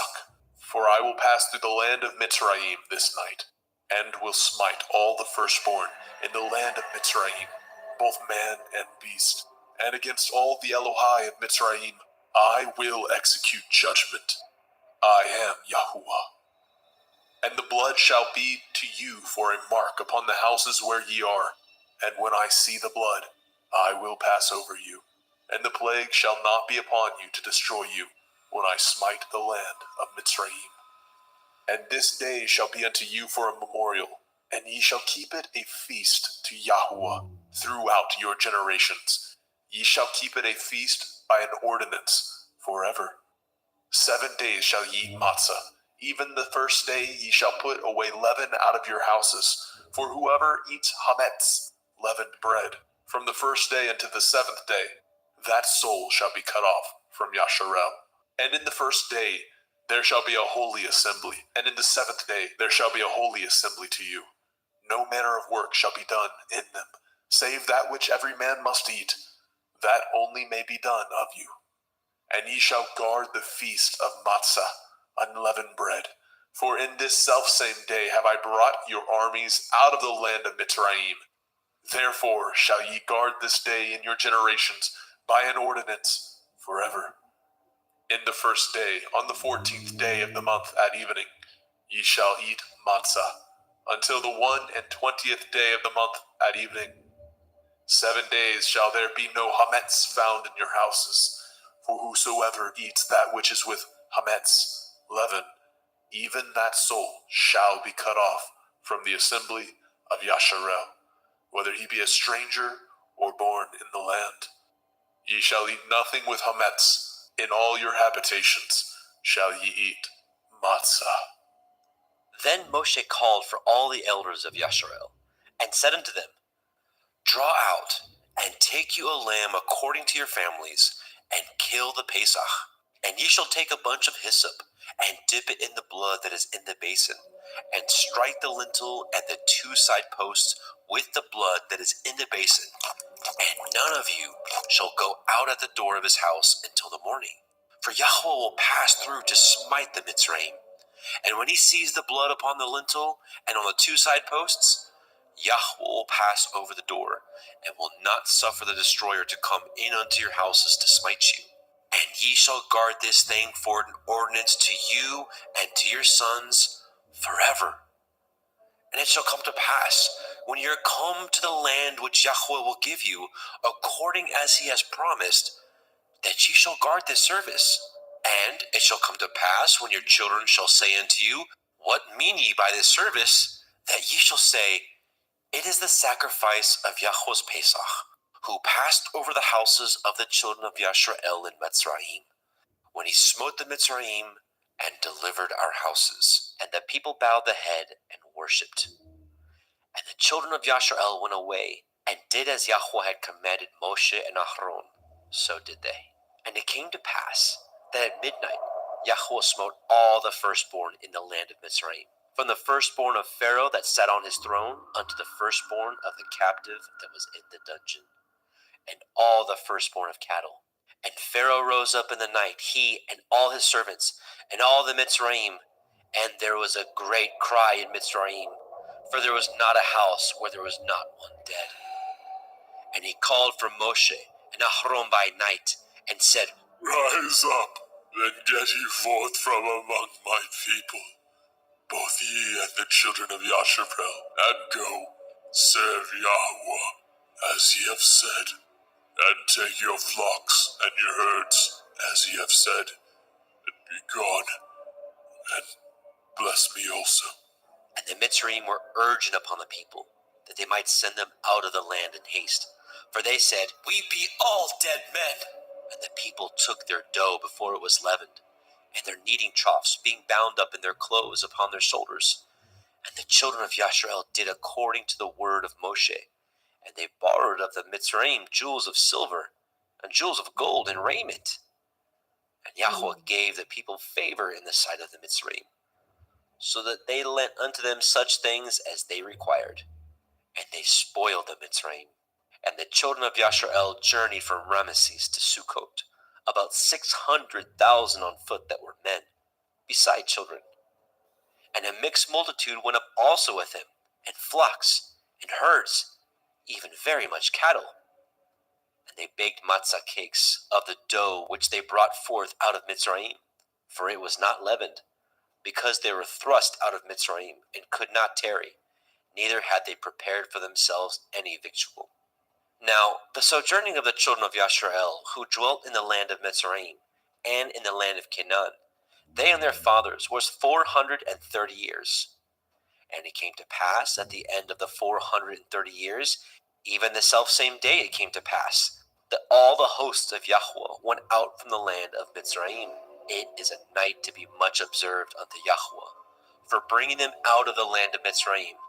This is that night of Yahweh, to be observed of all the children of Yashrael in their generations. And Yahweh said unto Moshe and Aharon, This is the ordinance of the Pesach. There shall no stranger eat thereof, but every manservant that is bought for money, when you have circumcised him, then he shall eat thereof. A foreigner and a hired servant shall not eat thereof. In one house shall it be eaten. You shall not carry forth aught of the flesh abroad out of the house, neither shall ye break a bone thereof. All the assembly of Yasharel shall keep it. And when a stranger shall sojourn with you, and will keep the Pesach to Yahuwah, let all his males be circumcised, and then let him come near and keep it. And he shall be as one that is born in the land. For no one uncircumcised person shall eat thereof. 1 Torah shall be to him that is homeborn, and unto the stranger that sojourns among you. Thus did all the children of Yashrael, as Yahweh commanded Moshe and Aharon, so did they. And it came to pass at the selfsame day, that Yahweh did bring the children of Yashrael out of the land of Mitzrayim by their armies.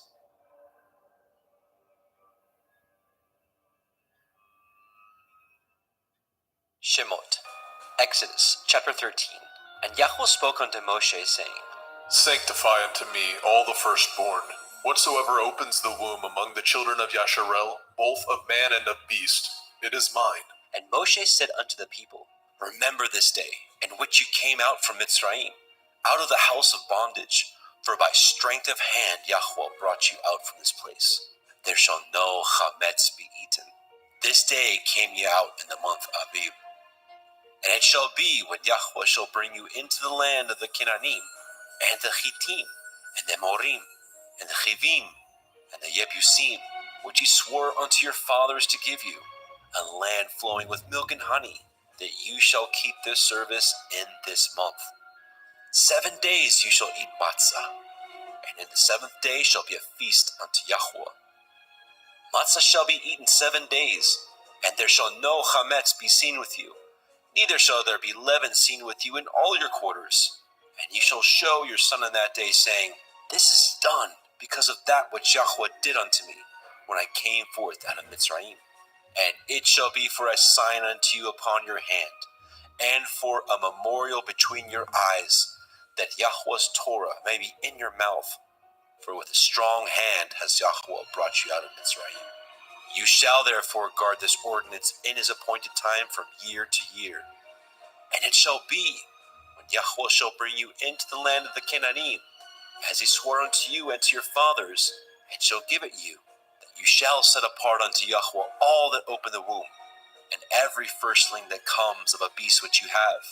The males shall be Yahweh's. And every firstling of an ass you shall redeem with a lamb, and if you will not redeem it, then you shall break his neck. And all the firstborn of man among your children shall you redeem. And it shall be, when your son asks you in time to come, saying, What is this?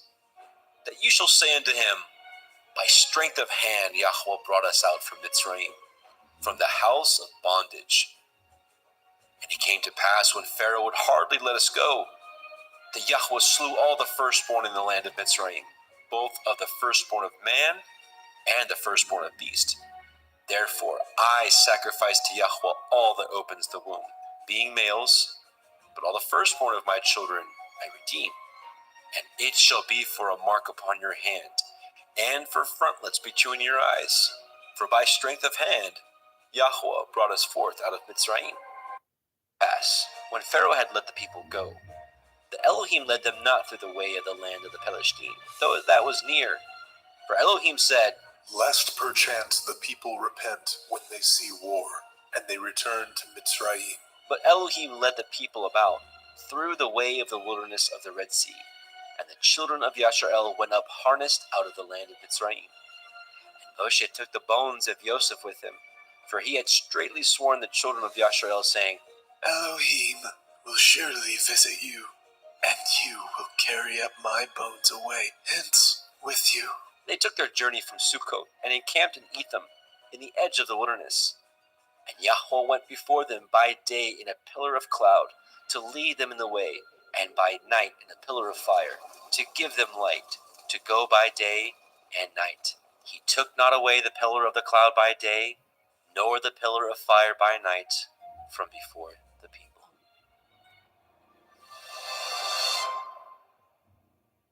Shemot, Exodus chapter 14. And Yahweh spoke unto Moshe, saying, Speak unto the children of Yasharel, that they turn and encamp before Pi Hachiron, between Migdol and the sea, over against Baal Zephon. Before it shall ye encamp by the sea. For Pharaoh will say of the children of Yasharel, They are entangled in the land, the wilderness has shut them in. And I will harden Pharaoh's heart, that he shall follow after them, and I will be honored upon Pharaoh, and upon all his host, that the Mitzrayim may know that I am Yahweh. And they did so. And it was told the king of Mitzrayim that the people fled, and the heart of Pharaoh and his servants was turned against the people. And they said, Why have we done this, that we have let Yasharel go from serving us? And he made ready his chariot, and took his people with him. And he took 600 chosen chariots, and all the chariots of Mitzrayim and captains over every one of them. And Yahweh hardened the heart of Pharaoh, king of Mitzrayim, and he pursued after the children of Yasharel. And the children of Yasharel went out with a high hand. But the Mitzrayim pursued after them, all the horses and chariots of Pharaoh, and his horsemen, and his army, and overtook them encamping by the sea, beside Pi Hahiroth, before Baal Tzafon. And when Pharaoh drew nigh, the children of Yasharel lifted up their eyes, and behold, the Mitzrayim marched after them, and they were sore afraid. And the children of Yasharel cried out unto Yahweh. And they said unto Moshe, Because there were no graves in Mitzrayim, have ye taken us away to die in the wilderness? Wherefore have ye dealt thus with us, to carry us forth out of Mitzrayim? Is not this the word that we did tell you in Mitzrayim, saying, Let us alone, that we may serve the Mitzrayim? For it had been better for us to serve the Mitzrayim, than that we should die in the wilderness. And Moshe said unto the people, Fear ye not, stand still, and see the Yeshua of Yahweh, which he will show you today. For the Mitzrayim who ye have seen today, ye shall see them again no more forever. Yahweh shall fight for you, and ye shall hold your peace. And Yahweh said unto Moshe, Wherefore cry you unto me? Speak unto the children of Yasharel, that they go forward. But lift up your rod, and stretch out your hand over the sea, and divide it. And the children of Yasharel shall go on dry ground through the midst of the sea. And I, behold, I will harden the hearts of the Mitzrayim, and they shall follow them, and I will get me honor upon Pharaoh, and upon all his host, upon his chariots, and upon his horsemen. And the Mitzrayim shall know that I am Yahuwah, when I have gotten me honor upon Pharaoh, upon his chariots, and upon his horsemen. And the angel of Elohim, which went before the camp of Yasharel, removed and went behind them. And the pillar of the cloud went from before their face, and stood behind them. And it came between the camp of the Mitzrayim and the camp of Yasharel, and it was a cloud and darkness to them, but it gave light by night to these, so that the one came not near the other all night. And Moshe stretched out his hand over the sea, and Yahweh caused the sea to go back by a strong east wind all that night, and made the sea dry land, and the waters were divided. And the children of Yasharel went into the midst of the sea upon the dry ground, and the waters were a wall unto them on their right hand and on their left. And the Mitzrayim pursued, and went in after them into the midst of the sea, even all Pharaoh's horses, his chariots, and his horsemen.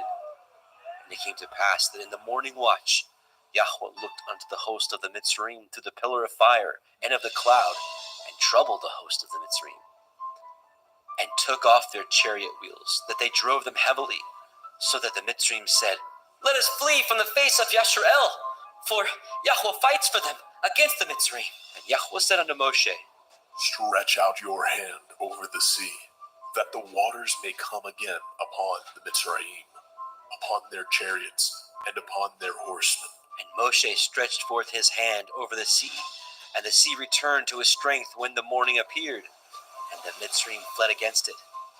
Yahweh overthrew the Mitzrayim in the midst of the sea, and the waters returned, and covered the chariots, and the horsemen, and all the host of Pharaoh that came into the sea after them. There remained not so much as one of them. But the children of Yasharel walked upon dry land in the midst of the sea, and the waters were a wall unto them on their right hand and on their left.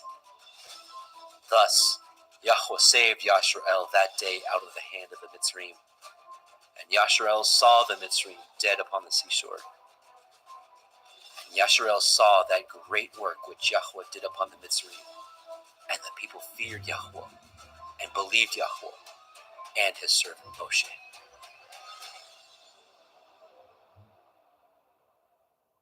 Shemot, Exodus, chapter 15. Then sang Moshe and the children of Yasharel this song unto Yahweh, saying, I will sing unto Yahweh, for he has triumphed gloriously. The horse and the rider has he thrown into the sea. Yah is my strength and song, and he has become my Yeshua. He is my El, and I will prepare him a habitation. My father's Elohai, and I will exalt him. Yahweh is a man of war. Yahweh is his name. Pharaoh's chariots and his host has he cast into the sea. His chosen captains also are drowned in the Red Sea. The depths have covered them. They sank into the bottom as a stone. Your right hand, O Yahweh, is become glorious in power. Your right hand, O Yahweh, has dashed in pieces the enemy. And in the greatness of your excellency, you have overthrown them that rose up against you. You sent forth your wrath, which consumed them as stubble. And with the blast of your nostrils, the waters were gathered together. The flood stood upright as a heap, and the depths were congealed in the heart of the sea. The enemy said, I will pursue, I will overtake, I will divide the spoil. My lust shall be satisfied upon them. I will draw my sword, my hand shall destroy them. You blew with your ruach, the sea covered them. They sank as lead in the mighty waters. Who is like unto you, O Yahweh, among the Elohim? Who is like you, glorious in holiness, fearful in praises, doing wonders? You stretched out your right hand, the earth swallowed them. You and your mercy have led forth the people which you have redeemed. You have guided them in your strength unto your holy habitation. The people shall hear and be afraid. Sorrow shall take hold on the inhabitants of Pelesheth. Then the dukes of Edom shall be amazed, the mighty men of Moab, trembling shall take hold upon them. All the inhabitants of Canaan shall melt away. Fear and dread shall fall upon them by the greatness of your arm. They shall be as still as a stone, till your people pass over, O Yahweh, till the people pass over which you have purchased.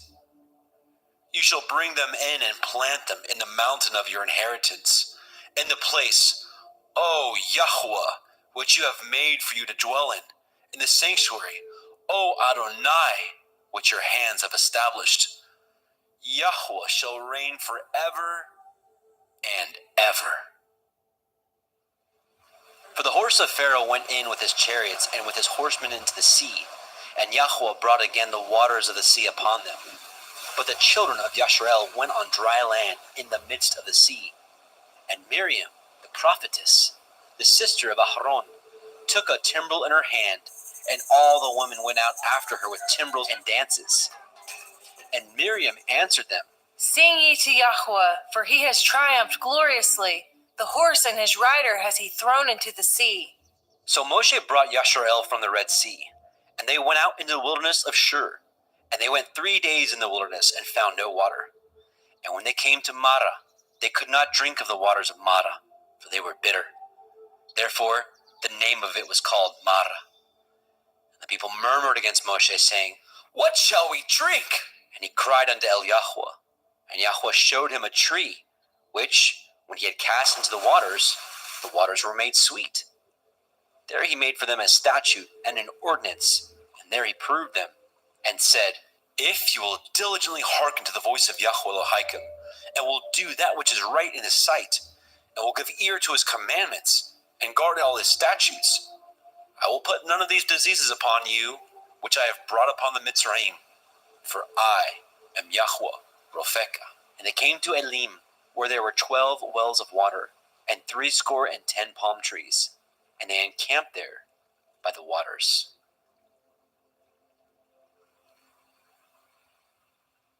Shemot, Exodus, chapter 16. And they took their journey from Elim, and all the assembly of the children of Yashrael came unto the wilderness of Sin, which is between Elim and Sinai, on the 15th day of the 2nd month after their departing out of the land of Mitzrayim. And the whole assembly of the children of Yashrael murmured against Moshe and Aharon in the wilderness. And the children of Yashrael said unto them, Would to Elohim we had died by the hand of Yahweh in the land of Mitzrayim, when we sat by the flesh pots, and when we did eat bread to the full. For ye have brought us forth into this wilderness to kill this whole assembly with hunger. Then said Yahweh unto Moshe, Behold, I will rain bread from heavens for you, and the people shall go out and gather a certain rate every day, that I may prove them, whether they will walk in my Torah or no. And it shall come to pass that on the 6th day they shall prepare that which they bring in, and it shall be twice as much as they gather daily. And Moshe and Aharon said unto all the children of Yashrael, At evening, then ye shall know what Yahuwah has brought out of the land of Mitzrayim. and in the morning, then ye shall see the glory of Yahweh, for that he hears your murmurings against Yahweh. And what are we, that ye murmur against us? And Moshe said, This shall be, when Yahweh shall give you in the evening flesh to eat, and in the morning bread to the full, for that Yahweh hears your murmurings which you murmur against him. And what are we? Your murmurings are not against us, but against Yahweh. And Moshe spoke unto Aharon, Say unto all the assembly of the children of Yashrael, Come near before Yahweh, for he has heard your murmurings. And it came to pass, as Aharon spoke unto the whole assembly of the children of Yashrael, that they looked toward the wilderness, and behold, the glory of Yahweh appeared in the cloud. And Yahweh spoke unto Moshe, saying, I have heard the murmurings of the children of Yasharel.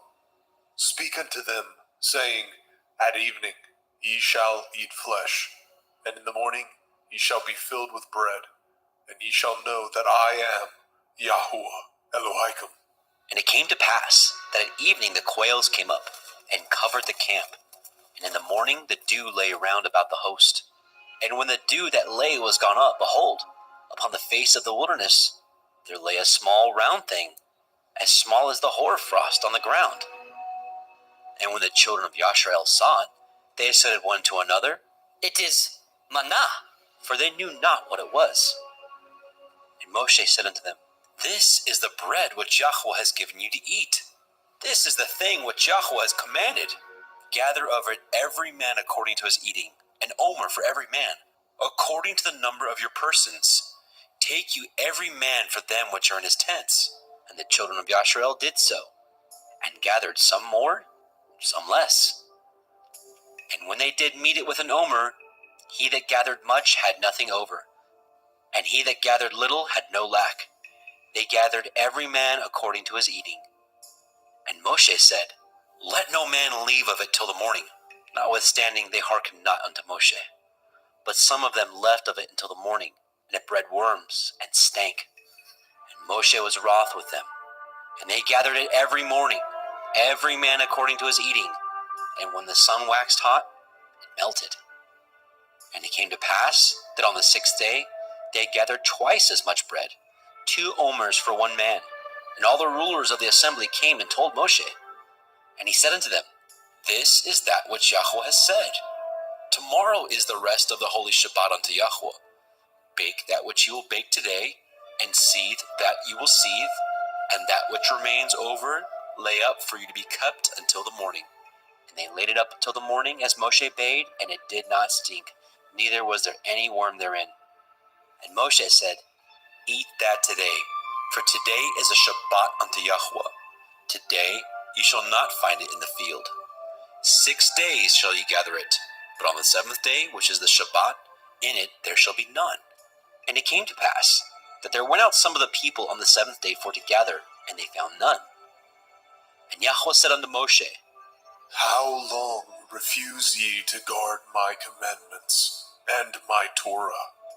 See for that Yahuwah has given you the Sabbath. Therefore, he gives you on the 6th day the bread of 2 days. Abide ye every man in his place.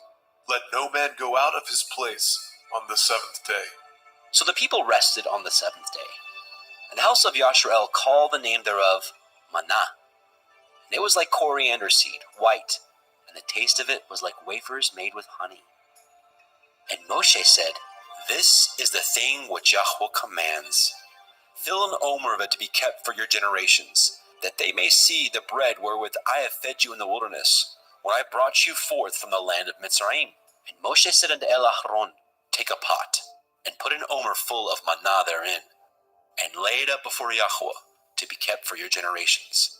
As Yahweh commanded Moshe, so Aharon laid it up before the testimony to be kept. And the children of Yashrael did eat manna 40 years, until they came to a land inhabited. They did eat manna until they came unto the borders of the land of Canaan. Now, an omer is a 10th part of an ephah. Shemot, Exodus, chapter 17. And all the assembly of the children of Yashrael journeyed from the wilderness of Sin, after their journeys, according to the commandment of Yahweh, and pitched in Rephidim, and there was no water for the people to drink. Wherefore the people did chide with Moshe, and said, Give us water, that we may drink. And Moshe said unto them, Why chide ye with me? Wherefore do you tempt Yahweh? The people thirsted there for water. And the people murmured against Moshe and said, Wherefore is it that you brought us up out of Mitzrayim, to kill us and our children and our cattle with thirst? And Moshe cried unto Yahweh, saying, What shall I do unto this people? They be almost ready to stone me. And Yahweh said unto Moshe, Go on before the people, and take with you the elders of Yasharel, and your rod, wherewith you smote the river, take in your hand, and go. Behold, I will stand before you there upon the rock in Horeb, and you shall smite the rock, and there shall come water out of it, that people may drink. And Moshe did so in the sight of the elders of Yashrael. And he called the name of the place Massa and Meribah, because of the chiding of the children of Yashrael, and because they tempted Yahweh, saying, Is Yahweh among us or not? Then came Amalek, and fought with Yashrael and Rephidim. And Moshe said unto Yahusha, Choose us out men, and go out, fight with Amalek. Tomorrow I will stand on the top of the hill with the rod of Elohim in my hand. So Yahusha did as Moshe had said to him, and fought with Amalek. And Moshe and Aharon and Hur went up to the top of the hill. And it came to pass, when Moshe held up his hand, that Yashrael prevailed. And when he let down his hand, Amalek prevailed. But Moshe's hands were heavy, and they took a stone and put it under him, and he sat thereon. And Aharon and Hur stayed up his hands, the one on the one side, and the other on the other side. And his hands were steady until the going down of the sun. And Yahusha discomfited Amalek and his people with the edge of the sword. And Yahweh said unto Moshe, Write this for a memorial in a sefer, and rehearse it in the ears of Yahusha, for I will utterly put out the remembrance of Amalek from under the heavens. And Moshe built an altar, and called the name of it Yahweh Nisai. For he said, Because Yah has sworn that Yahweh will have war with Amalek from generation to generation. Shemot, Exodus, chapter 18.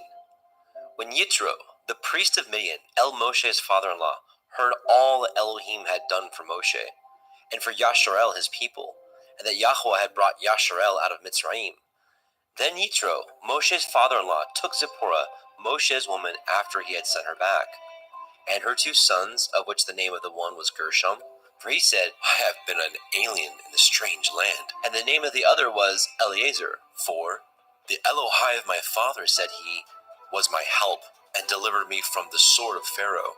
And Yitro, Moshe's father-in-law, came with his sons and woman unto Moshe in the wilderness, where he encamped at the mount of Elohim. And he said unto Moshe, I, your father-in-law Yithro, am come unto you, and your woman, and her 2 sons with her. And Moshe went out to meet his father-in-law, and did obeisance, and kissed him, and they asked each other of their welfare, and they came into the tent. And Moshe told his father-in-law all that Yahweh had done unto Pharaoh, and unto the Mitzrayim for Yasharel's sake, and all the travail that had come upon them by the way, and how Yahweh delivered them. And Yitro rejoiced for all the goodness which Yahweh had done unto Yasharel, whom he had delivered out of the hand of the Mitzrayim. And Yitro said, Blessed be Yahweh, who has delivered you out of the hand of the Mitzrayim, and out of the hand of Pharaoh, who has delivered the people from under the hand of the Mitzrayim. Now I know that Yahuwah is greater than all Elohim, for in the thing wherein they dealt proudly, he was above them. And Yitro, Moshe's father-in-law, took a burnt offering and sacrifices for Elohim. Nahron came, and all the elders of Yashrael, to eat bread with Moshe's father-in-law before Elohim. And it came to pass on the morrow that Moshe sat to judge the people, and the people stood by Moshe from the morning unto the evening. And when Moshe's father-in-law saw all that he did to the people, he said, What is this that you do to the people? Why sit you yourself alone, and all the people stand by you from morning unto evening? And Moshe said unto his father-in-law, Because the people come unto me to inquire of Elohim. When they have a matter, they come unto me, and I judge between one and another. And I do make them know the statutes of Elohim and his Torah. And Moshe's father-in-law said unto him, The thing you do is not good. You will surely wear away, both you and this people that is with you, for this thing is too heavy for you. You are not able to perform it yourself alone. Hearken now unto my voice. I will give you counsel, and Elohim shall be with you. Be for the people to Elohimward, that you may bring the causes unto Elohim. And you shall teach them ordinances and Torah, and shall show them the way wherein they must walk, and the work that they must do. Moreover, you shall provide out of all the people able men, such as fear Elohim, men of truth, hating covetousness, and place such over them, to be rulers of thousands, and rulers of hundreds, rulers of fifties, and rulers of tens. And let them judge the people at all seasons, and it shall be that every great matter they shall bring unto you, but every small matter they shall judge. So shall it be easier for you, and they shall bear the burden with you. If you shall do this thing, and Elohim command you so, then you shall be able to endure, and all this people shall also go to their place in peace. So Moshe hearkened to the voice of his father-in-law, and did all that he had said. And Moshe chose able men out of all Yasharel, and made them heads over the people, rulers of thousands, rulers of hundreds, rulers of fifties, and rulers of tens. And they judged the people at all seasons. The hard causes they brought unto Moshe, but every small matter they judged themselves. And Moshe let his father-in-law depart, and he went his way into his own land. Shemot, Exodus, chapter 19. In the 3rd month, when the children of Yasharel were gone forth out of the land of Mitzrayim, the same day came they into the wilderness of Sinai. For they were departed from Rephidim, and were come to the desert of Sinai, and had pitched in the wilderness. And there Yasharel camped before the mount. And Moshe went up unto Elohim, and Yahweh called unto him out of the mountain, saying, Thus shall you say to the house of Yaakov, and tell the children of Yasharel, Ye have seen what I did unto the Mitzrayim, and how I bore you on eagle's wings, and brought you unto myself. Now therefore, if ye will obey my voice indeed, and guard my covenant, then ye shall be a peculiar treasure unto me above all people. For all the earth is mine, and ye shall be unto me a kingdom of priests, and a holy nation. These are the words which you shall speak unto the children of Yasharel. And Moshe came and called for the elders of the people, and laid before their faces all these words which Yahweh commanded him. And all the people answered together and said, All that Yahweh has spoken, we will do. And Moshe returned the words of the people unto Yahweh. And Yahweh said unto Moshe, Lo, I come unto you in a thick cloud, that the people may hear when I speak with you, and believe you forever. And Moshe told the words of the people unto Yahweh. And Yahweh said unto Moshe, Go unto the people, and sanctify them today and tomorrow, and let them wash their clothes, and be ready against the 3rd day. For the 3rd day Yahuwah will come down in the sight of all the people upon Mount Sinai. And you shall set bounds unto the people round about, saying, Take heed to yourselves, that ye go not up unto the mount, or touch the border of it. Whosoever touches the mount shall be surely put to death. There shall not a hand touch it, but he shall surely be stoned or shot through. Whether it be beast or man, it shall not live. When the shofar sounds long, they shall come up to the mount. And Moshe went down from the mount unto the people, and sanctified the people, and they washed their clothes. And he said unto the people, Be ready against the third day, come not at your women. And it came to pass on the third day in the morning, that there were thunders and lightnings, and a thick cloud upon the mount, and the voice of the shofar exceeding loud, so that all the people that was in the camp trembled. And Moshe brought forth the people out of the camp to meet with Elohim, and they stood at the nether part of the mount. And Mount Sinai was altogether on a smoke, because Yahweh descended upon it in fire, and the smoke thereof ascended as the smoke of a furnace, and the whole mount quaked greatly. And when the voice of the shofar sounded long, and waxed louder and louder, Moshe spoke, and Elohim answered him by a voice. And Yahweh came down upon Mount Sinai, on the top of the mount. And Yahweh called Moshe up to the top of the mount, and Moshe went up. And Yahweh said unto Moshe, Go down, charge the people, lest they break through unto El Yahweh to gaze, and many of them perish. And let the priests also, which come near to El Yahweh, sanctify themselves, lest Yahweh break forth upon them. And Moshe said unto El Yahweh, The people cannot come up unto Mount Sinai, for you charged us, saying, Set bounds about the mount, and sanctify it. And Yahweh said unto him, Away, get you down, and you shall come up you and Aaron with you. But let not the priests and the people break through to come up unto El Yahweh, lest he break forth upon them. So Moshe went down unto the people, and spoke unto them. Shemot, Exodus, chapter 20. And Elohim spoke all these words, saying, I am Yahuwah Elohika, which have brought you out of the land of Mitzrayim, out of the house of bondage. You shall have no other Elohim before me. You shall not make any graven image or any likeness of anything that is in the heavens above, or that is in the earth beneath, or that is in the water under the earth. You shall not bow yourself to them, nor serve them, for I, Yahuwah Elohika, am a jealous El, visiting the iniquity of the fathers upon the children unto the third and fourth generation of them that hate me, and showing mercy unto thousands of them that love me and guard my commandments.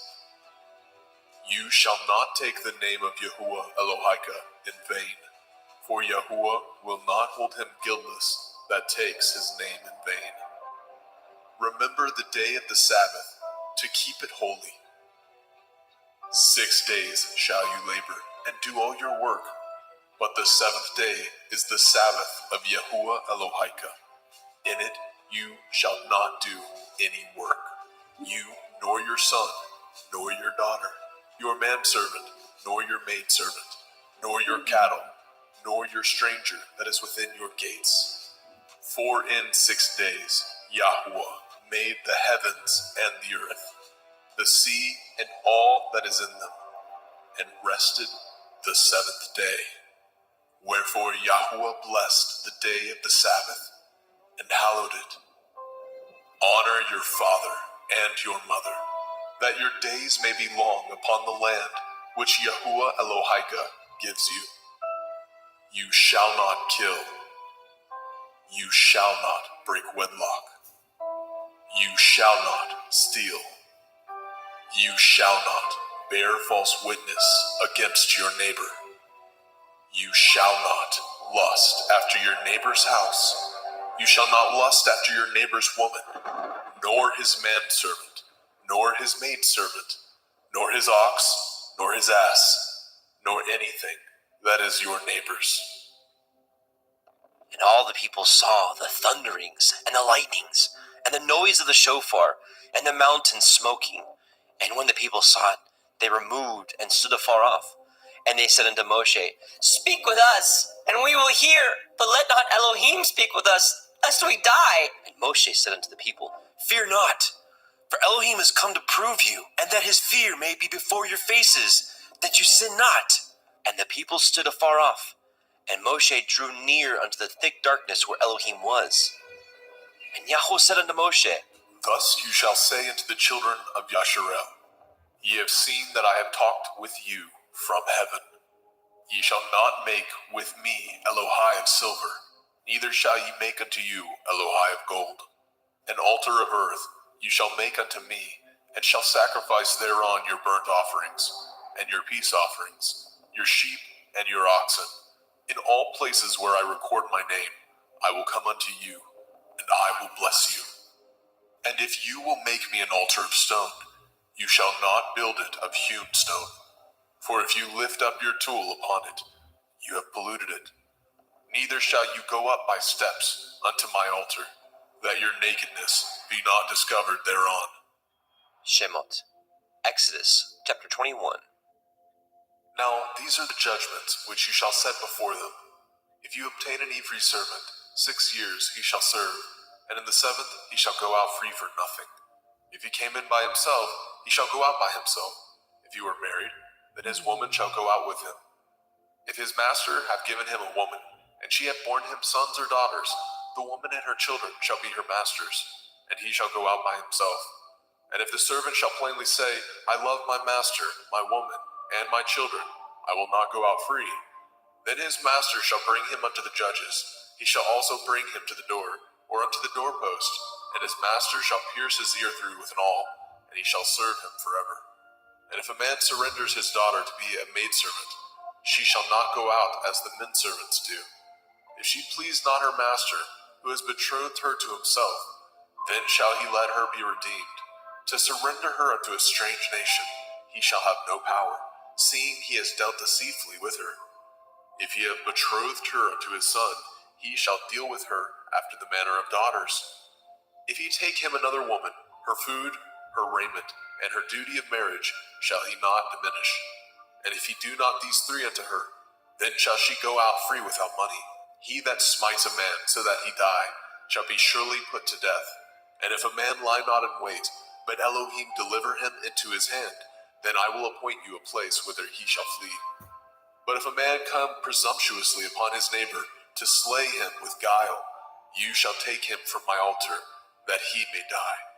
And he that smites his father or his mother shall be surely put to death. And he that steals a man and sells him, or if he be found in his hand, he shall surely be put to death. And he that curses his father or his mother shall surely be put to death.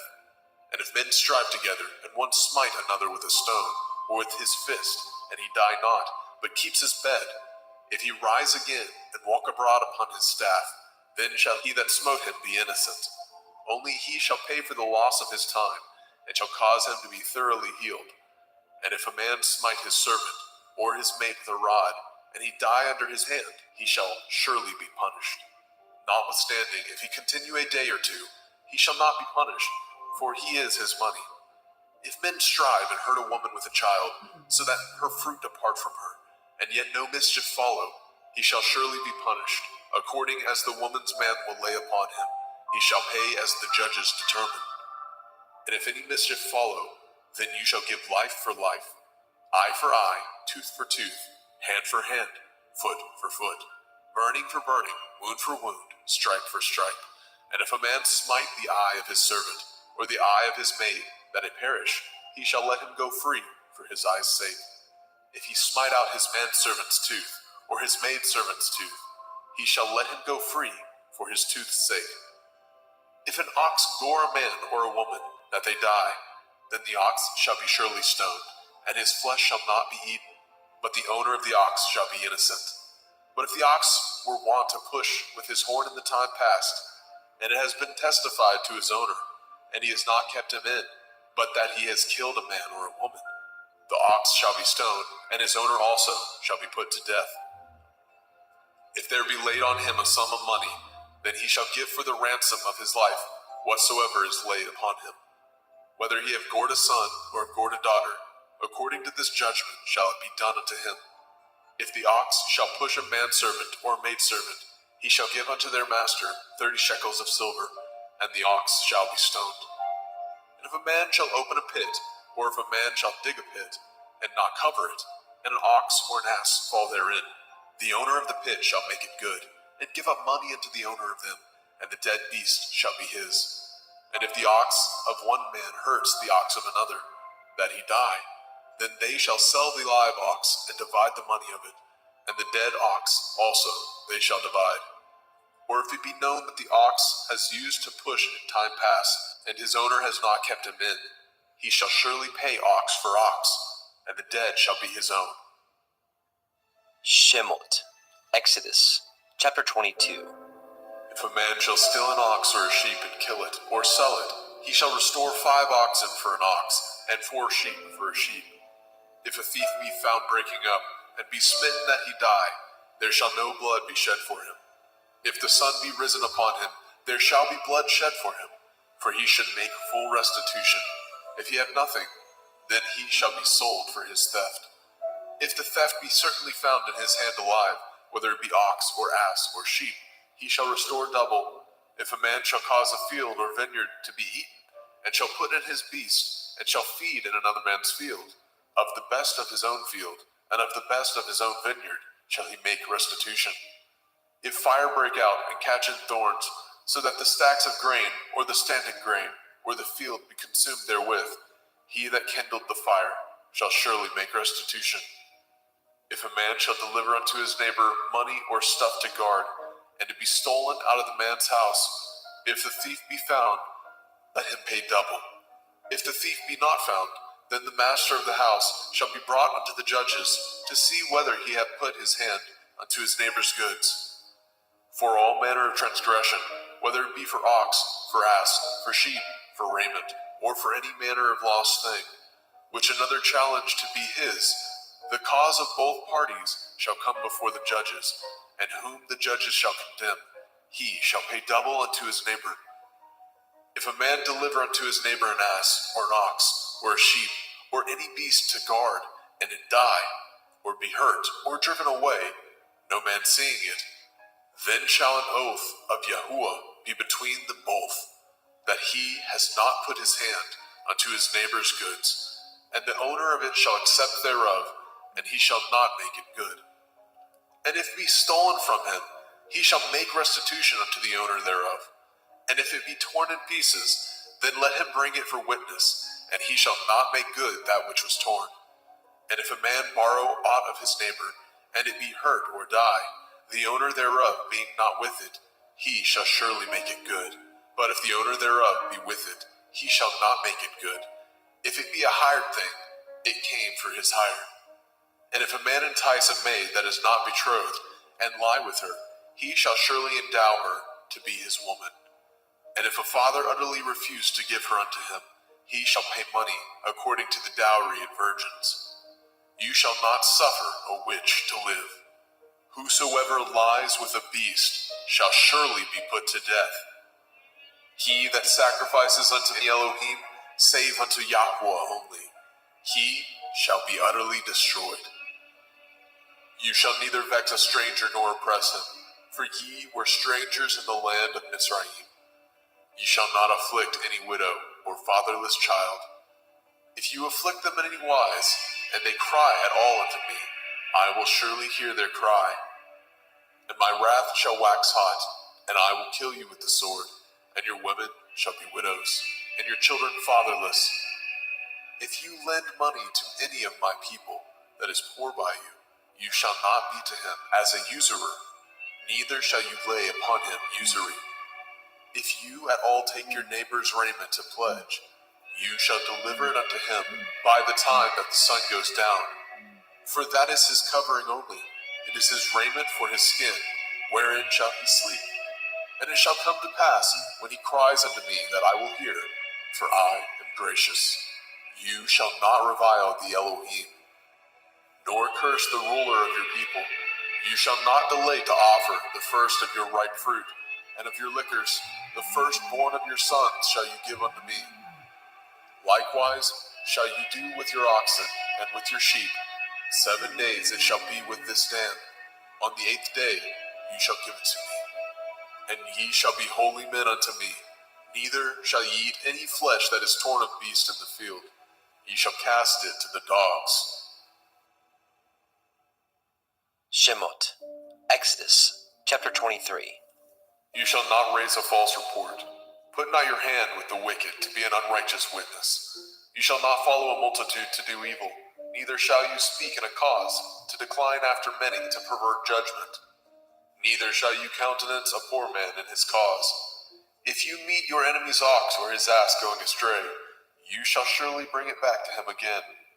If you see the ass of him that hates you lying under his burden, and would forbear to help him, you shall surely help with him. You shall not pervert the judgment of your poor in his cause. Keep far from a false matter, and the innocent and righteous slay you not, for I will not justify the wicked. And you shall take no gift, for the gift blinds the wise, and perverts the words of the righteous. Also, you shall not oppress a stranger, for ye know the heart of a stranger, seeing ye were strangers in the land of Mizraim. In 6 years you shall sow your land, and shall gather in the fruits thereof. But the 7th year you shall let it rest and lie still, that the poor of your people may eat what they leave the beasts of the field shall eat. In like manner you shall deal with your vineyard and with your olive yard. 6 days you shall do your work, and on the 7th day you shall rest, that your ox and your ass may rest, and the sons of your handmaid and the stranger may be refreshed. And in all things that I have said unto you, be guarded, and make no mention of the name of other Elohim, neither let it be heard out of your mouth. 3 times you shall keep a feast unto me in the year. You shall guard the feast of matzah, unleavened bread. You shall eat matzah 7 days as I command you, in the time appointed of the month of Eve. For in it you came out from Mizraim, and none shall appear before me empty. And the feast of Katsir, harvest, the first fruits of your labors, which you have sown in the field, and the feast of Asif, in gathering, which is in the end of the year, when you have gathered your labors out of the field. 3 times in the year all your males shall appear before Adonai Yahuwah. You shall not offer the blood of my sacrifice with hametz, leavened bread. Neither shall the fat of my sacrifice remain until the morning. The first of the first fruits of your land you shall bring into the house of Yahuwah Elohika. You shall not seethe a kid in his mother's milk. Behold, I send an angel before you, to guard you in the way, and to bring you into the place which I have prepared. Beware of him, and obey his voice. Provoke him not, for he will not pardon your transgressions, for my name is in him. And if you shall indeed obey his voice, and do all that I speak, then I will be an enemy unto your enemies, and an adversary unto your adversaries. For my angel shall go before you, and bring you in unto the Emorym, and the Hittim, and the Perizim, and the Kenainim, and the Hivim, and the Yebusim, and I will cut them off. You shall not bow down to their Elohim, nor serve them, nor do after their works, but you shall utterly overthrow them, and quite break down their images. And ye shall serve Yahuwah Elohim, and he shall bless your bread and your water, and I will take sickness away from the midst of you. There shall nothing cast their young, nor be barren in your land, and the number of your days I will fulfill. I will send my fear before you, and will destroy all the people to whom you shall come, and I will make all your enemies turn their backs unto you. And I will send hornets before you, which shall drive out the Hivi, and the Kenaini, and the Hittite from before you. And I will not drive them out from before you in 1 year, lest the land become desolate, and the beasts of the field multiply against you. By little and little I will drive them out before you, until you be increased, and inherit the land. And I will set your bonds from the Red Sea, even unto the sea of the Pelishtim, and from the desert unto the river. For I will deliver the inhabitants of the land unto your hand, and you shall drive them out before you. You shall cut no covenant with them, nor with their Elohim. They shall not dwell in your land, lest they make you sin against me. For if you serve their Elohim, it will surely be a snare unto you. Shemot, Exodus, chapter 24. And he said unto Moshe, Come up unto Eliyahu, you and Aaron, Nadav and Abihu, and 70 of the elders of Yasharel, and worship ye afar off. And Moshe alone shall come near Eliyahu, but they shall not come nigh, neither shall the people go up with him. And Moshe came and told the people all the words of Yahuwah, and all the judgments. And all the people answered with one voice and said, All the words which Yahuwah said, we will do. And Moshe wrote all the words of Yahuwah, and rose up early in the morning, and built an altar unto the hill, and 12 pillars, according to the 12 tribes of Yasharel. And he sent young men of the children of Yasharel, which offered burnt offerings, and sacrificed peace offerings of oxen unto Yahuwah. And Moshe took half of the blood, and put it in the basins, and half of the blood he sprinkled on the altar. And he took the sefer of the covenant, and read it in the audience of the people. And they said, All that Yahuwah has said, we will do, and be obedient. And Moshe took the blood, and sprinkled it on the people, and said, Behold, the blood of the covenant, which Yahuwah has cut with you, concerning all these words. Then went up Moshe, and Aaron, Nadab, and Abihu, and 70 of the elders of Yasharel. And they saw the Elohai of Yasharel, and there was under his feet, as it were, a paved work of sapphire stone, and as it were the body of heaven in its clearness. And upon the nobles of the children of Yasharel he laid not his hand. Also they saw Elohim, and did eat and drink. And Yahuwah said unto Moshe, Come up to me into the mount, and be there, and I will give you sapphire stones, and a Torah, and commandments which I have written, that you may teach them. And Moshe rose up, and his minister Yahusha. And Moshe went up into the mount of Elohim. And he said unto the elders, Tarry ye here for us, until we come again unto you. And behold, Aaron and Horai are with you. If any man have any matters to do, let him come unto them. And Moshe went up into the mount, and a cloud covered the mount. And the glory of Yahuwah abode upon Mount Sinai. And the cloud covered it 6 days. And the 7th day he called unto Moshe out of the midst of the cloud. And the sight of the glory of Yahuwah was like devouring fire on the top of the mount in the eyes of the children of Yasharel. And Moshe went into the midst of the cloud, and got him up into the mount. And Moshe was in the mount 40 days and 40 nights. Shemot, Exodus chapter 25. And Yahuwah spoke unto Moshe, saying, Speak unto the children of Yasharel, that they bring me an offering. Of every man that gives it willingly with his heart, ye shall take my offering. And this is the offering which ye shall take of them: gold, and silver, and brass, and blue, and purple, and scarlet, and fine linen, and goat's hair, and ram skin dyed red, and badger skin, and shittim wood, oil for the light, spices for anointing oil, and for sweet incense, onyx stones, and stones to be set in the ephod, in the breastplate. And let them make me a sanctuary, that I may dwell among them. According to all that I show you, after the pattern of the tabernacle, and the pattern of all the instruments thereof, even so shall ye make it.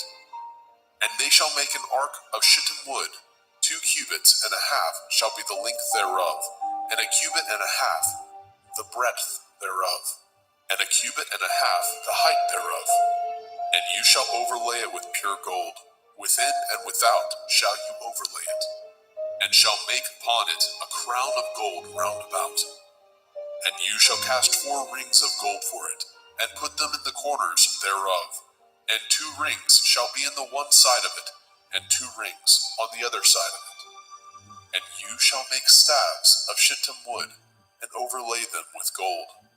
And you shall put the staves into the rings by the sides of the ark, that the ark may be borne with them. The staves shall be in the rings of the ark, they shall not be taken from it. And you shall put into the ark the testimony which I give you. And you shall make a mercy seat of pure gold. 2 cubits and a half shall be the length thereof, and a cubit and a half the breadth thereof. And you shall make 2 cherubim of gold, of beaten work shall you make them, in the 2 ends of the mercy seat. And make 1 cherub on one end, and the other cherub on the other end. Even of the mercy seat shall ye make the cherubim on the 2 ends thereof. And the cherubim shall stretch forth their wings on high, covering the mercy seat with their wings, and their faces shall look one to another. Towards the mercy seat shall the faces of the cherubim be. And you shall put the mercy seat above upon the ark, and in the ark you shall put the testimony that I shall give you.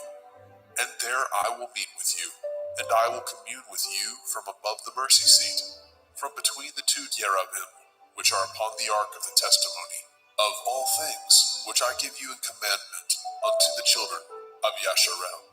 You shall also make a table of shittim wood. 2 cubits shall be the length thereof, and a cubit the breadth thereof, and a cubit and a half the height thereof. And you shall overlay it with pure gold, and make thereto a crown of gold round about. And you shall make unto it a border of a handbreadth round about. And you shall make a golden crown to the border thereof round about. And you shall make it 4 rings of gold, and put the rings in the 4 corners that are on the 4 feet thereof. Over against the border shall the rings be for places of the staves to bear the table. And you shall make the staves of shittim wood, and overlay them with gold, that the table may be borne with them. And you shall make dishes thereof, and spoons thereof, and covers thereof, and bowls thereof. To cover withal of pure gold shall you make them. And you shall set upon the table showbread before me always. And you shall make a menorah, 7-branched candlestick of pure gold. Of beaten work shall the menorah be made.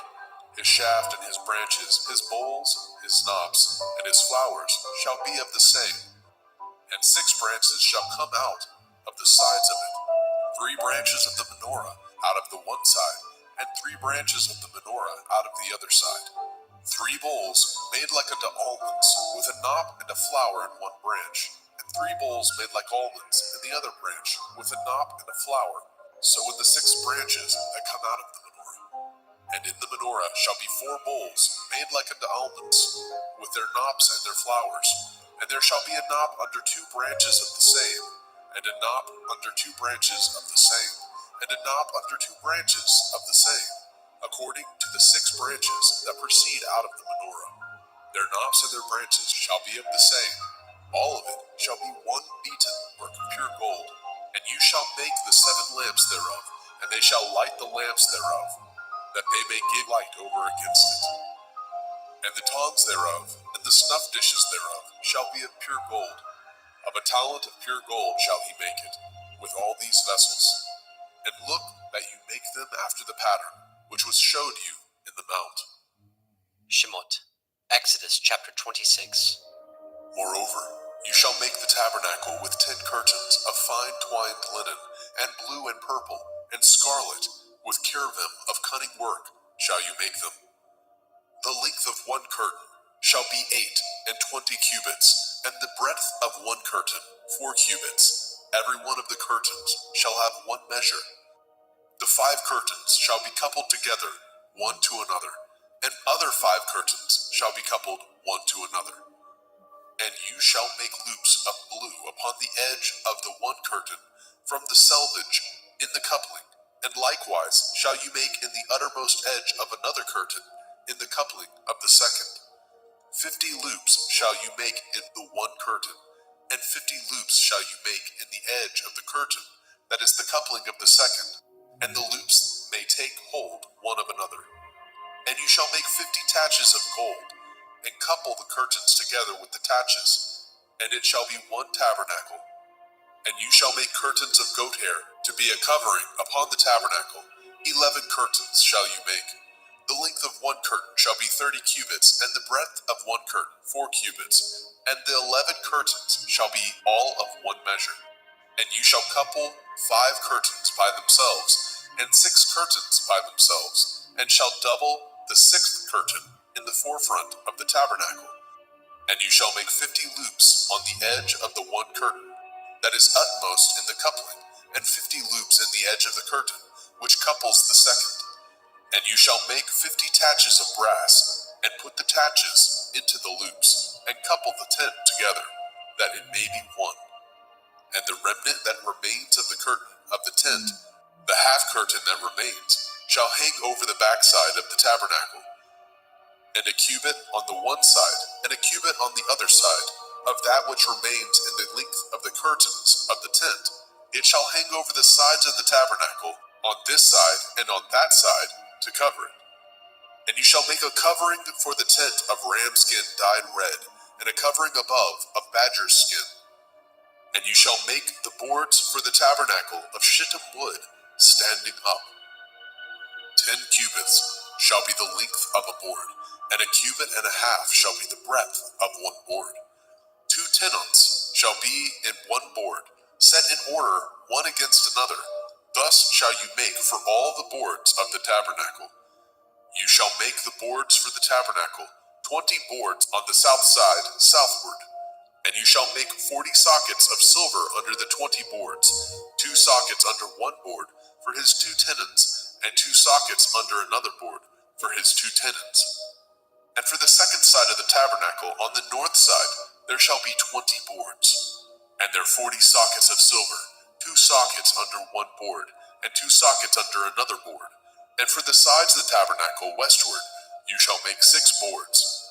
And 2 boards shall you make for the corners of the tabernacle in the 2 sides. And they shall be coupled together beneath, and they shall be coupled together above the head of it unto one ring. Thus shall it be for them both. They shall be for the 2 corners. And they shall be 8 boards, and their sockets of silver, 16 sockets, 2 sockets under one board, and 2 sockets under another board. And you shall make bars of shittim wood, 5 for the boards of the one side of the tabernacle, and 5 bars for the boards of the other side of the tabernacle, and 5 bars for the boards of the side of the tabernacle for the 2 sides westward. And the middle bar in the middle of the boards shall reach from end to end. And you shall overlay the boards with gold, and make their rings of gold for places for the bars. And you shall overlay the bars with gold. And you shall rear up the tabernacle according to the fashion thereof, which was showed you in the mount. And you shall make a veil of blue, and purple, and scarlet, and fine twined linen of cunning work, with cherubim shall it be made. And you shall hang it upon the 4 pillars of shittim wood, overlaid with gold. Their hooks shall be of gold, upon the 4 sockets of silver. And you shall hang up the veil under the taches, that you may bring in hither within the veil the ark of the testimony. And the veil shall divide unto you between the holy place and the most holy. And you shall put the mercy seat upon the ark of the testimony in the most holy place. And you shall set the table without the veil, and the menorah, 7-branched candlestick, over against the table, on the side of the tabernacle towards the south. And you shall put the table on the north side. And you shall make a hanging for the door of the tent of blue and purple and scarlet and fine twined linen, wrought with needlework. And you shall make for the hanging 5 pillars of shittim wood, and overlay them with gold, and their hooks shall be of gold. And you shall cast 5 sockets of brass for them. Shemot, Exodus chapter 27. And you shall make an altar of shittim wood, 5 cubits long, and 5 cubits broad. And the altar shall be 4 square, and the height thereof shall be 3 cubits. And you shall make the horns of it upon the 4 corners thereof.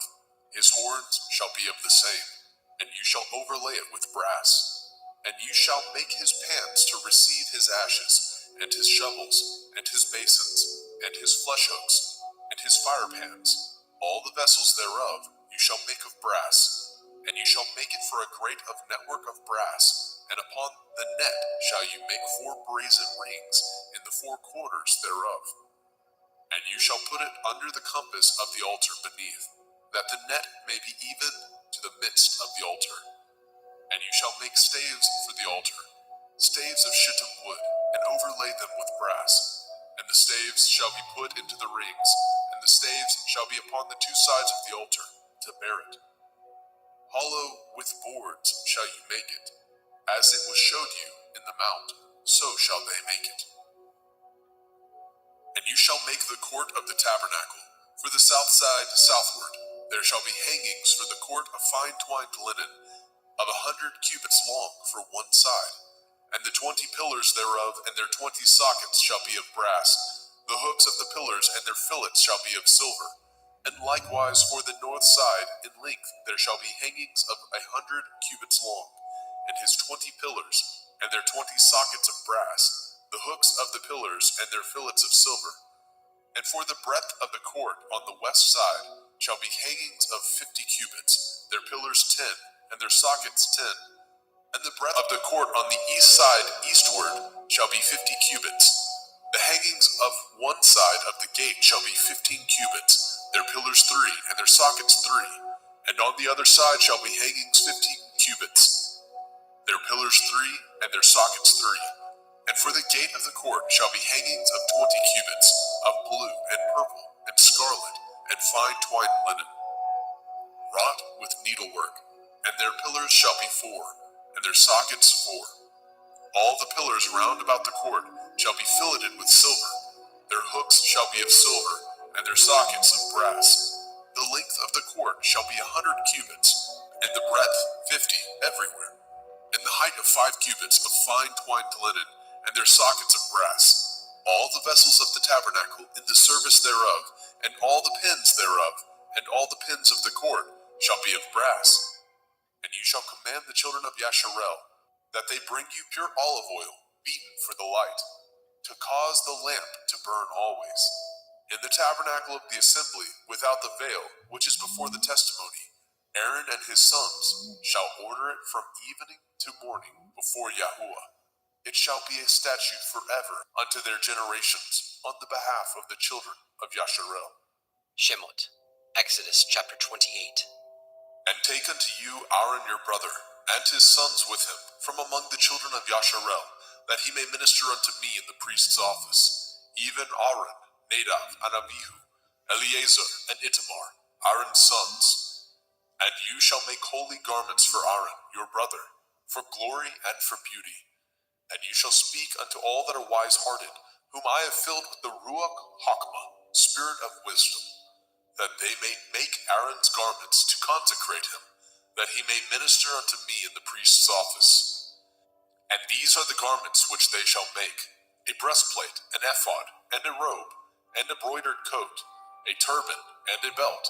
And they shall make holy garments for Aaron your brother, and his sons, that he may minister unto me in the priest's office.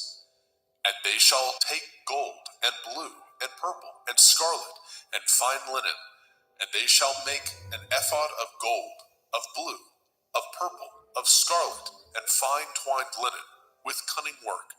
It shall have the 2 shoulder pieces thereof joined at the 2 edges thereof, and so it shall be joined together. And the belt of the ephod, which is upon it, shall be of the same, according to the work thereof, even of gold, of blue, and purple, and scarlet, and fine twined linen.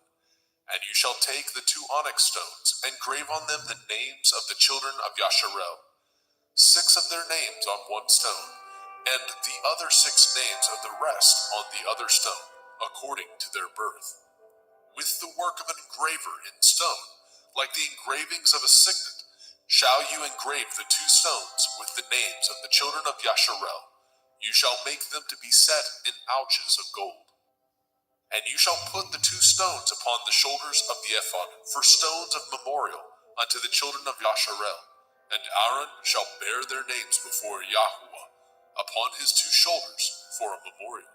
And you shall make ouches of gold, and 2 chains of pure gold at the ends of wreathen work shall you make them, and fasten the wreathen chains to the ouches. And you shall make the breastplate of judgment with cunning work. After the work of the ephod you shall make it, of gold, of blue, and of purple, and of scarlet, and of fine twined linen shall you make it.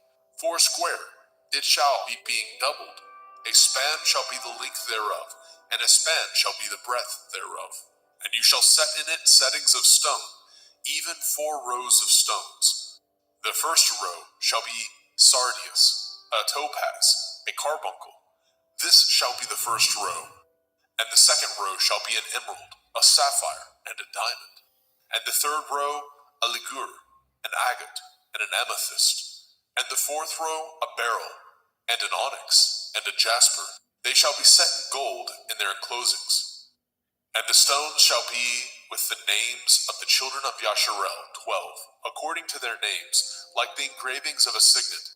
Every one with his name shall they be according to the 12 tribes. And ye shall make upon the breastplate chains at the end of wreathen work of pure gold. And ye shall make upon the breastplate 2 rings of gold, and shall put the 2 rings on the 2 ends of the breastplate. And ye shall put the 2 wreathen chains of gold in the 2 rings which are on the ends of the breastplate.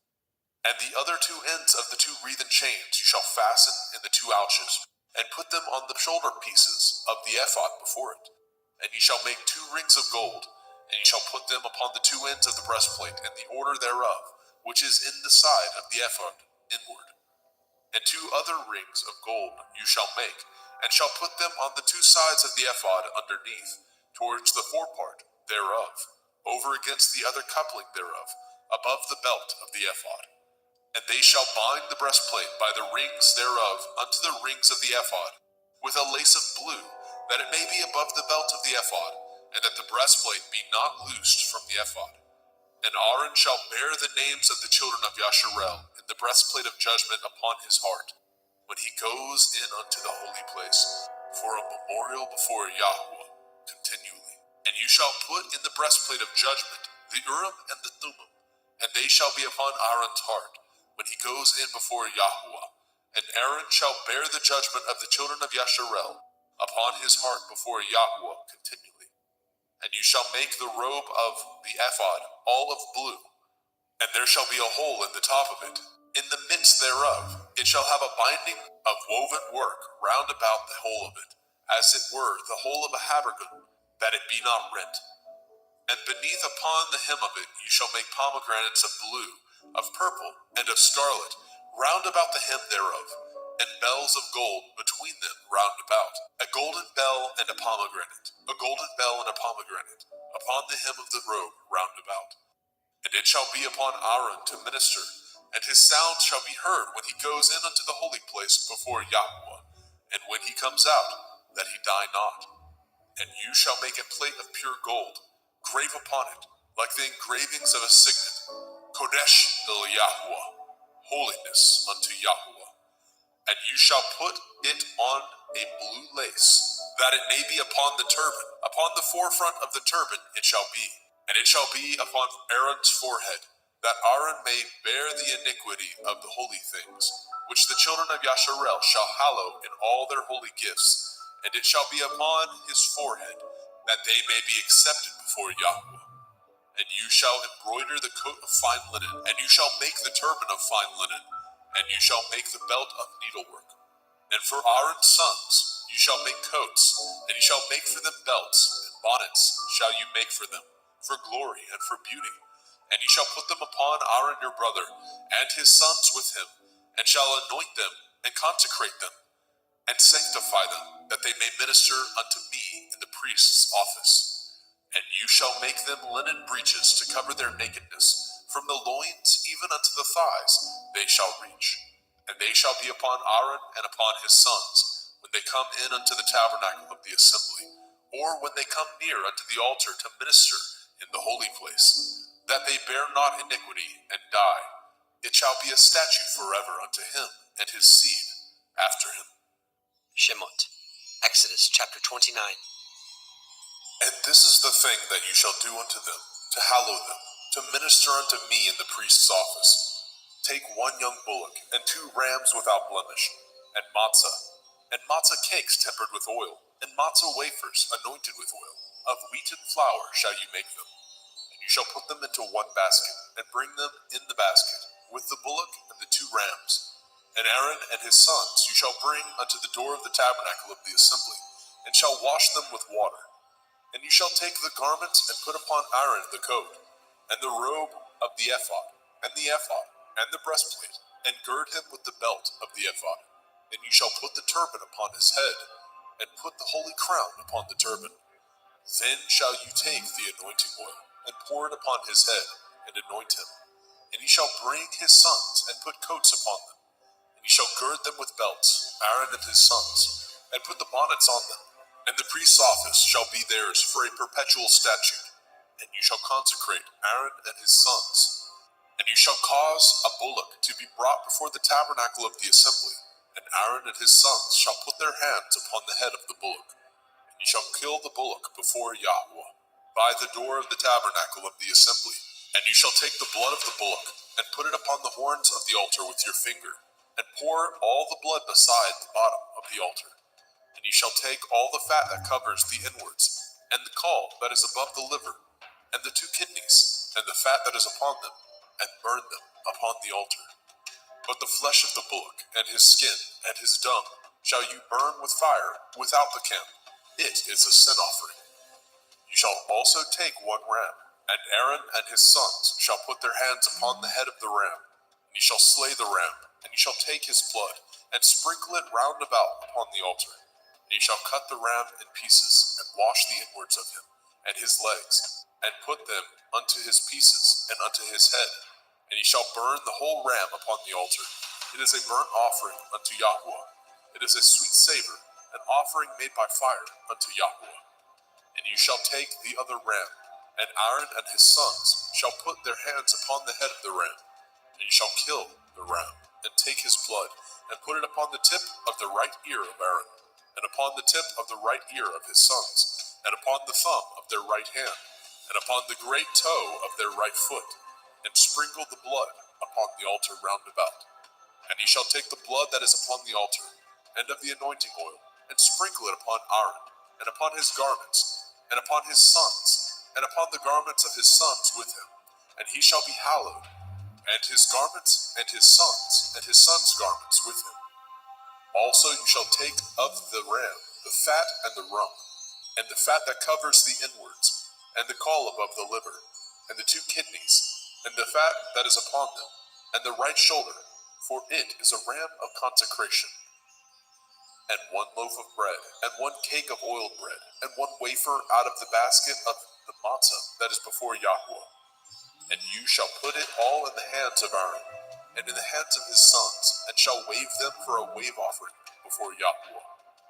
And you shall receive them of their hands, and burn them upon the altar for a burnt offering, for a sweet savor before Yahweh. It is an offering made by fire unto Yahweh. And you shall take the breast of the ram of Aaron's consecration, and wave it for a wave offering before Yahweh, and it shall be your part.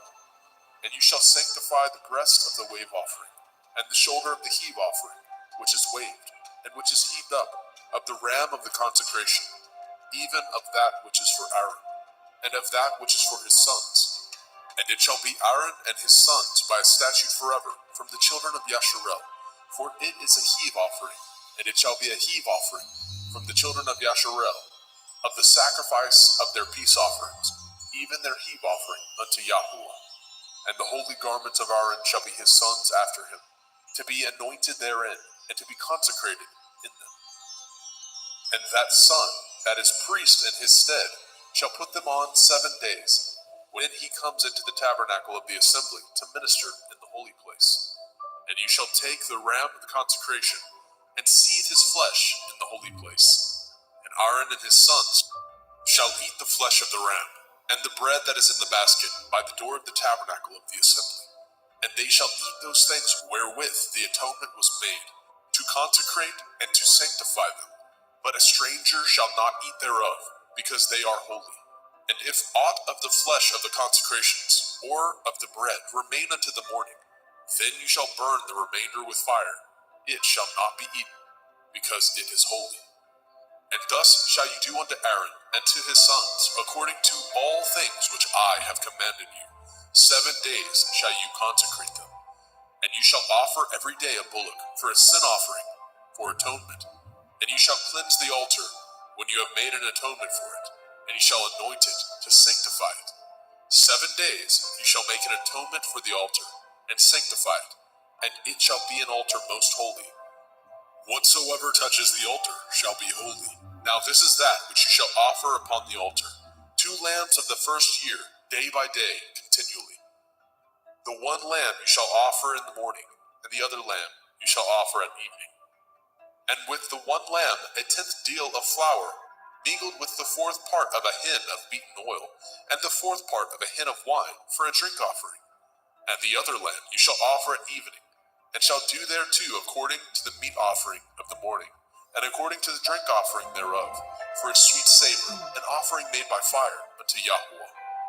This shall be a continual burnt offering throughout your generations at the door of the tabernacle of the assembly before Yahweh, where I will meet you, to speak there unto you. And there I will meet with the children of Yasharel, and the tabernacle shall be sanctified by my glory. And I will sanctify the tabernacle of the assembly and the altar, and I will sanctify also both Aaron and his sons to minister to me in the priest's office. And I will dwell among the children of Yasharel, and will be their Elohim. And they shall know that I am Yahuwah Elohim, that brought them forth out of the land of Mitzrayim, that I may dwell among them. I am Yahuwah Elohim. Shemot, Exodus chapter 30. And you shall make an altar to burn incense upon. Of shittim wood shall you make it. A cubit shall be the length thereof, and a cubit the breadth thereof. 4 squares shall it be, and 2 cubits shall be the height thereof. The horns thereof shall be of the same. And you shall overlay it with pure gold, the top thereof, and the sides thereof round about, and the horns thereof. And you shall make unto it a crown of gold round about. And 2 golden rings shall you make it under the crown of it, by the 2 corners thereof. Upon the 2 sides of it shall you make it, and they shall be for places for the staves to bear it withal. And you shall make the staves of shittim wood, and overlay them with gold. And you shall put it before the veil that is by the ark of the testimony, before the mercy seat that is over the testimony, where I will meet with you. And Aaron shall burn thereon sweet incense every morning. When he dresses the lamps, he shall burn incense upon it. And when Aaron lights the lamp at evening, he shall burn incense upon it, a perpetual incense before Yahweh throughout your generations. Ye shall offer no strange incense thereon, nor burnt sacrifice, nor meat offering, neither shall ye pour drink offering thereon. And Aaron shall make an atonement upon the horns of it once in a year, with the blood of the sin offering of atonement. Once in the year shall he make atonement upon it throughout your generations. It is most holy unto Yahweh. And Yahweh spoke unto Moshe, saying, When you take the sum of the children of Yasharel after their number, then shall they give every man a ransom for his soul unto Yahweh, when you number them, that there be no plague among them when you number them. This they shall give, every one that passes among them that are numbered, 1/2 shekel after the shekel of the sanctuary. A shekel is 20 gerahs. A 1/2 shekel shall be the offering of Yahweh. Every one that passes among them that are numbered, from 20 years old and above, shall give an offering unto Yahweh. The rich shall not give more, and the poor shall not give less than 1/2 shekel, when they give an offering unto Yahweh to make an atonement for your souls. And you shall take the atonement money of the children of Yasharel, and shall appoint it for the service of the tabernacle of the assembly, that it may be a memorial unto the children of Yasharel before Yahweh, to make an atonement for your souls. And Yahweh spoke unto Moshe, saying, You shall also make a laver of brass, and his foot also of brass, to wash withal, and you shall put it between the tabernacle of the assembly and the altar, and you shall put water therein. For Aaron and his sons shall wash their hands and their feet thereat. When they go into the tabernacle of the assembly, they shall wash with water, that they die not, or when they come near to the altar to minister, to burn offering made by fire unto Yahweh. So they shall wash their hands and their feet, that they die not, and it shall be a statute forever to them, even to him and to his seed throughout their generations. And Yahweh spoke unto Moshe, saying, Take also unto you principal spices of pure myrrh, 500 shekels, and of sweet cinnamon, 1/2 so much, even 250 shekels, and of sweet calamus, 250 shekels, and of cassia, 500 shekels, after the shekel of the sanctuary, and of olive oil, a hin. And you shall make it an oil of holy ointment, an ointment compound after the art of the apothecary. It shall be holy anointing oil. And he shall anoint the tabernacle of the assembly therewith, and the ark of the testimony, and the table and all his vessels, and the menorah, and his vessels, and the altar of incense, and the altar of burnt offering with all his vessels, and the laver and his foot. And ye shall sanctify them, that they may be most holy. Whatsoever touches them shall be holy. And you shall anoint Aaron and his sons, and consecrate them, that they may minister unto me in the priest's office. And you shall speak unto the children of Yasharel, saying, This shall be a holy anointing oil unto me throughout your generations. Upon man's flesh shall it not be poured, neither shall ye make any other like it. After the composition of it, it is holy, and it shall be holy unto you. Whosoever compounds any like it, or whosoever puts any of it upon a stranger, shall even be cut off from his people. And Yahweh spoke unto Moshe, saying, Take unto you sweet spices, stacte, and onycha, and galbanum. These sweet spices and pure frankincense, of each shall be a like weight. And you shall make it a perfume, a confection after the art of the apothecary, tempered together, pure and holy. And you shall beat some of it very small, and put of it before the testimony in the tabernacle of the assembly, where I will meet with you. It shall be unto you most holy. And as for the perfume which you shall make, ye shall not make to yourselves according to the composition thereof. It shall be unto you holy for Yahweh. Whosoever shall make like unto that, to smell thereto, shall even be cut off from his people.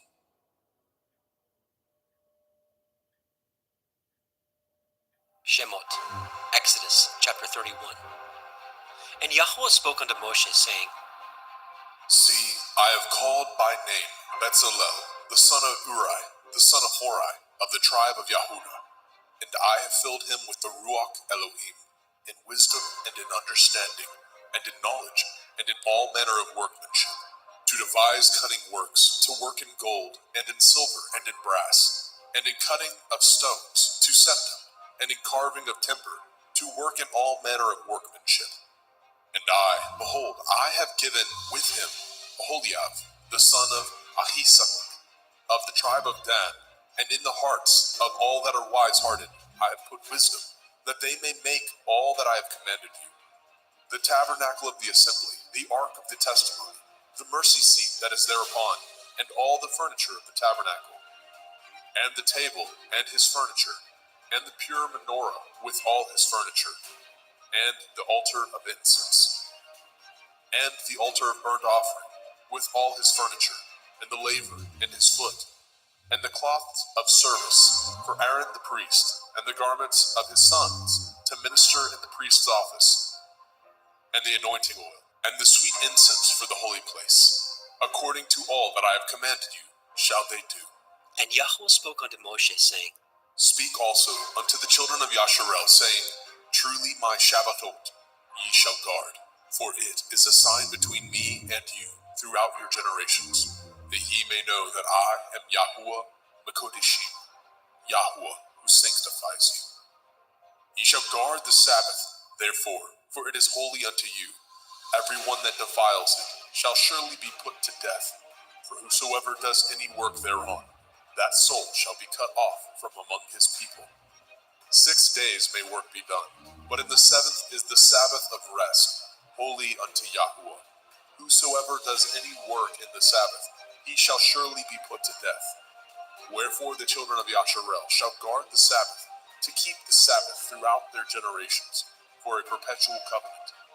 It is a sign between me and the children of Yasharel forever.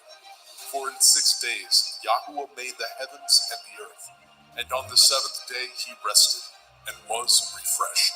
And he gave unto Moshe, when he had made an end of communion with him upon Mount Sinai, 2 sapphires of testimony, sapphire stones, written with the finger of Elohim. Shemot, Exodus chapter 32. And when the people saw that Moshe delayed to come down out of the mount, the people gathered themselves together unto Aaron, and said unto him, Up, make us Elohim, which shall go before us. As for this Moshe, the man that brought us up out of the land of Mitzrayim, we know not what is become of him. And Aaron said unto them, Break off the golden earrings, which are in the ears of your women, of your sons and of your daughters, and bring them unto me. And the people broke off the golden earrings which were in the ears, and brought them unto El-Ahron. And he received them at their hand, and fashioned it with a graving tool, after he had made it a molten calf. And they said, These be your Elohim, O Yasharel, which brought you up out of the land of Mitzrayim. And when Aharon saw it, he built an altar before it. And Aharon made proclamation and said, Tomorrow is a feast to Yahuwah. And they rose up early on the morrow, and offered burnt offerings, and brought peace offerings. And the people sat down to eat and to drink, and rose up to play. And Yahweh said unto Moshe, Go, get you down, for your people, which you brought out of the land of Mitzrayim, have corrupted themselves. They have turned aside quickly out of the way which I commanded them. They have made them a molten calf, and have worshipped it, and have sacrificed thereunto, and said, These be your Elohim, O Yasharel, which have brought you up out of the land of Mitzrayim. And Yahweh said unto Moshe, I have seen this people, and behold, it is a stiff-necked people. Now therefore let me alone, that my wrath may wax hot against them, and that I may consume them, and I will make of you a great nation. And Moshe besought Yahweh Eloheinu, and said, Yahweh, why does your wrath wax hot against your people, which you have brought forth out of the land of Mitzrayim with great power, and with a mighty hand? Wherefore should the Mitzrayim speak and say, For mischief did he bring them out, to slay them in the mountains, and to consume them from the face of the earth? Turn from your fierce wrath, and repent of this evil against your people. Remember Avraham, Yitzchak, and Yashrael, your servants, to whom you swore by your own self, and said unto them, I will multiply your seed as the stars of heaven. And all this land that I have spoken of will I give unto your seed, and they shall inherit it forever. And Yahweh repented of the evil which he thought to do unto his people. And Moshe turned, and went down from the mount, and the 2 sapphires of the testimony were in his hand. The sapphires were written on both their sides. On the one side and on the other were they written. And the sapphires were the work of Elohim, and their writing was the writing of Elohim, graven upon the sapphires. And when Yahusha heard the noise of the people as they shouted, he said unto Moshe, There is noise of war in the camp!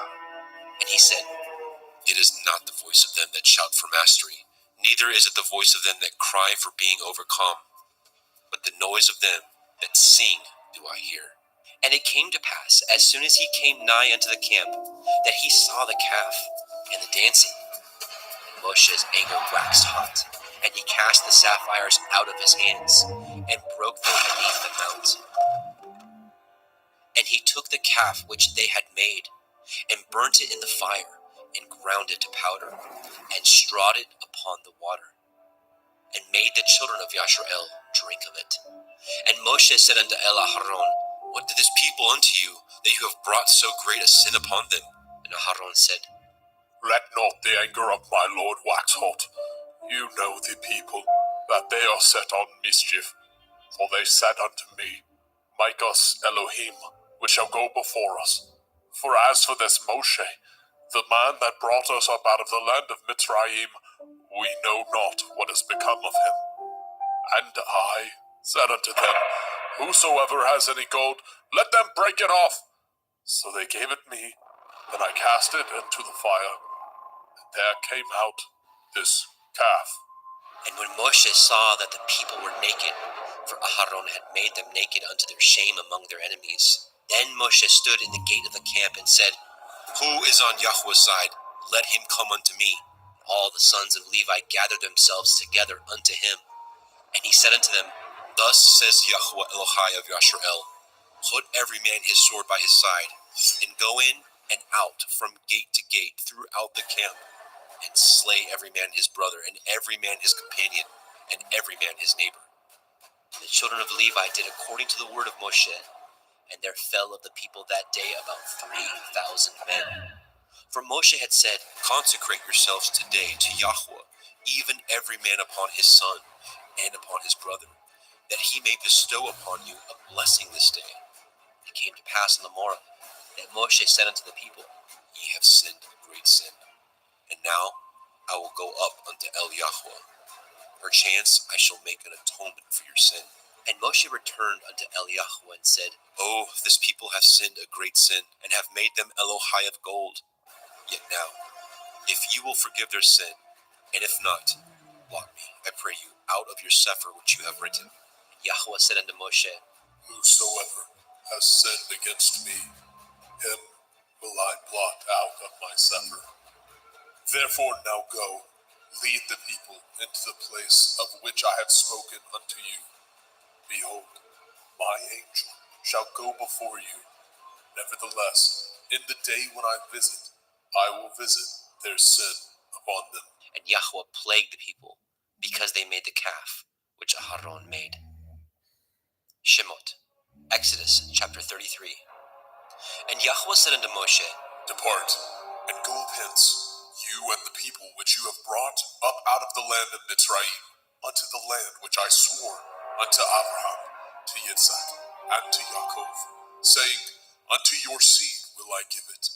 And I will send an angel before you, and I will drive out the Kenai, the Amorite, the Hittite, the Perizzite, the Hivite, and the Jebusite, unto a land flowing with milk and honey, for I will not go up in the midst of you, for you are a stiff-necked people, lest I consume you in the way. And when the people heard the evil report, they mourned. And no man did put on him his ornaments. For Yahweh had said unto Moshe, Say unto the children of Yasharel, Ye are a stiff-necked people. I will come up into the midst of you in a moment, and consume you. Therefore now put off your ornaments from you, that I may know what to do unto you. And the children of Yasharel stripped themselves of their ornaments by the Mount Horeb. And Moshe took the tabernacle, and pitched it without the camp, afar off from the camp, and called it the tabernacle of the assembly. And it came to pass that everyone which sought Yahweh went out unto the tabernacle of the assembly, which was without the camp. And it came to pass, when Moshe went out unto the tabernacle, that all the people rose up, and stood every man at his tent door, and looked after Moshe until he was gone into the tabernacle. And it came to pass, as Moshe entered into the tabernacle, the cloudy pillar descended, and stood at the door of the tabernacle, and Yahweh talked with Moshe. And all the people saw the cloudy pillar stand at the tabernacle door, and all the people rose up and worshipped, every man in his tent door. And Yahweh spoke unto Moshe face to face, as a man speaks unto his friend. And he turned again into the camp, but his servant Yahusha, the son of Nun, a young man, departed not out of the tabernacle. And Moshe said unto Eliyahu, See, you say unto me, Bring up this people, and you have not let me know whom you will send with me. Yet you have said, I know you by name, and you have also found grace in my sight. Now therefore, I pray you, if I have found grace in your sight, show me now your way, that I may know you, that I may find grace in your sight, and consider that this nation is your people. And he said, My presence shall go with you, and I will give you rest. And he said unto him, If your presence go not with me, carry us not up hence. For wherein shall it be known here that I and your people have found grace in your sight? Is it not in that you go with us? So shall we be separated, I and your people, from all the people that are upon the face of the earth. And Yahweh said unto Moshe, I will do this thing also that you have spoken, for you have found grace in my sight, and I know you by name. And he said, I beseech you, show me your glory. And he said, I will make all my goodness pass before you, and I will proclaim the name of Yahweh before you, and will be gracious to whom I will be gracious, and will show mercy on whom I will show mercy. And he said, You cannot see my face, for there shall no man see me and live. And Yahweh said, Behold, there is a place by me, and you shall stand upon a rock. And it shall come to pass, while my glory passes by, that I will put you in the cleft of the rock, and will cover you with my hand, while I pass by. And I will take away my hand, and you shall see my back parts, but my face shall not be seen.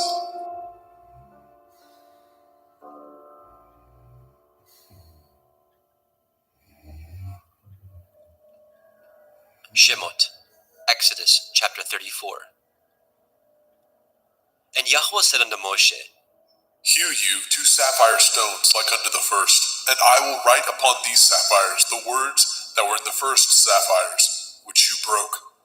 And be ready in the morning, and come up in the morning unto Mount Sinai, and present yourself there to me in the top of the mount. And no man shall come up with you, neither let any man be seen throughout all the mount, neither let the flocks nor herds feed before that mount. And he hewed 2 sapphire stones like unto the first. And Moshe rose up early in the morning, and went up unto Mount Sinai as Yahweh had commanded him, and took in his hand the 2 sapphire stones.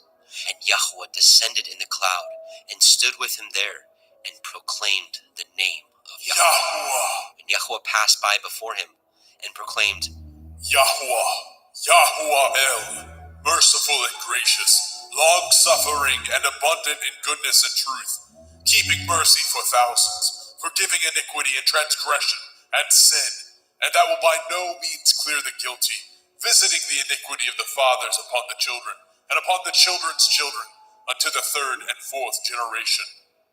And Moshe made haste, and bowed his head toward the earth, and worshipped. And he said, If now I have found grace in your sight, O Adonai, let my Adonai, I pray you, go among us, for it is a stiff-necked people, and pardon our iniquity and our sin, and take us for your inheritance. And he said, Behold, I cut a covenant before all your people. I will do wonders, such as have not been done in all the earth, nor in any nation. And all the people among which you are shall see the work of Yahuwah. For it is a terrible thing that I will do with you. Guard that which I command you this day. Behold, I drive out before you the Emorai, the Kenani, the Hittite, and the Perizzai, and the Hivi, and the Yebusai. Take heed to yourselves, lest you cut a covenant with the inhabitants of the land whither you go, lest it be for a snare in the midst of you. But ye shall destroy their altars, break their images, and cut down their Asherah poles. For you shall worship no other El, for Yahuwah Kana. Yahuwah is jealous, is my name. He is a jealous El. Lest you cut a covenant with the inhabitants of the land, and they go a-whoring after their Elohim, and do sacrifice unto their Elohim, and one call you, and you eat of his sacrifice. And take of their daughters unto your sons, and their daughters go a-whoring after their Elohim, and make your sons go a-whoring after their Elohim. You shall make no molten Elohai. The feast of matzah, unleavened bread, shall you guard. 7 days you shall eat matzah, unleavened bread, as I commanded you, in the time of the month of Eve. For in the month of Eve you came out from Mitzrayim. All that opens the womb is mine, and every firstling among your cattle, whether ox or sheep, that is male. But the firstling of an ass you shall redeem with a lamb, and if you redeem him not, then shall you break his neck. All the firstborn of your sons you shall redeem, and none shall appear before me empty. 6 days you shall work, but on the 7th day you shall rest. In earing time and in harvest you shall rest. And you shall observe the feast of Katsir, harvest, of the first fruits of wheat harvest, and the feast of Asif, ingathering, at the year's end. Thrice in the year shall all your men children appear before Adonai Yahuwah, the Elohai of Yasharel. For I will cast out the nations before you, and enlarge your borders. Neither shall any man desire your land, when you shall go up to appear before Yahuwah Elohika thrice in the year. You shall not offer the blood of my sacrifice with leaven, neither shall the sacrifice of the feast of the Pesach be left unto the morning. The first of the first fruits of your land you shall bring into the house of Yahuwah Elohika. You shall not see the kid in his mother's milk. And Yahweh said unto Moshe, Write these words, for after the tenor of these words I have cut a covenant with you and with Yasharel. And he was there with Yahweh 40 days and 40 nights. He did neither eat bread nor drink water. And he wrote upon the sapphires the words of the covenant, the 10 Devarim. And it came to pass, when Moshe came down from Mount Sinai with the 2 sapphires of testimony in Moshe's hand, when he came down from the mount, that Moshe knew not that the skin of his face shone while he talked with him. And when Aharon and all the children of Yasharel saw Moshe, behold, the skin of his face shone, and they were afraid to come nigh him. And Moshe called unto them, and Aharon and all the rulers of the assembly returned unto him, and Moshe talked with them. And afterward all the children of Yasharel came nigh, and he gave them in commandment all that Yahweh had spoken with him in Mount Sinai. And till Moshe had done speaking with them, he put a veil on his face. But when Moshe went in before Yahweh to speak with him, he took the veil off until he came out. And he came out and spoke unto the children of Yasharel, which he was commanded. And the children of Yasharel saw the face of Moshe, that the skin of Moshe's face shone. And Moshe put the veil upon his face again, until he went in to speak with him.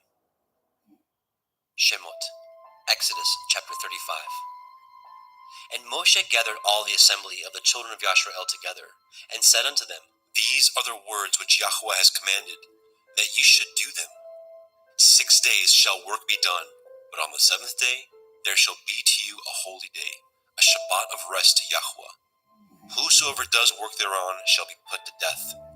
Ye shall kindle no fire throughout your habitations upon the Sabbath. And Moshe spoke unto all the assembly of the children of Yasharel, saying, This is the thing which Yahweh commanded, saying, Take ye from among you an offering unto Yahweh. Whosoever is of a willing heart, let him bring it, an offering of Yahweh, gold and silver and brass, and blue and purple and scarlet and fine linen and goat's hair, and ram skins dyed red, and badger skins, and shittim wood, and oil for the light, and spices for anointing oil, and for the sweet incense, and onyx stones, and stones to be set for the ephod, and for the breastplate. And every wise-hearted among you shall come, and make all that Yahweh has commanded.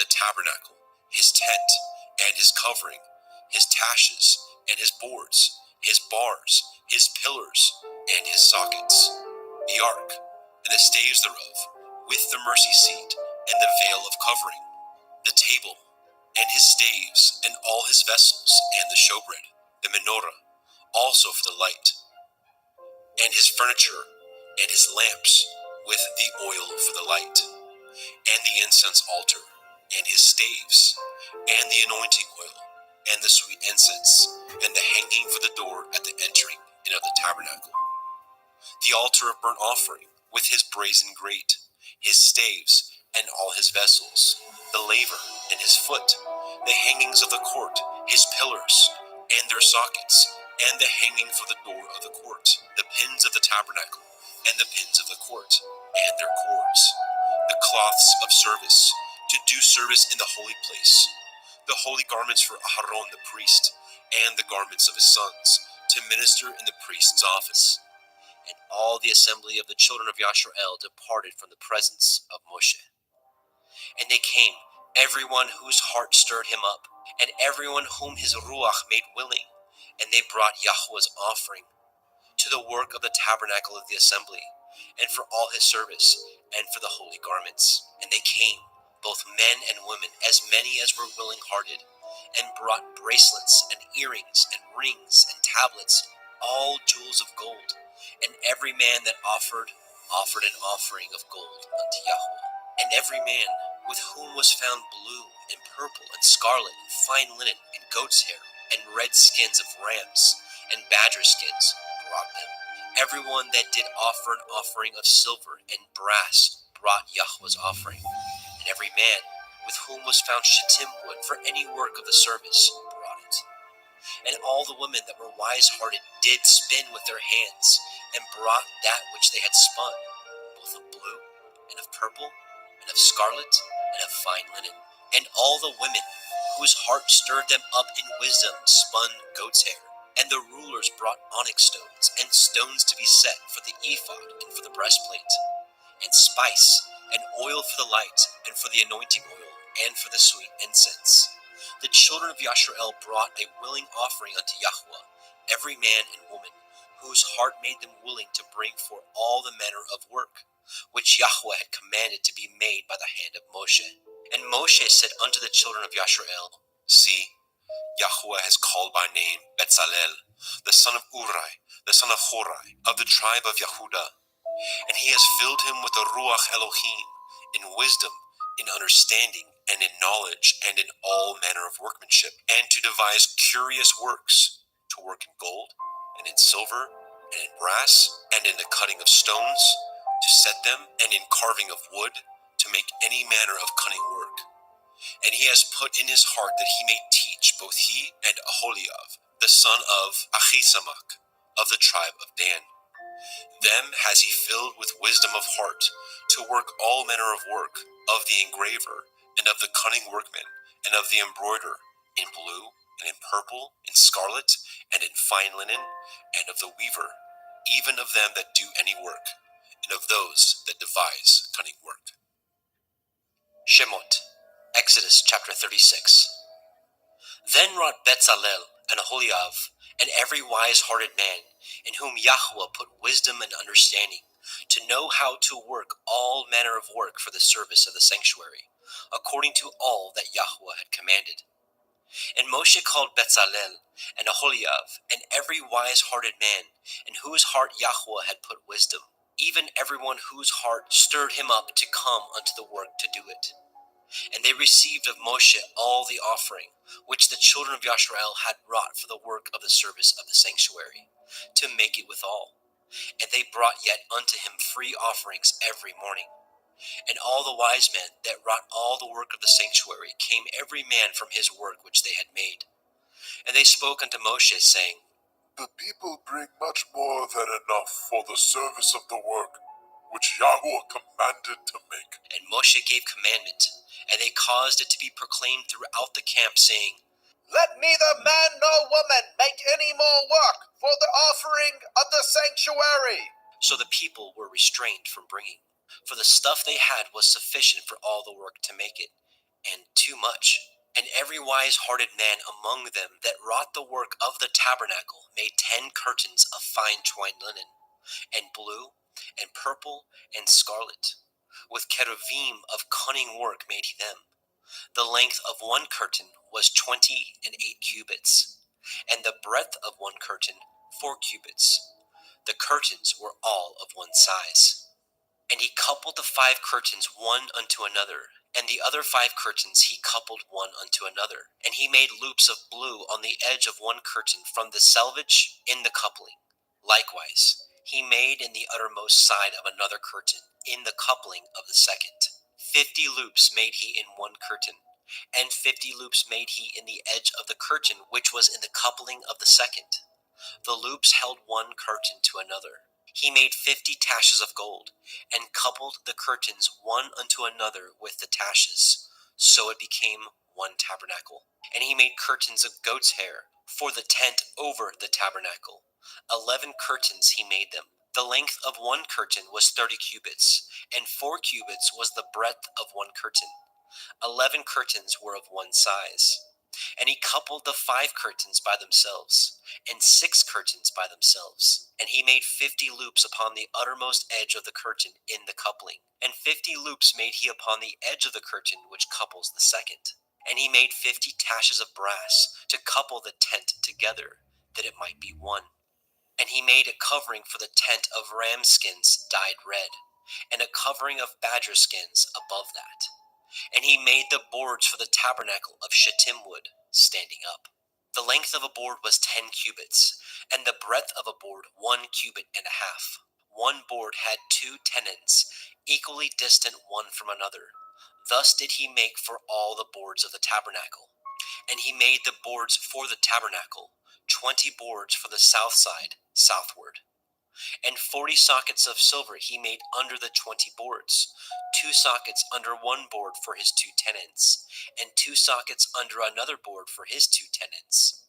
And for the other side of the tabernacle, which is toward the north corner, he made 20 boards, and there 40 sockets of silver, 2 sockets under one board, and 2 sockets under another board.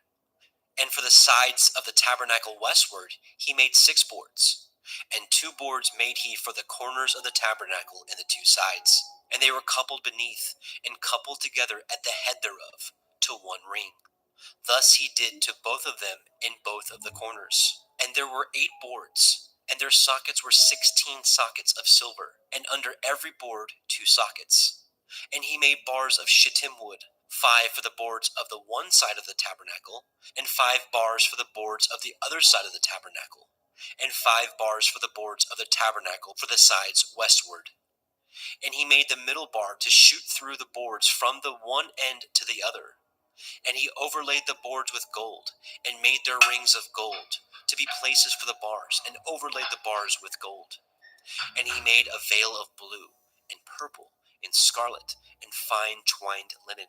With cherubim he made it of cunning work. And he made thereunto 4 pillars of shittim wood, and overlaid them with gold. Their hooks were of gold. And he cast for them 4 sockets of silver. And he made a hanging for the tabernacle door of blue, and purple, and scarlet, and fine twined linen of needlework. And the 5 pillars of it, their hooks, and he overlaid their chapiters and their fillets with gold. But their 5 sockets were of brass. Shemot, Exodus chapter 37. And Bezalel made the ark of shittim wood. 2 cubits and a half was the length of it, and a cubit and a half the breadth of it, and a cubit and a half the height of it. And he overlaid it with pure gold, within and without, and made a crown of gold to it round about. And he cast for it 4 rings of gold, to be set by the 4 corners of it, even 2 rings upon the one side of it, and 2 rings upon the other side of it. And he made staves of shittim wood, and overlaid them with gold. And he put the staves into the rings by the sides of the ark, to bear the ark. And he made the mercy seat of pure gold. 2 cubits and a half was the length thereof, and 1 cubit and a half the breadth thereof. And he made 2 cherubim of gold, beaten out of one piece made he them, on the 2 ends of the mercy seat. 1 cherub on the end of this side, and another cherub on the other end of that side. Out of the mercy seat made he the cherubim on the 2 ends thereof. And the cherubim spread out their wings on high, and covered with their wings over the mercy seat, with their faces one to another, even to the mercy seatward were the faces of the cherubim. And he made the table of shittim wood. 2 cubits was the length thereof, and a cubit the breadth thereof, and a cubit and a half the height thereof. And he overlaid it with pure gold, and made thereunto a crown of gold round about. Also he made thereunto a border of a handbreadth round about, and made a crown of gold for the border thereof round about. And he cast for it 4 rings of gold, and put the rings upon the 4 corners that were in the 4 feet thereof. Over against the border were the rings, the places for the staves to bear the table. And he made the staves of shittim wood, and overlaid them with gold, to bear the table. And he made the vessels which were upon the table, his dishes, and his spoons, and his bowls, and his covers to cover withal of pure gold. And he made the menorah of pure gold, of beaten work he made the menorah, his shaft, and his branch, his bowls, his knops, and his flowers were of the same. And 6 branches going out of the sides thereof, 3 branches of the menorah out of the one side thereof, and 3 branches of the menorah out of the other side thereof. 3 bowls made after the fashion of almonds in one branch, a knop and a flower, and 3 bowls made like almonds in another branch, a knop and a flower. So throughout the 6 branches going out of the menorah. And in the menorah were 4 bowls made like almonds, his knops and his flowers, and a knop under 2 branches of the same, and a knop under 2 branches of the same, and a knop under 2 branches of the same, according to the 6 branches going out of it. Their knops and their branches were of the same. All of it was one beaten work of pure gold. And he made his 7 lamps, and his snuffers, and his snuff dishes of pure gold. Of a talent of pure gold made he it, and all the vessels thereof. And he made the incense altar of shittim wood. The length of it was a cubit, and the breadth of it a cubit. It was 4 square. 2 cubits was the height of it. The horns thereof were of the same. And he overlaid it with pure gold, both the top of it and the sides thereof round about. And the horns of it also he made unto it a crown of gold round about. And he made 2 rings of gold for it under the crown thereof, by the 2 corners of it, upon the 2 sides thereof, to be places for the staves to bear it withal. And he made the staves of shittim wood, and overlaid them with gold. And he made the holy anointing oil, and the pure incense of sweet spices, according to the work of the apothecary. Shemot, Exodus chapter 38. And he made the altar of burnt offering of shittim wood. 5 cubits was the length thereof, and 5 cubits the breadth thereof. It was 4 square, and 3 cubits the height thereof. And he made the horns thereof on the 4 corners of it. The horns thereof were of the same, and he overlaid it with brass. And he made all the vessels of the altar, the pots, the shovels, and the basins, and the flesh hooks, and the fire pans, all the vessels thereof he made of brass. And he made for the altar a brazen grate of network under the compass thereof, beneath unto the midst of it. And he cast 4 rings for the 4 ends of the grate of brass, to be places for the staves. And he made the staves of shittim wood, and overlaid them with brass. And he put the staves into the rings on the sides of the altar, to bear it withal. He made the altar hollow with boards. And he made the laver of brass, and the foot of it brass, of the looking glasses of the women assembling, which assembled at the door of the tabernacle of the assembly. And he made the court on the south side southward. The hangings of the court were of fine twined linen, 100 cubits. Their pillars were 20, and their brazen sockets 20. The hooks of the pillars and their fillets were of silver. And for the north side the hangings were 100 cubits. Their pillars were 20, and their sockets of brass 20. The hooks of the pillars and their fillets of silver. And for the west side were hangings of 50 cubits, their pillars 10, and their sockets 10. The hooks of the pillars and their fillets of silver. And for the east side, eastward, 50 cubits. The hangings of the one side of the gate were 15 cubits, their pillars 3, and their sockets 3. And for the other side of the court gate, on this hand and on that hand, were hangings of 15 cubits, their pillars 3, and their sockets 3. All the hangings of the court round about were of fine twined linen.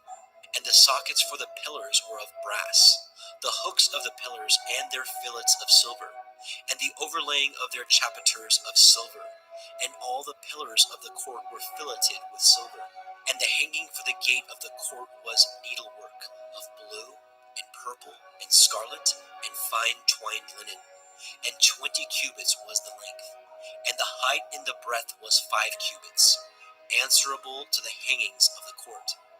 And their pillars were 4, and their sockets of brass 4, their hooks of silver, and the overlaying of their chapiters and their fillets of silver.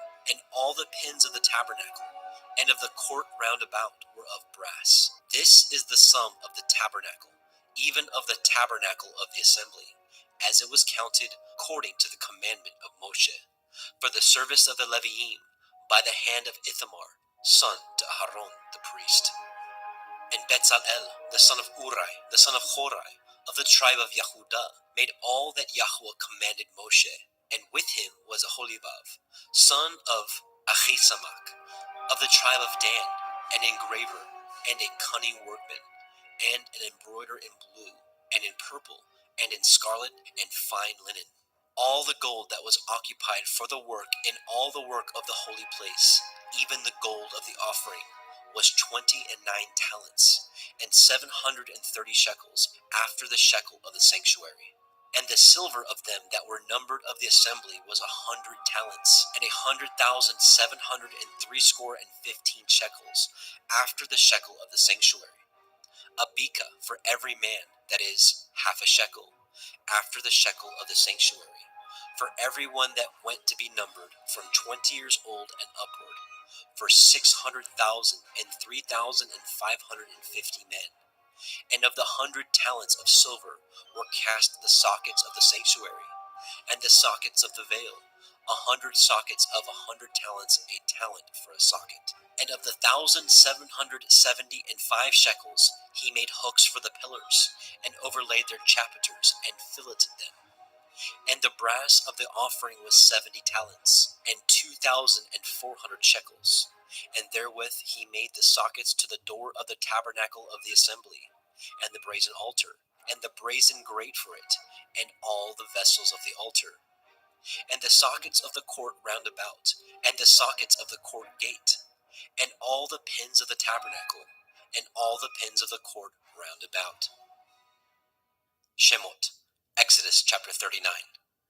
And of the blue, and purple, and scarlet, they made cloths of service, to do service in the holy place, and made the holy garments for Aharon, as Yahweh commanded Moshe. And he made the ephod of gold, blue, and purple, and scarlet, and fine twined linen. And they did beat the gold into thin plates, and cut it into wires, to work it in the blue, and in the purple, and in the scarlet, and in the fine linen, with cunning work. They made shoulder pieces for it, to couple it together. By the two edges was it coupled together. And the belt of his ephod, that was upon it, was of the same, according to the work thereof, of gold, blue, and purple, and scarlet, and fine twined linen, as Yahweh commanded Moshe. And they wrought onyx stones enclosed in ouches of gold, graven as signets are graven, with the names of the children of Yasharel. And he put them on the shoulders of the ephod, that they should be stones for a memorial to the children of Yasharel, as Yahweh commanded Moshe. And he made the breastplate of cunning work, like the work of the ephod, of gold, blue, and purple, and scarlet, and fine twined linen. It was foursquare. They made the breastplate double. A span was the length thereof, and a span the breadth thereof, being doubled. And they set in it 4 rows of stones. The first row was a sardius, a topaz, and a carbuncle. This was the first row. And the second row, an emerald, a sapphire, and a diamond. And the third row, a ligure, an agate, and an amethyst. And the fourth row, a beryl, an onyx, and a jasper. They were enclosed in ouches of gold in their enclosings. And the stones were according to the names of the children of Yasharel, 12, according to their names, like the engravings of a signet, every one with his name, according to the 12 tribes. And they made upon the breastplate chains at the end, of wreathen work of pure gold. And they made 2 ouches of gold, and 2 gold rings, and put the 2 rings in the 2 ends of the breastplate. And they put the 2 wreathen chains of gold in the 2 rings on the ends of the breastplate. And the 2 ends of the 2 wreathen chains they fastened in the 2 ouches, and put them on the shoulder pieces of the ephod before it.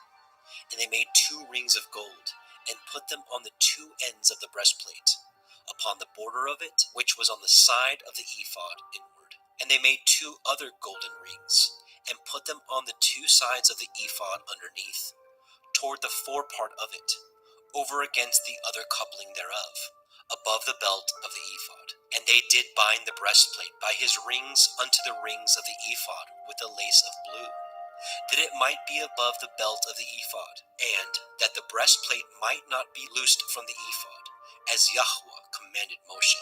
And he made the robe of the ephod of woven work, all of blue.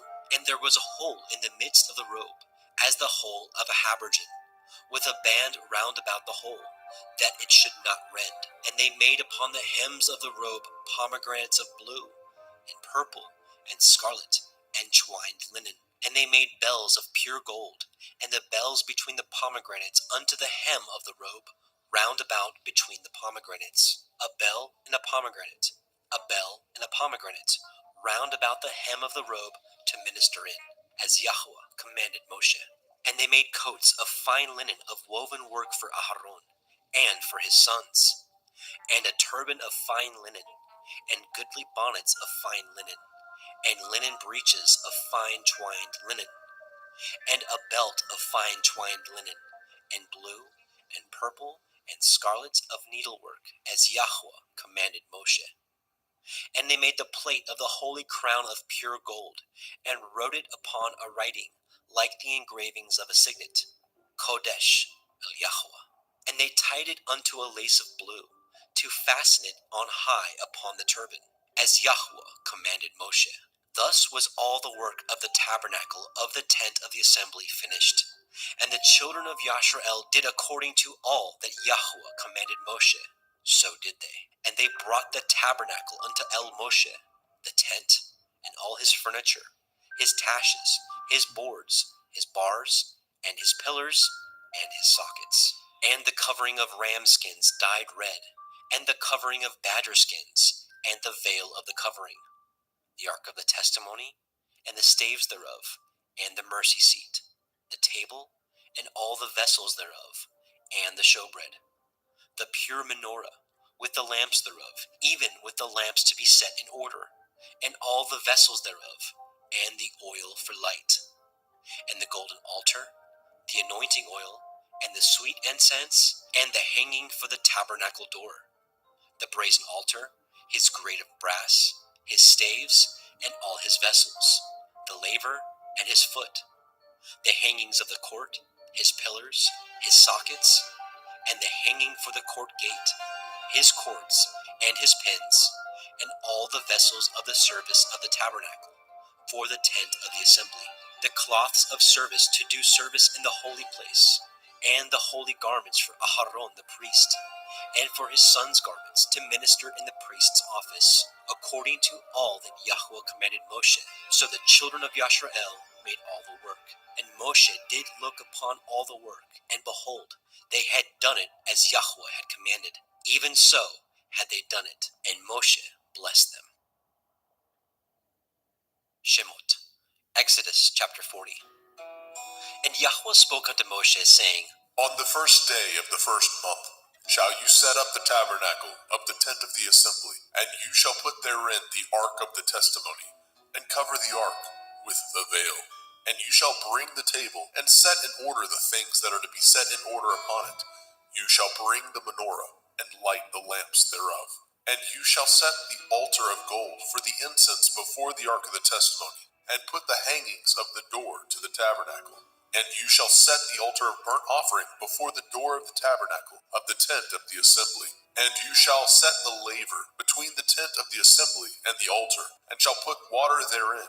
And you shall set the court round about, and hang up the hanging at the court gate. And you shall take the anointing oil, and anoint the tabernacle, and all that is therein, and shall hallow it, and all the vessels thereof, and it shall be holy. And you shall anoint the altar of the burnt offering, and all his vessels, and sanctify the altar, and it shall be an altar most holy. And you shall anoint the laver, and his foot, and sanctify it.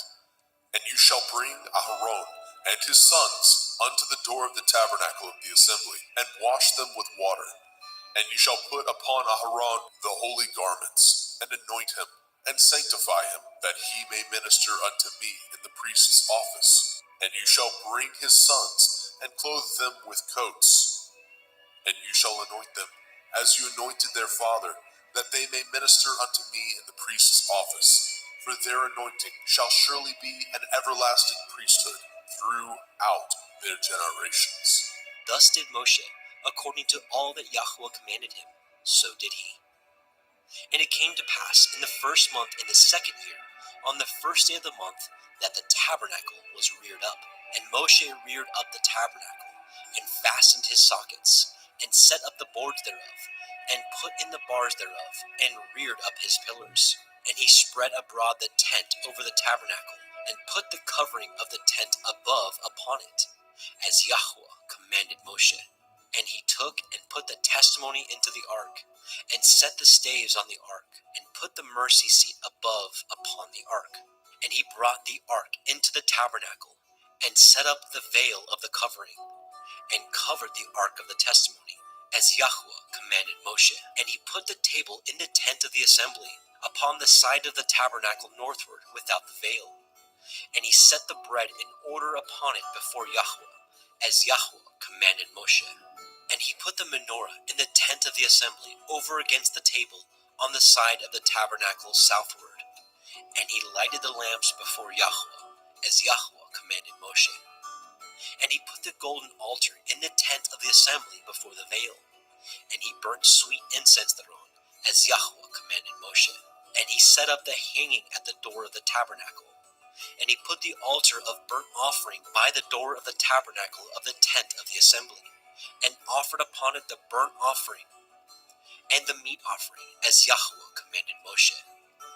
And he set the laver between the tent of the assembly and the altar, and put water therein to wash withal.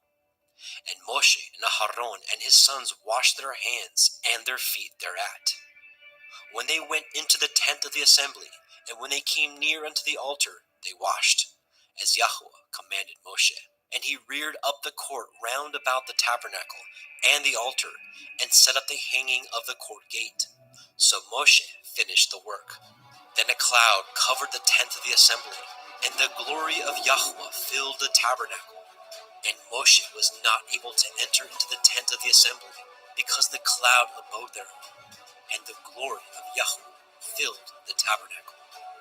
And when the cloud was taken up over the tabernacle, the children of Yasharel went onward in all their journeys. But if the cloud were not taken up, then they journeyed not till the day that it was taken up. For the cloud of Yahweh was upon the tabernacle day by day, and fire on it by night, in the sight of all the house of Yasharel, throughout all their journeys.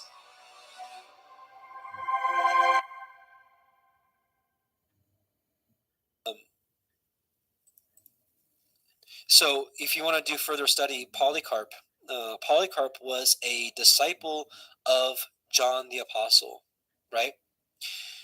Who wrote Revelation. And Polycarp had a lot of great things to say about Paul. He confirmed Paul. Polycarp was considered one of the three main. Here. Polycarp is regarded as one of the three chief apostolic fathers, along with Clement of Rome and Ignatius of Antioch. Okay, he confirmed Paul. We're going to read one quick chapter from Polycarp's letter. Just a quick chapter 3, right here. Brothers, I am not writing these things that concern righteousness to you because I took it upon myself to do so, but because you invited me to. Neither I nor anyone else can live up to the wisdom of the blessed and glorified Paul. When he was among you, he accurately and consistently taught the word of truth, the word of the Torah, in front of those who were living then.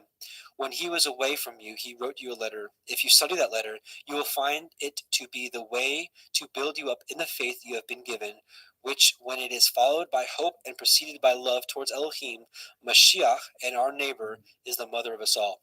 For if anyone has these graces inside and is moved by them, he has fulfilled the command of righteousness, since the one that has love is far from all sin. And we know that the love is defined by the Torah. So Polycarp was teaching the truth as well. Peter backs up Paul.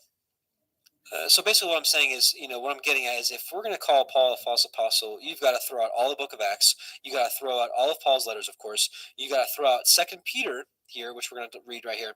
2 Peter 3:15 through 18. On account of the long suffering of our Adonai is salvation, even as our beloved brother Paul, also according to the wisdom given unto him, hath written unto you, as also in all his epistles, speaking in them of these things, in which are some things hard to be understood. So even Peter is like, he says some stuff that it's just like, I don't know, which they that are unlearned and are unstable rest, as they do other scriptures, unto their own destruction. So he prophesied that people would use Paul's letters for lawlessness. Ye therefore, beloved, seeing ye know these things before. He's like, I'm prophesying to you right now. Beware, lest ye also, being led away with the error of the wicked, fall from your own steadfastness. But grow in grace and the knowledge of our Adonai and Savior, Yahushua HaMashiach. To him be glory both now and forever. Amen. So again, you got to throw out 2 Peter to perpetrate that Paul is a false apostle. Oops. We already read Psalm 1. We'll move forward. This is a test for nowadays. We've got to test people by the fruit, adherence to the commands of the Torah, aka the truth. And Paul spoke boldly for the truth. He spoke in parables, just like Yahushua taught. So let's establish. So Psalm 119 says, 142 says, "Thy righteousness is everlasting righteousness, and thy law," which the Hebrew word is Torah, is the truth. The truth. The truth. Period. And Paul knew this. Paul was a Pharisee. He memorized the scriptures. Romans 1:18, "For the wrath of Elohim is revealed from heaven against all ungodliness and unrighteousness," the opposite of righteousness, right? Unrighteousness of men who hold the truth, the Torah, in unrighteousness. He's just spoken code. Romans 2:8, "But unto them that are contentious and do not obey the truth, but obey unrighteousness." See, can you not see that Paul knew what Psalm 119, 142 says? Righteousness is equated to the law, the Torah, the truth. And so again, "But unto them that are contentious and do not obey the truth, but obey unrighteousness," which is the opposite of righteousness, indignation and wrath. Romans 15:8, "Now I say that Yahushua HaMashiach was a minister of the circumcision for the truth of Elohim, to confirm the promises made unto the fathers." This is not making sense. 1 Corinthians 13:6, "Rejoiceth not in iniquity," which is lawlessness, "but rejoiceth in the truth." Do you not see this stark contrast here? Lawlessness, lawfulness. Galatians 3:1, "O foolish Galatians, who hath bewitched you, that you should not obey the truth?" Paul knew Psalm 119, 142 like the back of his hand. And it's funny, that's not funny, it's horrible that the modern day church will actually use this against people like us, right? "Who hath bewitched you that you should not obey the truth," right? That you go right back to the law. Like, oh my goodness, obeying the truth is the law. "Before whose eyes Yahushua HaMashiach hath been evidently set forth, crucified among you."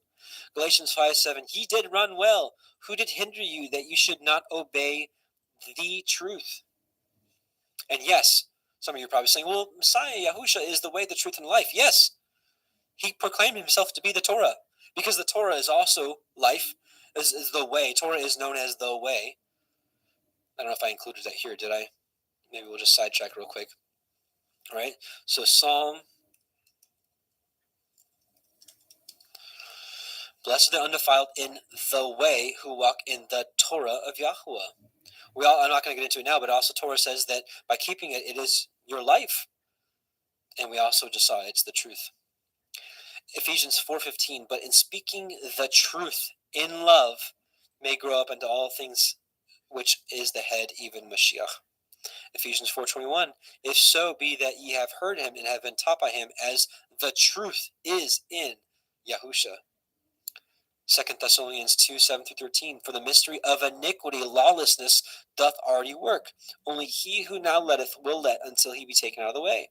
And then shall that wicked be revealed, whom the Adonai shall consume with the spirit of his mouth, and shall destroy with the brightness of his coming, even him whose coming is after the working of Satan, with all power and signs and lying wonders, and with deceivableness of unrighteousness in them that perish, because they receive not the love of the truth, that they might be saved. And for this cause Elohim shall send them a strong delusion, that they should believe a lie, that they might all be damned who believed not the truth, but had pleasure in unrighteousness. But we are bound to give thanks always to Elohim for you, brethren, beloved of Yahuwah, because Elohim hath from the beginning chosen you to salvation through sanctification of the Spirit and belief of the truth. Just a few more. 1 Timothy 2:4, "Who will have all men to be saved and," right? So salvation is first, and come to the knowledge of the truth, the Torah. Paul taught it very, very, very well. He just spoke in parables. Acts 24:14, "But this I confess unto thee, that after the way," the Torah, which they call heresy, so I worship I, the Elohim of my fathers, believing all things which are written in the law, the Torah, and the prophets. That is not your false apostle, brothers and sisters. Okay, so going back here again, so the Church of Ephesus, they did call out the false apostles, right? And it wasn't Paul. "And have borne and have patience, and for my name's sakes have labored and not fainted." These are people that have great works, right? "But nevertheless, I have something against you, because you have left your first love." What is the first love? Okay, actually, back up for a second. Let's talk about works. It says they have works, right? Or do the first works. I'm sorry. It talks about left your first love. Remember wherefore you have fallen. Repent and do the first works. What is this word here? do the first works. Let's look at it. The word is ergon. Let's look at a couple uses here, right? Now when John had the prison, the works of Christ, right? But all their works. This is what the people do. Mark 13, and then every man his work, and commanded to porter to watch.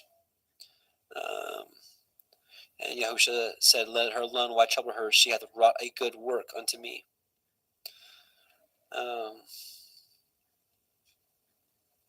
Right. Yahusha said to them, "My meat is to do the will of him that sent me, and to finish his work." And they said unto him, "What shall we do that we might work the works of Elohim?"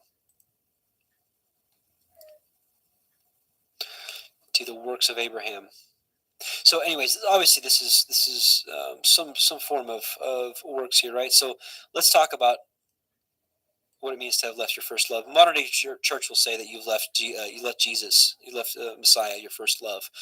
He's not our first love. Well, in a sense, he is, and I'll explain that. Actually, let me explain a little further. Deuteronomy 6:1-8, because he is Yahusha is the lawgiver, right? I believe it was Yahusha that was the lawgiver. The Torah is him. So Deuteronomy 6:1-8. Now these are the commandments, the statutes, and the judgments which Yahweh your Elohim commanded to teach you, that you might do them in the land whither you go to possess it, that you might fear Yahweh your Elohim, to keep all his statutes and his commandments, which I command you this day, you and your son, and your son's son, all the days of your life, that your days may be prolonged. Hear therefore, O Israel, and observe to do it, that it may be well with you, and that you may increase mightily, as Yahweh Eloheinu of your fathers has promised you, in a land that flows with milk and honey. Hear, O Israel, Yahweh our Elohim is one Yahweh, and thou shalt love Yahweh thy Elohim with all thy heart, and with all thy soul, and with all thy might. So this is our commanded, our first love. And this is confirmed right here. And these words which I command you this day shall be in your heart. And thou shalt teach them diligently unto your children, and shalt talk of them when you sit in your house, and when you walk by the way, when you lie down, when you rise up. And you shall bind them for a sign upon your hand, and they shall be as frontlets between your eyes. So in my opinion, from what I see in the scriptures, that our first love is the words, the commandments that shall be in our hearts. So again, nevertheless, so all these good works you had, nevertheless, I have someone against you, because you have left your first love. Remember therefore, when you have fallen, and repent and do the first works, or else I'll come unto you quickly and will remove your menorah, your 7-branch candlestick, out of his place, except you repent. So it's the same thing as we saw in Matthew 7:21-23. He's like, you did all these great things, but I didn't know you, because you didn't keep the commandments. He is a just Elohim. His law is just, period. And it is interesting, right? His commandments, they shall be a sign upon our hand, and they shall be as frontlets between our eyes. It's the very same thing that we see the mark in their right hand or in their foreheads. It's the very same thing. I'm not saying very same thing, it's the opposite. So I believe truly you're either going to have the mark of Yahweh, or you're going to have the mark of the beast. And I think the mark of the beast purely is having the lack of the mark of Yahweh by keeping his commandments. Simple as that. Makes it very simple to understand. And then he goes on here to say, Revelation 2:6, but this you have, that you hate the deeds of the Nicolaitans, which I also hate. He that has an ear, let him hear what the Ruach says unto the called out assemblies. Now here's promise number 1. To him that overcomes will I give to eat of the tree of life, which is in the midst of the paradise of Yahuwah. Right? So let's back up right here. They hate the deeds of the Nicolaitans. I want to read this commentary. I usually don't like doing this, but because this Nicolaitans thing isn't anywhere other than this passage, I don't have anything else to go off of scripturally. So I want to defer to somebody that has maybe a little more wisdom here than I do of who the Nicolaitans are. So this is Elcott's commentary for English readers for the Nicolaitans. The Nicolaitans were, as has been expressed, the antinomians of the Asiatic church. Okay, let's look up the word antinomian, what it means. Antinomian, let me zoom in here a little bit so you can see it for yourself. One antinomian, one who holds that under the gospel dispensation of grace, the moral law is of no use or obligation, because faith alone is necessary to salvation. That's your lawless people there. So again, the Nicolaitans were, as has been expressed, the antinomians of the Asiatic church. The life and conduct were little thought of, and the faith professed was everything. Is that not where we are today? Some have thought that they were a sect who derived their name under some colorable pretext from Nicholas the proselyte. Others hold that the name is purely symbolical, signifying destroyer of the people, and that it is no more than the Greek form of Balaam. See notes below. The existence of a sect called the Nicolaitans in the 2nd century is attested by Irenaeus, Tertullian, and Clement of Alexandria, which we spoke about earlier. So, long story short, Nicolaitans taught faith alone, and that obedience to the Torah was worthless, was meaningless, don't need it, it's done away with. Where are we today? The same place. So, it is interesting, right? He that has an ear, we already read that. So that's the Nicolaitans. So further study on the Nicolaitans right here. And I'll make sure to put this link in the description box as well, or the comment section. I'll try to get all the links together here. So, in conclusion here, right, what did they have to overcome? Verse 4 through 5, which is the keeping of the first works, the love, the commandments. Notice it says, he who has an ear, let him hear what the Ruach says to the assemblies, right? Let him hear what he says to the assemblies, which means, that we can learn from each ecclesia, even if we aren't part of it. And I believe the rewards for every one that overcomes for each church, each ecclesia, are scattered throughout all the churches, but are all for one. Or no, one for all. No, all of them are for all. There you go. And it lines up with the promise of Revelation 22:14. Over this first one, eating of the tree of life, which this confirms our conclusion of this church. Blessed are they that do his commandments, that they have the right to the tree of life, which we just read, and may enter into the gates into the city. The city is New Jerusalem. So this is my conclusion on that. So it is interesting. Before we actually, and unfortunately, I think we're going to have to end it here. This is a short one, and as you guys probably already realized, this is a recording because my wife and I were just taking a quick little trip up to St. Louis this weekend. But before I came back to the Torah, the commandments, I actually would put myself in this category. And as we continue to go along through these ecclesia, I want you to take note because they will be interesting. You may recognize yourself in some of these, and you may recognize yourself in all of these. And this whole thing could just all be symbolic because some of us could be have a little bit of Ephesus in us. Some of us can have a little Smyrna in us, and but I think we're all shooting for Philadelphia.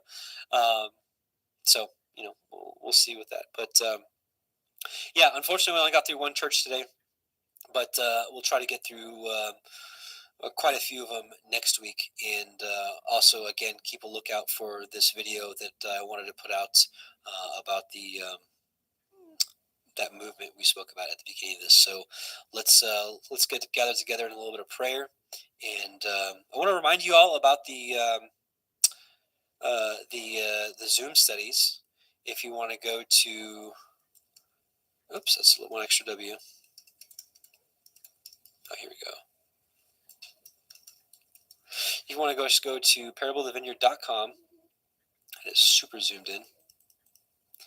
These Zoom studies we have right here.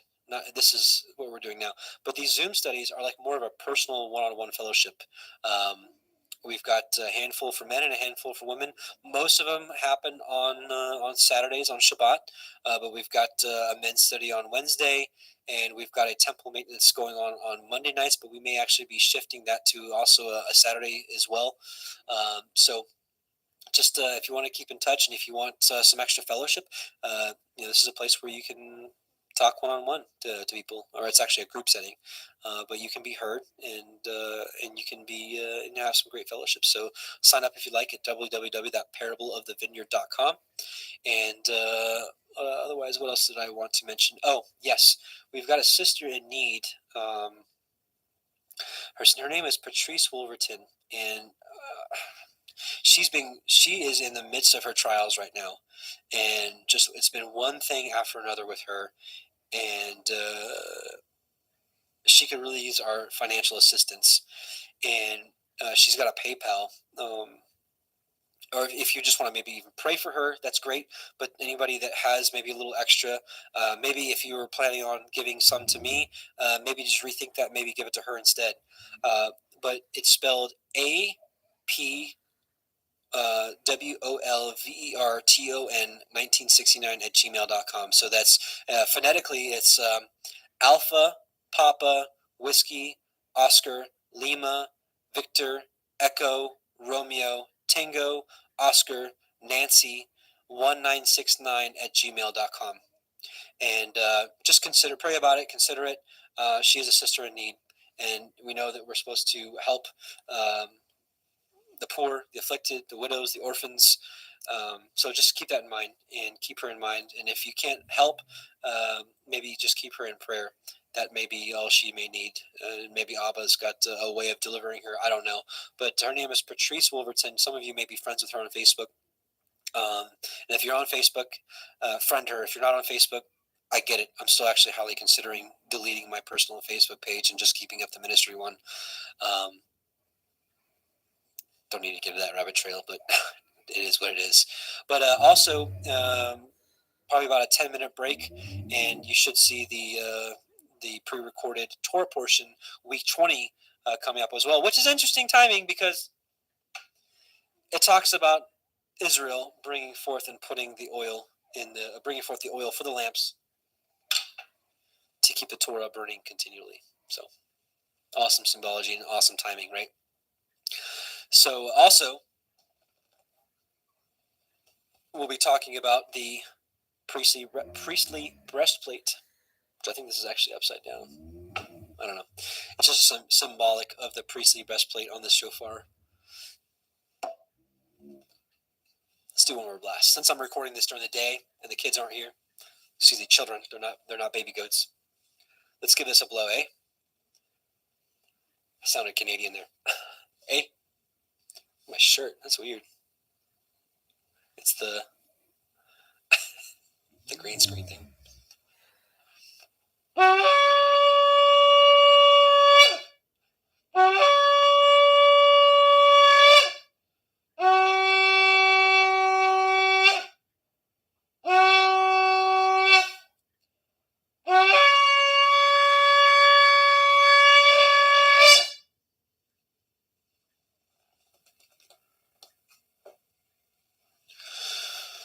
All right, praise be to Yahuwah, and let's just think of that as a reminder of the day we actually hear the shofar blast that we are waiting for, because that's going to be a day of rejoicing for us and a day of mourning for the world. So let us bow our hearts and thank Abba for allowing us to study the scriptures like this, and I pray that this was a blessing to you, and looking really forward to next week, because these church studies ecclesia studies are really, really intense and in depth here. So let's bow our hearts and petition Abba.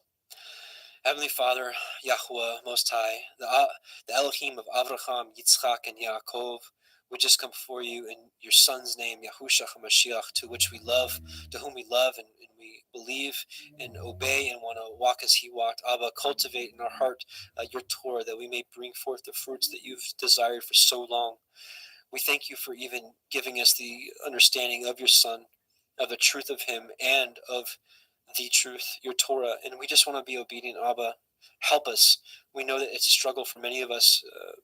We may have, I just have different situations. Abba, it's impossible to name them all. Just help us all, each individually, in our situations, that we can be as obedient as possible to you.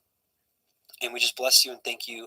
We just can't wait for the day that we're with you in New Yerushalayim, that we can rejoice forevermore and we can walk out your Torah perfectly as it was intended for man to do. And we just bless you. We glorify your name, Yahuwah Sevaoth. We glorify your Son's name, Yahushua HaMashiach, to which every knee shall bow. And we love you and thank you, and we're eagerly waiting your return. And we're waiting for you, as your scriptures say to do. Blessings to you in Yahushua's name. Amen. Brothers and sisters, we're going to end with the song of Moshe, our song for our time, and the song of what I believe is the Exodus 15 is what's going to be sung in Revelation 15, the song of victory. Because I know that the Deuteronomy 32 is also called the song of Moshe.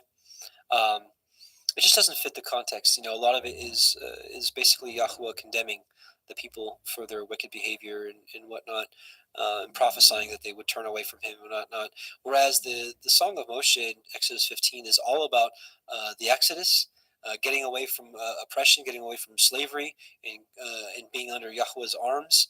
And it's a song of victory, which that's kind of what happens. And, it's after the second Exodus we're waiting for. So those of you that are like, Adam, it's not Exodus 15, it's Deuteronomy 32. I hear you. And I can see where you're coming from. I really can. But just where I'm at now, I really believe it is Exodus 15, the Song of Moshe. So with that, I want to leave you with, excuse me. I'm going to leave the sister unnamed because I want her reward to come from Yahweh.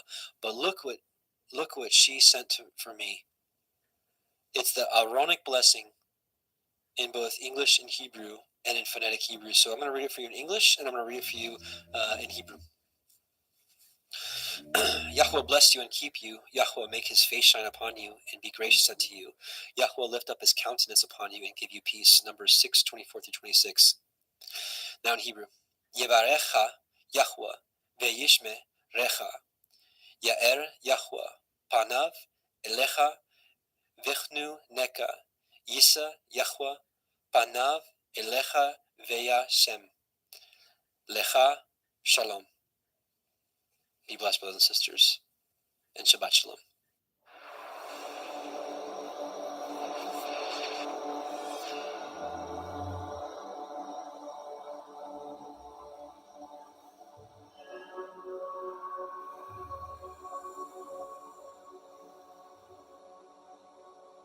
I sing to Yahweh, for he is highly exalted. The horse and its rider he has thrown into the sea. Yah is my strength and song, and he has become my deliverance. He is my El, and I praise him, Elohim of my father. And I exalt him. Yahweh is a man of battle. Yahweh is his name. He has cast Pharaoh's chariots and his army into the sea. And his chosen officers are drowned in the sea of reeds. The depths covered them. They went down to the bottom like a stone.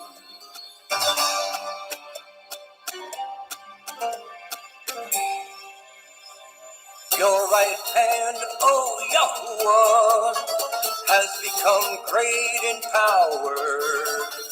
Your right hand, O Yahweh, has crushed the enemy. And in the greatness of your excellence, you pulled down those who rose up against you. You sent forth your wrath. It consumed them like stubble, and with the wind of your nostrils, the waters were heaped up. The floods stood like a wall, the depths became stiff in the heart of the sea. The enemy said, I pursue, I overtake, I divide the spoil, my being is satisfied on them. I draw out my sword, my hand destroys them. You blew with your wind, the sea covered them, they sank like lead in the mighty waters. Who is like you, oh Yahweh, among the mighty ones? Who is like you, great in Kodeshah? Awesome in praises, working wonders. You stretched out your right hand, the earth swallowed them. In your kindness, you led the people whom you have redeemed. In your strength you guided them to your Kodesh dwelling. Peoples heard, they trembled. Anguish gripped the inhabitants of Pelisheth. Then the chiefs of Edom were troubled, the mighty men of Moab. Trembling grips them, all the inhabitants of Canaan melted. Fear and dread fell on them by the greatness of your arm. They are as silent as a stone. Until your people pass over, O Yahuwah. Until the people whom you have bought pass over. You bring them in and plant them in the mountain of your inheritance, in the place, O Yahuwah, which you have made for your own dwelling, the Mikdash, O Yahuwah, which your hands have prepared. Yahuwah reigns forever and ever.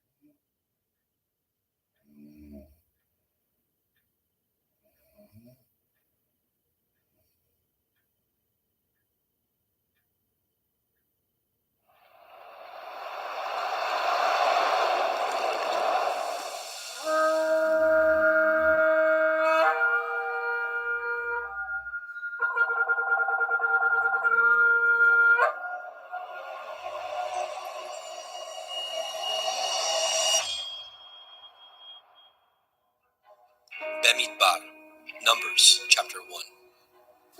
And Yahweh spoke unto Moshe in the wilderness of Sinai, in the tabernacle of the assembly, on the first day of the second month, in the second year after they were come out of the land of Mitzrayim, saying, Take ye the sum of all the assembly of the children of Yasharel, after their families, by the house of their fathers, with the number of their names, every male by their polls, from 20 years old and upward, all that are able to go forth to war in Yasharel.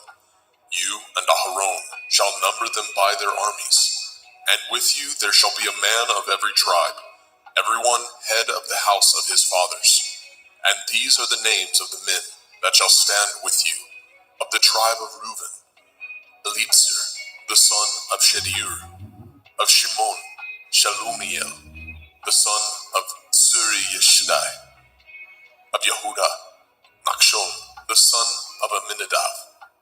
Of Yisachar, Nethaniel, the son of Suar. Of Zebulun, Eliav, the son of Shalom. Of the children of Joseph, of Ephraim, Elishama, the son of Amihud. Of Menashe, Gamliel, the son of Peresdir. Of Benjamin, Abidan, the son of Gideoni. Of Dan, Achiezer, the son of Amishadai. Of Asher, Pagiel, the son of Okran. Of Gad, Eliasaph, the son of Deuel. Of Naphtali, Ahira, the son of Enan. These were the renowned of the assembly, princes of the tribes of their fathers, heads of thousands in Yashrael. And Moshe and Aharon took these men which are expressed by their names, and they assembled all the assembly together on the first day of the second month. And they declared their pedigrees after their families, by the house of their fathers, according to the number of the names, from 20 years old and upwards by their polls. As Yahweh commanded Moshe, so he numbered them in the wilderness of Sinai. And the children of Reuben, Yashrael's eldest son, by their generations, after their families, by the house of their fathers, according to the number of the names, by their polls, every male from 20 years old and upward, all that were able to go forth to war. Those that were numbered of them, even of the tribe of Reuben, were 46,500. Of the children of Shimon, by their generations, after their families, by the house of their fathers, those that were numbered of them, according to the number of the names, by their polls, every male from 20 years old and upward, all that were able to go forth to war. Those that were numbered of them, even of the tribe of Shimon, were 59,300. Of the children of Gad, by their generations, after their families, by the house of their fathers, according to the number of the names, from 20 years old and upward, all that were able to go forth to war. Those that were numbered of them, even of the tribe of Gad, were 45,650. Of the children of Yehudah, by their generations, after their families, by the house of their fathers, according to the number of the names, from 20 years old and upward, all that were able to go forth to war. Those that were numbered of them, even of the tribe of Yehudah, were 314,600. Of the children of Issachar, by their generations, after their families, by the house of their fathers, according to the number of the names, from 20 years old and upward, all that were able to go forth to war. Those that were numbered of them, even of the tribe of Issachar, were 54,400. Of the children of Zebulun, by their generations, after their families, by the house of their fathers, according to the number of the names, from 20 years old and upward, all that were able to go forth to war. Those that were numbered of them, even of the tribe of Zebulun, were 57,400. Of the children of Joseph, namely, of the children of Ephraim, by their generations, after their families, by the house of their fathers, according to the number of the names, from 20 years old and upward, all that were able to go forth to war. Those that were numbered of them, even of the tribe of Ephraim, were 40,500. Of the children of Manasseh, by their generations, after their families, by the house of their fathers, according to the number of the names, from 20 years old and upward, all that were able to go forth to war. Those that were numbered of them, even of the tribe of Manasseh, were 32,200. Of the children of Benjamin, by their generations, after their families, by the house of their fathers, according to the number of the names, from 20 years old and upward, all that were able to go forth to war. Those that were numbered of them, even of the tribe of Benjamin, were 35,400. Of the children of Dan, by their generations, after their families, by the house of their fathers, according to the number of the names, from 20 years old and upward, all that were able to go forth to war. Those that were numbered of them, even of the tribe of Dan, were 62,700. Of the children of Asher, by their generations, after their families, by the house of their fathers, according to the number of the names, from 20 years old and upward, all that were able to go forth to war. Those that were numbered of them, even of the tribe of Asher, were 41,500. Of the children of Naphtali, through their generations, after their families, by the house of their fathers, according to the number of the names, from 20 years old and upward, all that were able to go forth to war. Those that were numbered of them, even of the tribe of Naphtali, were 53,400. These are those that were numbered, which Moshe and Aharon numbered, and the princes of Yashrael, being 12 men, each one was for the house of his fathers. So were all those that were numbered of the children of Yashrael, by the house of their fathers, from 20 years old and upward, all that were able to go forth to war in Yashrael. Even all they that were numbered were 600,000 and 3,550. But the Leviim, after the tribe of their fathers, were not numbered among them. For Yahweh had spoken unto Moshe, saying, Only you shall not number the tribe of Levi, neither take the sum of them among the children of Yasharel. But you shall appoint the Leviim over the tabernacle of testimony, and over all the vessels thereof, and over all things that belong to it. They shall bear the tabernacle, and all the vessels thereof, and they shall minister unto it, and shall encamp around about the tabernacle. And when the tabernacle sets forth, the Leviim shall take it down, and when the tabernacle is to be pitched, the Leviim shall set it up, and the stranger that comes nigh shall be put to death. And the children of Yasharel shall pitch their tents, every man by his own camp, and every man by his own standard, throughout their hosts. But the Leviim shall pitch round about the tabernacle of testimony, that there be no wrath upon the assembly of the children of Yasharel. And the Leviim shall guard the watch of the tabernacle of testimony. And the children of Yasharel did according to all that Yahweh commanded Moshe. So did they.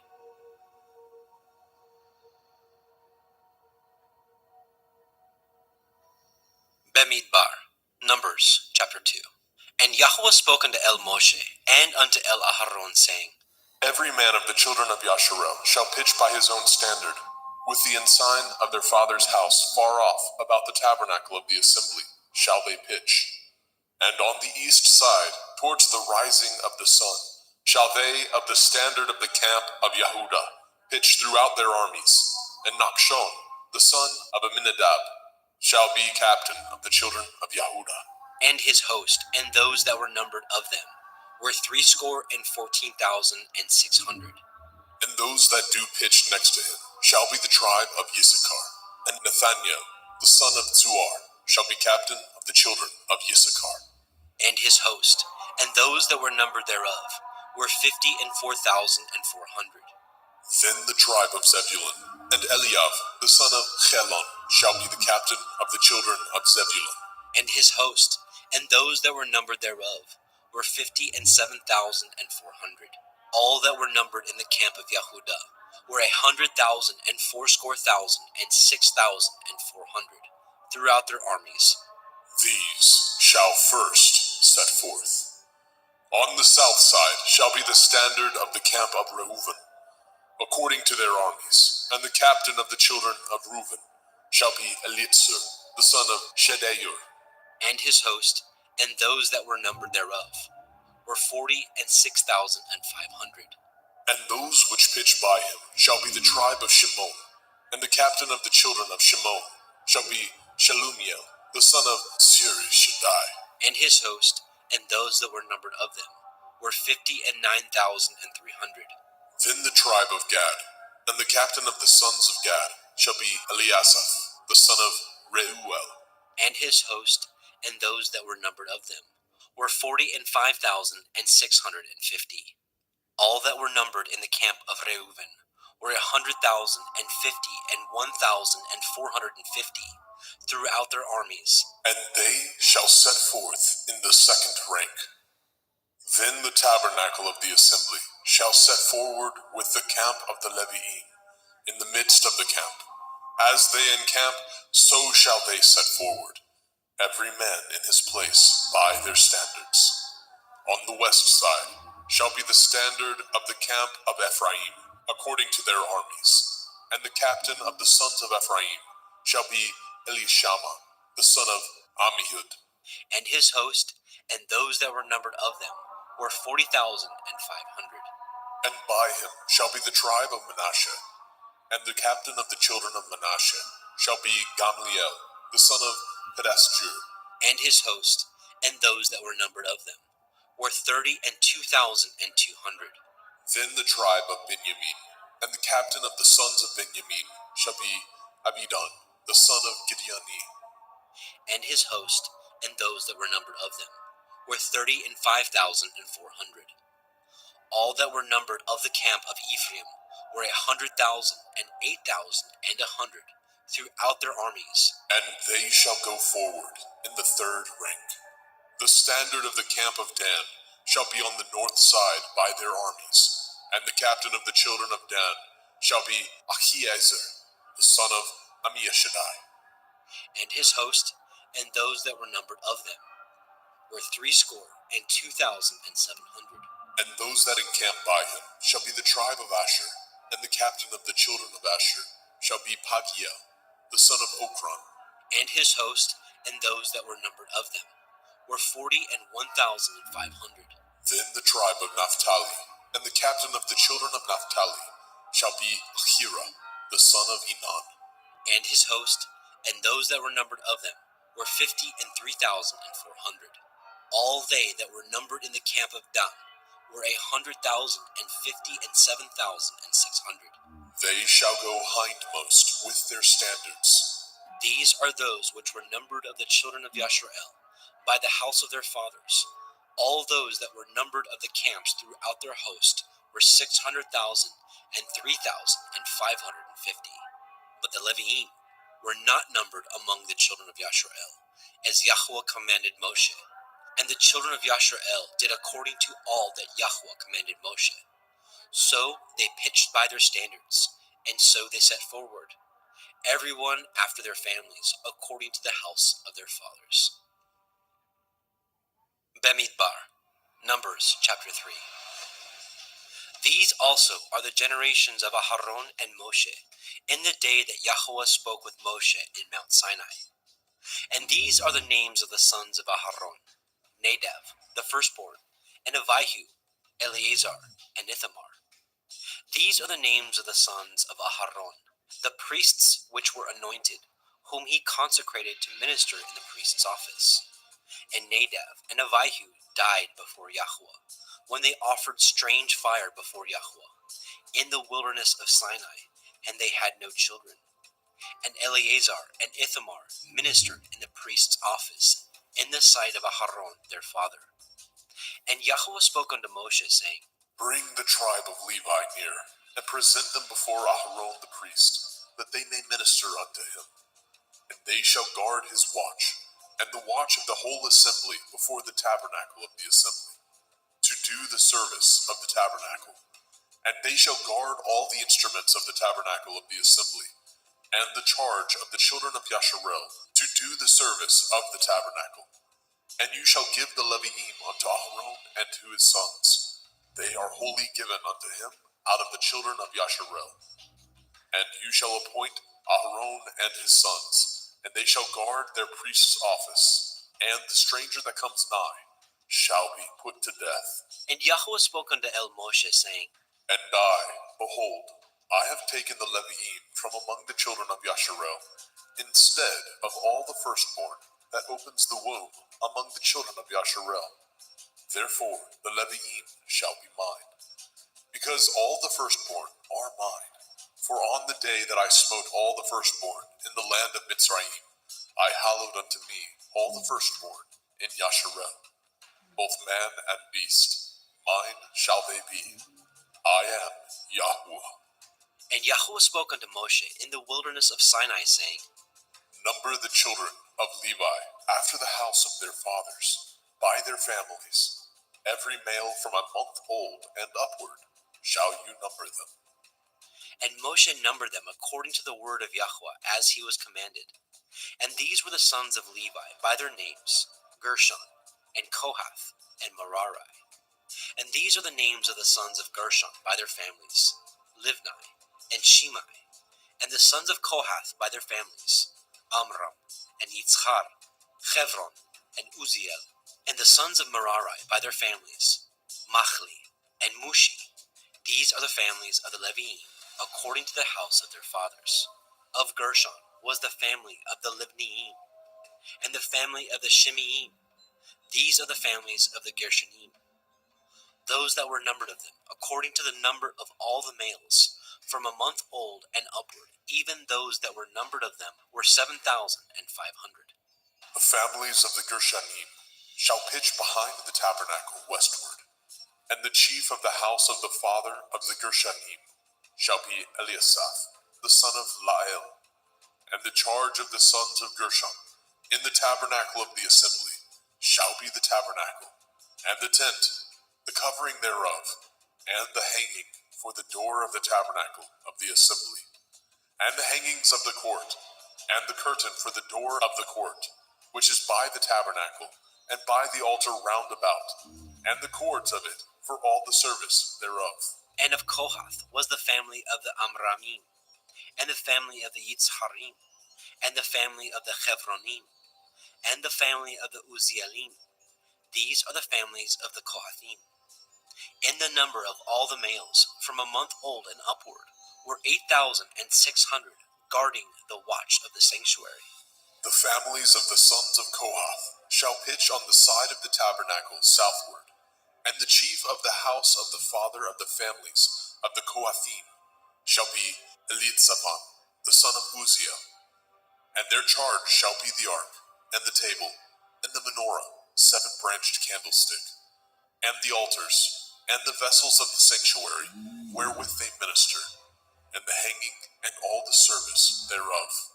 And Eleazar, the son of Aharon the priest, shall be chief over the chief of the Leviim, and have the oversight of them, that guard the watch of the sanctuary. Of Merari was the family of the Machlim, and the family of the Mushim. These are the families of Merari, and those that were numbered of them, according to the number of all the males, from a month old and upward, were 6,200. And the chief of the house of the father of the families of Merari shall be Zuriel, the son of Avihail. These shall pitch on the side of the tabernacle northward.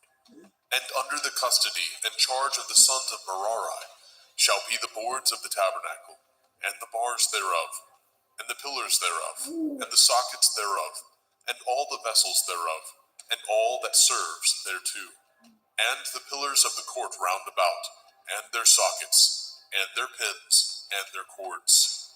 But those that encamp before the tabernacle towards the east, even before the tabernacle of the assembly, eastward, shall be Moshe, and Aharon, and his sons, guarding the watch of the sanctuary, for the watch of the children of Yasharel, and the stranger that comes nigh shall be put to death. And all that were numbered of the Leviim, which Moshe and Aharon numbered at the commandment of Yahweh, throughout their families, all the males from a month old and upward, were 22,000.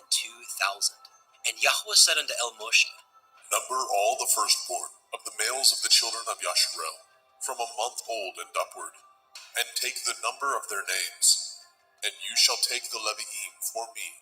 I am Yahweh, instead of all the firstborn among the children of Yasharel, and the cattle of the Leviim, instead of all the firstlings among the cattle of the children of Yasharel.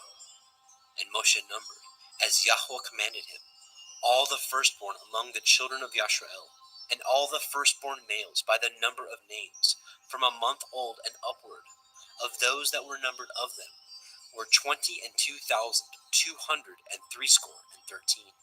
And Yahweh spoke unto Moshe, saying, Take the Leviim, instead of all the firstborn among the children of Yasharel, and the cattle of the Leviim, instead of their cattle, and the Leviim shall be mine.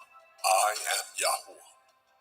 And for those that are to be redeemed of the 213 of the firstborn of the children of Yasharel, which are more than the Leviim, you shall even take 5 shekels apiece by the poll. After the shekel of the sanctuary shall you take them, and you shall give the money wherewith the odd number of them is to be redeemed unto Aharon and to his sons. And Moshe took the redemption money of them that were over and above them that were redeemed by the Leviim. Of the firstborn of the children of Yasharel took he the money, 1,365 shekels, after the shekel of the sanctuary. And Moshe gave the money of them that were redeemed unto Aharon and to his sons, according to the word of Yahweh, as Yahweh commanded Moshe.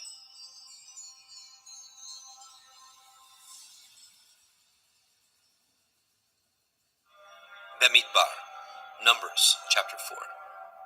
And Yahweh spoke unto Moshe and unto Aharon, saying, Take the sum of the sons of Kohath from among the sons of Levi, after their families, by the house of their fathers, from 30 years old and upward, even until 50 years old, all that enter into the host, to do the work in the tabernacle of the assembly. This shall be the service of the sons of Kohath in the tabernacle of the assembly, about the most holy things. And when the camp sets forward, Aharon shall come, and his sons, and they shall take down the covering veil, and cover the ark of the testimony with it. and shall put thereon the covering of badger skins, and shall spread over it a cloth wholly of blue, and shall put in the staves thereof, and upon the table of showbread they shall spread a cloth of blue, and put thereon the dishes, the spoons, the bowls, and covers to cover withal, and the continual bread shall be thereon. And they shall spread upon them a cloth of scarlet, and cover the same with a covering of badger skins, and shall put in the staves thereof.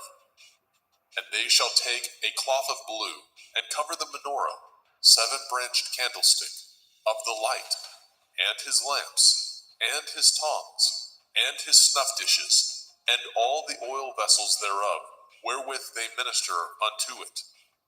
And they shall put it, and all the vessels thereof, within a covering of badger skins, and shall put it upon a bar. And upon the golden altar they shall spread a cloth of blue, and cover it with a covering of badger skins, and shall put the staves thereof. And they shall take all the instruments of ministry, wherewith they minister in the sanctuary, and put them in a cloth of blue, and cover them with a covering of badger skins, and shall put them on a bar. And they shall take away the ashes from the altar, and spread a purple cloth thereon. And they shall put upon all the vessels thereof, wherewith they minister about it, even the censers, the flesh hooks, the shovels, the basins, all the vessels of the altar. And they shall spread upon it a covering of badger skins, and put to the staves of it. And when Aharon and his sons have made an end of covering the sanctuary, and all the vessels of the sanctuary, as the camp is to set forward, after that the sons of Kohath shall come to bear it, but they shall not touch any holy thing, lest they die. These things are the burden of the sons of Kohath in the tabernacle of the assembly. And to the office of Eleazar, the son of Aharon, the priest, pertains the oil for the light, and the sweet incense, and the daily meat offering, and the anointing oil, and the oversight of all the tabernacle, and of all that therein is, in the sanctuary, and in the vessels thereof. And Yahweh spoke unto El Moshe, and unto El Aharon, saying, Cut ye not off the tribe of the families of the Kohathim from among the Leviim, but thus do unto them, that they may live and not die. When they approach unto the most holy things, Aharon and his sons shall go in, and appoint them every one to his service and to his burden. But they shall not go in to see when the holy things are covered, lest they die. And Yahweh spoke unto El Moshe, saying, Take also the sum of the sons of Gershon, throughout the houses of their fathers, by their families, from 30 years old and upward, until 50 years old, shall you number them. All that enter in to perform the service, to do the work in the tabernacle of the assembly. This is the service of the families of the Gershonim, to serve and for burdens. And they shall bear the curtains of the tabernacle, and the tabernacle of the assembly, his covering, and the covering of the badger skins that is above upon it, and the hanging for the door of the tabernacle of the assembly, and the hangings of the court, and the hangings for the door of the gate of the court, which is by the tabernacle, and by the altar round about, and their cords, and all the instruments of their service, and all that is made for them, so shall they serve. At the appointment of Aharon and his sons shall be all the service of the sons of the Gershonim, in all their burdens, and in all their service, and ye shall appoint unto them in charge all their burdens. This is the service of the families of the sons of Gershon, in the tabernacle of the assembly, and their charge shall be under the hand of Itamar, the son of Aharon the priest. As for the sons of Merari, you shall number them after their families, by the house of their fathers. From 30 years old and upward, even unto 50 years old, shall you number them, every one that enters into the service, to do the work of the tabernacle of the assembly. And this is the charge of their burden, according to all their service in the tabernacle of the assembly, the boards of the tabernacle, and the bars thereof, and the pillars thereof, and sockets thereof, and the pillars of the court round about, and their sockets, and their pins, and their cords, with all their instruments, and with all their service, and by name ye shall reckon the instruments of the charge of their burden.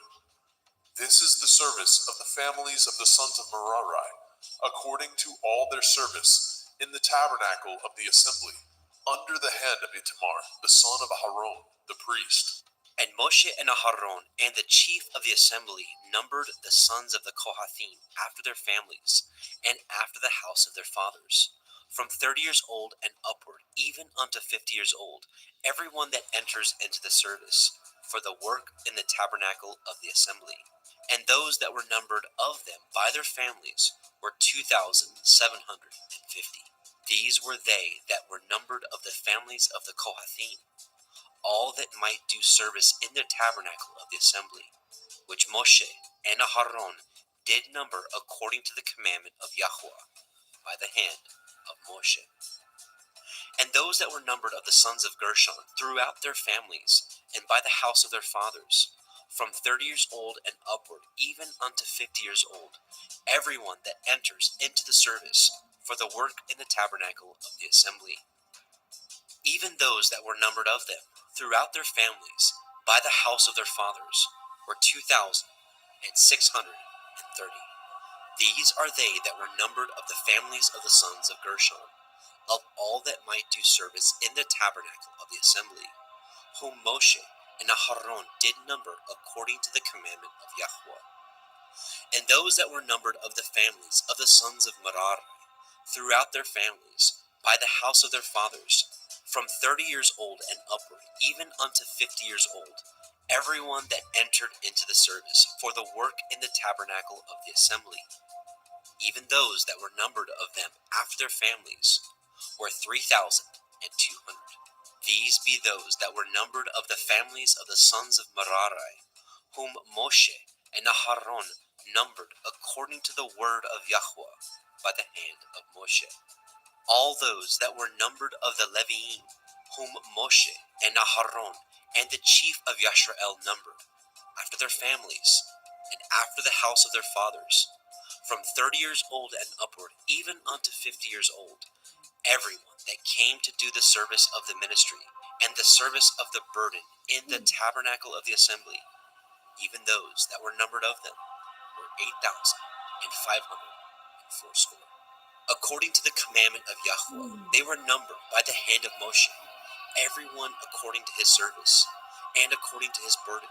Thus were they numbered of him, as Yahweh commanded Moshe.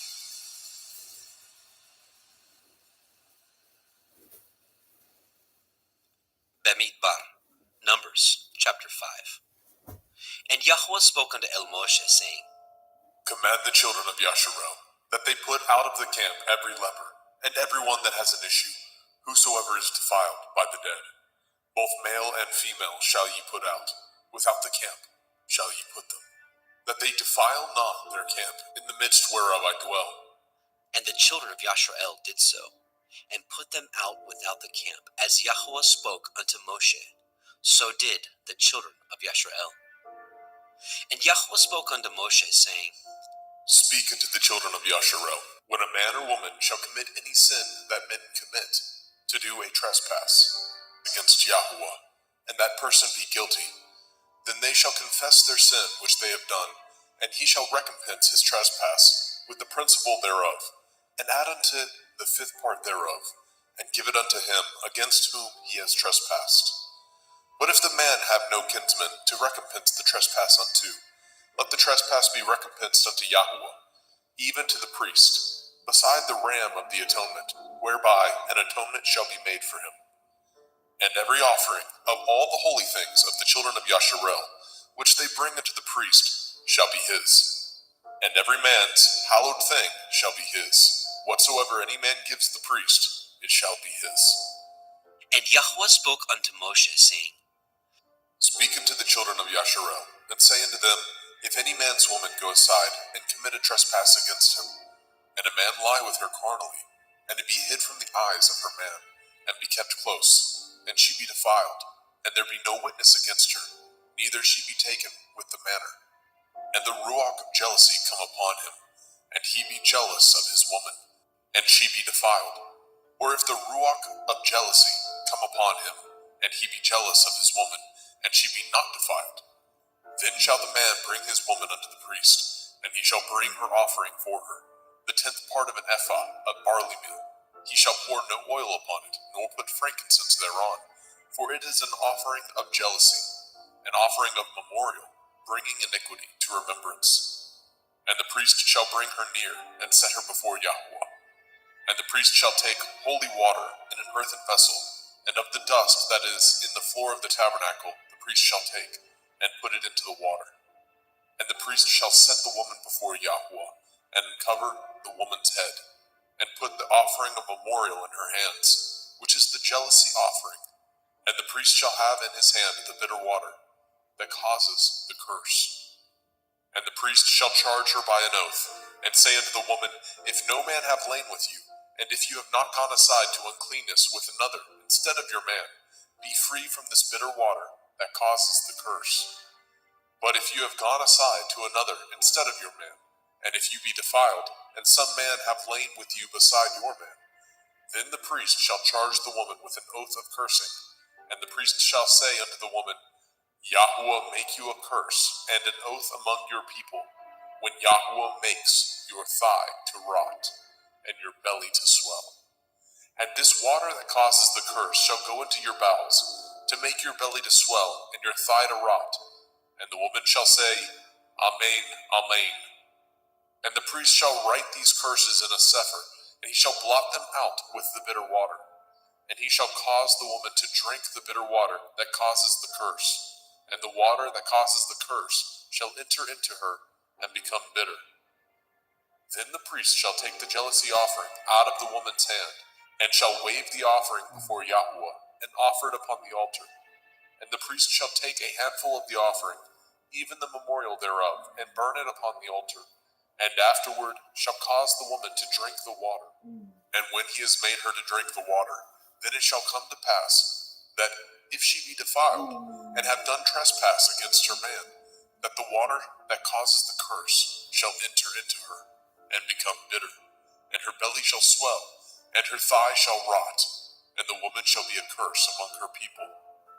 And if the woman be not defiled, but be clean, then she shall be free, and shall conceive seed. This is the Torah of jealousies, when a woman goes aside to another instead of her man, and is defiled. Or when the ruach of jealousy come upon him, and he be jealous over his woman, and shall set the woman before Yahweh, and the priest shall execute upon her all this Torah. Then shall the man be guiltless from iniquity, and his woman shall bear her iniquity.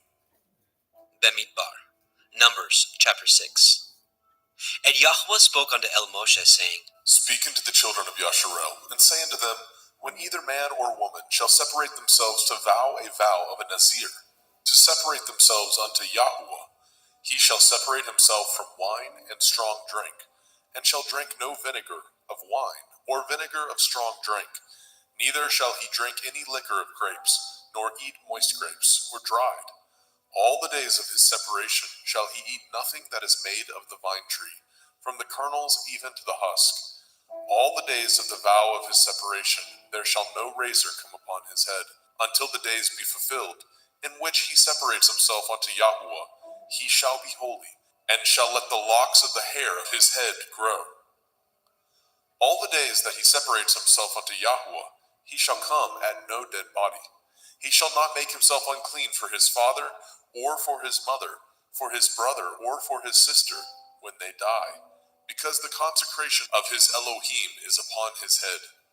All the days of his separation he is holy unto Yahweh. And if any man die very suddenly by him, and he has defiled the head of his consecration, then he shall shave his head in the day of his cleansing. On the 7th day shall he shave it.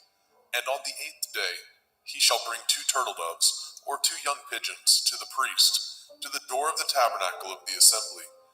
And the priest shall offer the one for a sin offering, and the other for a burnt offering, and make an atonement for him, for that he sinned by the dead, and shall hallow his head that same day. And he shall consecrate unto Yahweh the days of his separation, and shall bring a lamb of the first year for a trespass offering. But the days that were before shall be lost, because his separation was defiled. And this is the Torah of the Nazir. When the days of his separation are fulfilled, he shall be brought unto the door of the tabernacle of the assembly, and he shall offer his offering unto Yahuwah, one he-lamb of the first year, without blemish, for a burnt offering, and one ewe-lamb of the first year, without blemish, for a sin offering, and one ram without blemish, for peace offerings, and a basket of matzah, unleavened bread, cakes of fine flour mingled with oil, and wafers of matzah anointed with oil, and their meat offering, and their drink offerings. And the priest shall bring them before Yahuwah, and shall offer his sin offering, and his burnt offering, and he shall offer the ram for a sacrifice of peace offerings unto Yahuwah, with the basket of matzah. The priest shall offer also his meat offering, and his drink offering. And the Nazir shall shave the head of his separation at the door of the tabernacle of the assembly, and shall take the hair of the head of his separation, and put it in the fire which is under the sacrifice of the peace offerings. And the priest shall take the sodden shoulder of the ram, and one matzah cake out of the basket, and one matzah wafer, and shall put them upon the hands of the Nazir, after the hair of his separation is shaven. And the priest shall wave them for a wave offering before Yahuwah. This is holy for the priest, with the wave breast and heave shoulder, and after that the Nazir may drink wine.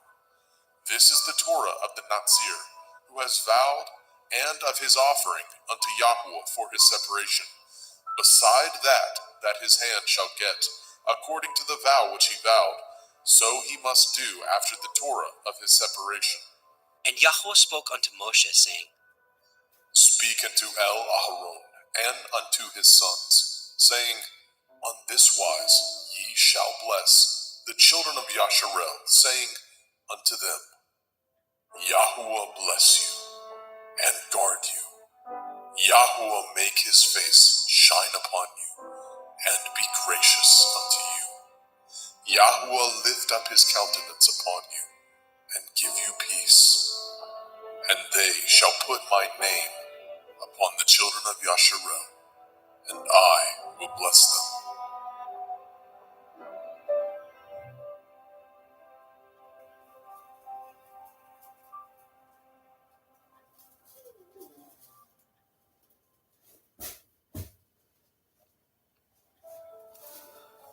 Bemidbar, Numbers chapter 7. And it came to pass on the day that Moshe had fully set up the tabernacle, and had anointed it and sanctified it, and all the instruments thereof, both the altar and all the vessels thereof, and had anointed them and sanctified them, that the princes of Yasharel, heads of the house of their fathers, who were the princes of the tribes, and were over them that were numbered, offered. And they brought their offering before Yahuwah, 6 covered wagons, and 12 oxen, a wagon for 2 of the princes, and for each one an ox. And they brought them before the tabernacle. And Yahuwah spoke unto Moshe, saying, Take it of them, that they may be to do the service of the tabernacle of the assembly, and you shall give them unto the Leviim, to every man according to his service. And Moshe took the wagons and the oxen, and gave them unto the Leviim. 2 wagons and 4 oxen he gave unto the sons of Gershon, according to their service. And 4 wagons and 8 oxen he gave unto the sons of Merari, according unto their service, under the hand of Ithamar, the son of Aharon the priest. But unto the sons of Kohath he gave none, because the service of the sanctuary belonging unto them was that they should bear upon their shoulders. And the princes offered for dedicating of the altar in the day that it was anointed. Even the princes offered their offering before the altar. And Yahuwah said unto Moshe, They shall offer their offering, each prince on his day, for the dedicating of the altar. And he that offered his offering the first day was Nechshon, the son of Aminadav, of the tribe of Yehudah. And his offering was 1 silver charger, The weight thereof was 130 shekels, 1 silver bowl of 70 shekels, after the shekel of the sanctuary. Both of them were full of fine flour, mingled with oil for a meat offering. 1 spoon of 10 shekels of gold, full of incense. 1 young bullock, 1 ram, 1 lamb of the first year for a burnt offering. 1 kid of the goats for a sin offering. And for a sacrifice of peace offerings, 2 oxen, 5 rams, 5 he-goats, 5 lambs of the first year. This was the offering of Nechshon, the son of Amminadab. On the second day, Nethanel, the son of Tzuar, prince of Issachar, did offer. He offered for his offering 1 silver charger, the weight whereof was 130 shekels, 1 silver bowl of 70 shekels, after the shekel of the sanctuary, both of them full of fine flour, mingled with oil for a meat offering. 1 spoon of gold of 10 shekels, full of incense. 1 young bullock, 1 ram, 1 lamb of the first year for a burnt offering. 1 kid of the goats for a sin offering. And for a sacrifice of peace offerings, 2 oxen, 5 rams, 5 he-goats, 5 lambs of the first year. This was the offering of Nethanel, the son of Tzuar. On the third day, Eliav, the son of Chelon, prince of the children of Zebulun, did offer. His offering was 1 silver charger, the weight whereof was 130 shekels, 1 silver bowl of 70 shekels, after the shekel of the sanctuary. Both of them full of fine flour, mingled with oil for a meat offering. 1 golden spoon of 10 shekels, full of incense. 1 young bullock, 1 ram, 1 lamb of the first year for a burnt offering.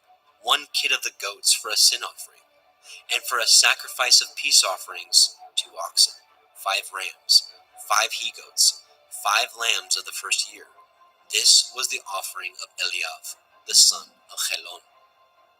On the fourth day, Elitzur, the son of Shedur, prince of the children of Reuben, did offer. His offering was 1 silver charger of the weight of 130 shekels, 1 silver bowl of 70 shekels, after the shekel of the sanctuary, both of them full of fine flour, mingled with oil for a meat offering. 1 golden spoon of 10 shekels, full of incense. 1 young bullock, 1 ram, 1 lamb of the first year for a burnt offering. 1 kid of the goats for a sin offering. And for a sacrifice of peace offerings, 2 oxen, 5 rams, 5 he-goats, 5 lambs of the first year. This was the offering of Elitzur, the son of Shedur. On the fifth day, Shelumiel, the son of Tzurishaddai, prince of the children of Shimon, did offer. His offering was 1 silver charger, the weight whereof was 130 shekels, 1 silver bowl of 70 shekels, after the shekel of the sanctuary, both of them full of fine flour mingled with oil for a meat offering. 1 golden spoon of 10 shekels, full of incense. 1 young bullock, 1 ram, 1 lamb of the first year for a burnt offering. 1 kid of the goats for a sin offering. And for a sacrifice of peace offerings, 2 oxen, 5 rams, 5 he-goats, 5 lambs of the first year. This was the offering of Shelumiel, the son of Tzurishaddai. On the sixth day, Elisaph, the son of Deuel, prince of the children of Gad, offered. His offering was 1 silver charger, of the weight of 130 shekels, a silver bowl of 70 shekels, after the shekel of the sanctuary, both of them full of fine flour, mingled with oil for a meat offering. 1 golden spoon of 10 shekels, full of incense. 1 young bullock, 1 ram, 1 lamb of the first year for a burnt offering. 1 kid of the goats for a sin offering. And for a sacrifice of peace offerings, 2 oxen, 5 rams, 5 he-goats, 5 lambs of the first year. This was the offering of Elisaph, the son of Deuel. On the seventh day, Elishama, the son of Ammihud, prince of the children of Ephraim, offered. His offering was 1 silver charger, the weight whereof was 130 shekels, 1 silver bowl of 70 shekels, after the shekel of the sanctuary, both of them full of fine flour mingled with oil for a meat offering, 1 golden spoon of 10 shekels full of incense, 1 young bullock, 1 ram, 1 lamb of the first year for a burnt offering, 1 kid of the goats for a sin offering, and for a sacrifice of peace offerings, 2 oxen, 5 rams, 5 he-goats, 5 lambs of the first year. This was the offering of Elisha, the son of Amihud.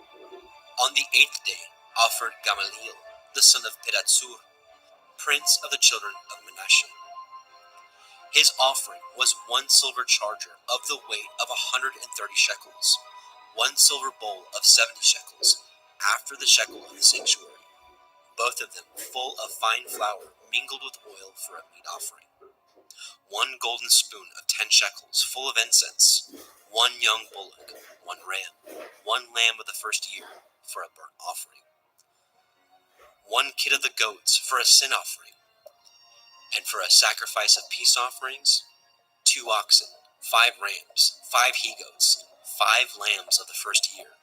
This was the offering of Gamaliel, the son of Pedatsur. On the 9th day, Avidan, the son of Gidonai, prince of the children of Benjamin, offered. His offering was 1 silver charger, the weight whereof was 130 shekels, 1 silver bowl of 70 shekels, after the shekel of the sanctuary, both of them full of fine flour mingled with oil for a meat offering, 1 golden spoon of 10 shekels full of incense, 1 young bullock, 1 ram, 1 lamb of the first year for a burnt offering, 1 kid of the goats for a sin offering, and for a sacrifice of peace offerings, 2 oxen, 5 rams, 5 he-goats, 5 lambs of the first year. This was the offering of Avidan, the son of Gidonai. On the 10th day, Achiezer, the son of Ammishaddai, prince of the children of Dan, offered.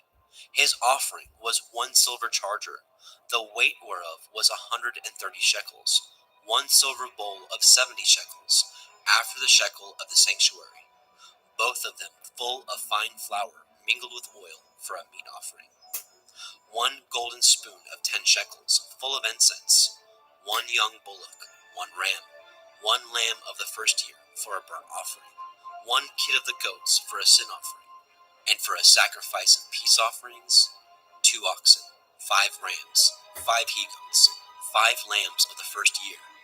This was the offering of Achiezer, the son of Ammishaddai. On the 11th day, Pagiel, the son of Okran, prince of the children of Asher, offered. His offering was 1 silver charger, the weight whereof was 130 shekels, 1 silver bowl of 70 shekels, after the shekel of the sanctuary, both of them full of fine flour mingled with oil for a meat offering, 1 golden spoon of 10 shekels full of incense, 1 young bullock, 1 ram, 1 lamb of the first year for a burnt offering, 1 kid of the goats for a sin offering, and for a sacrifice of peace offerings, 2 oxen, 5 rams, 5 he-goats, 5 lambs of the first year. This was the offering of Pagiel, the son of Okran. On the 12th day, Achira, the son of Enan, prince of the children of Naphtali, offered. His offering was 1 silver charger, the weight whereof was 130 shekels, 1 silver bowl of 70 shekels, after the shekel of the sanctuary, both of them full of fine flour mingled with oil for a meat offering, 1 golden spoon of 10 shekels full of incense, 1 young bullock, 1 ram, 1 lamb of the first year for a burnt offering, 1 kid of the goats for a sin offering, and for a sacrifice of peace offerings, 2 oxen, 5 rams, 5 he-goats, 5 lambs of the first year. This was the offering of Achira, the son of Enan. This was the dedication of the altar, in the day when it was anointed, by the princes of Yashrael. 12 chargers of silver, 12 silver bowls, 12 spoons of gold, each charger of silver weighing 130 shekels, each bowl 70. All the silver vessels weighed 2,400 shekels, after the shekel of the sanctuary.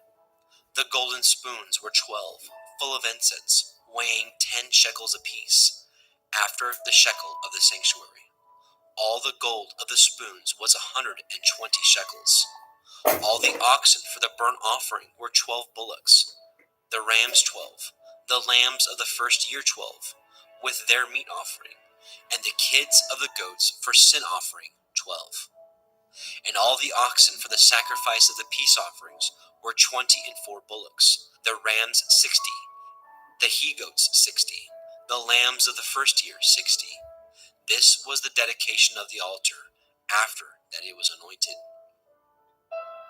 And when Moshe was gone into the tabernacle of the assembly to speak with him, then he heard the voice of one speaking unto him from off the mercy seat that was upon the ark of the testimony, from between the two cherubim.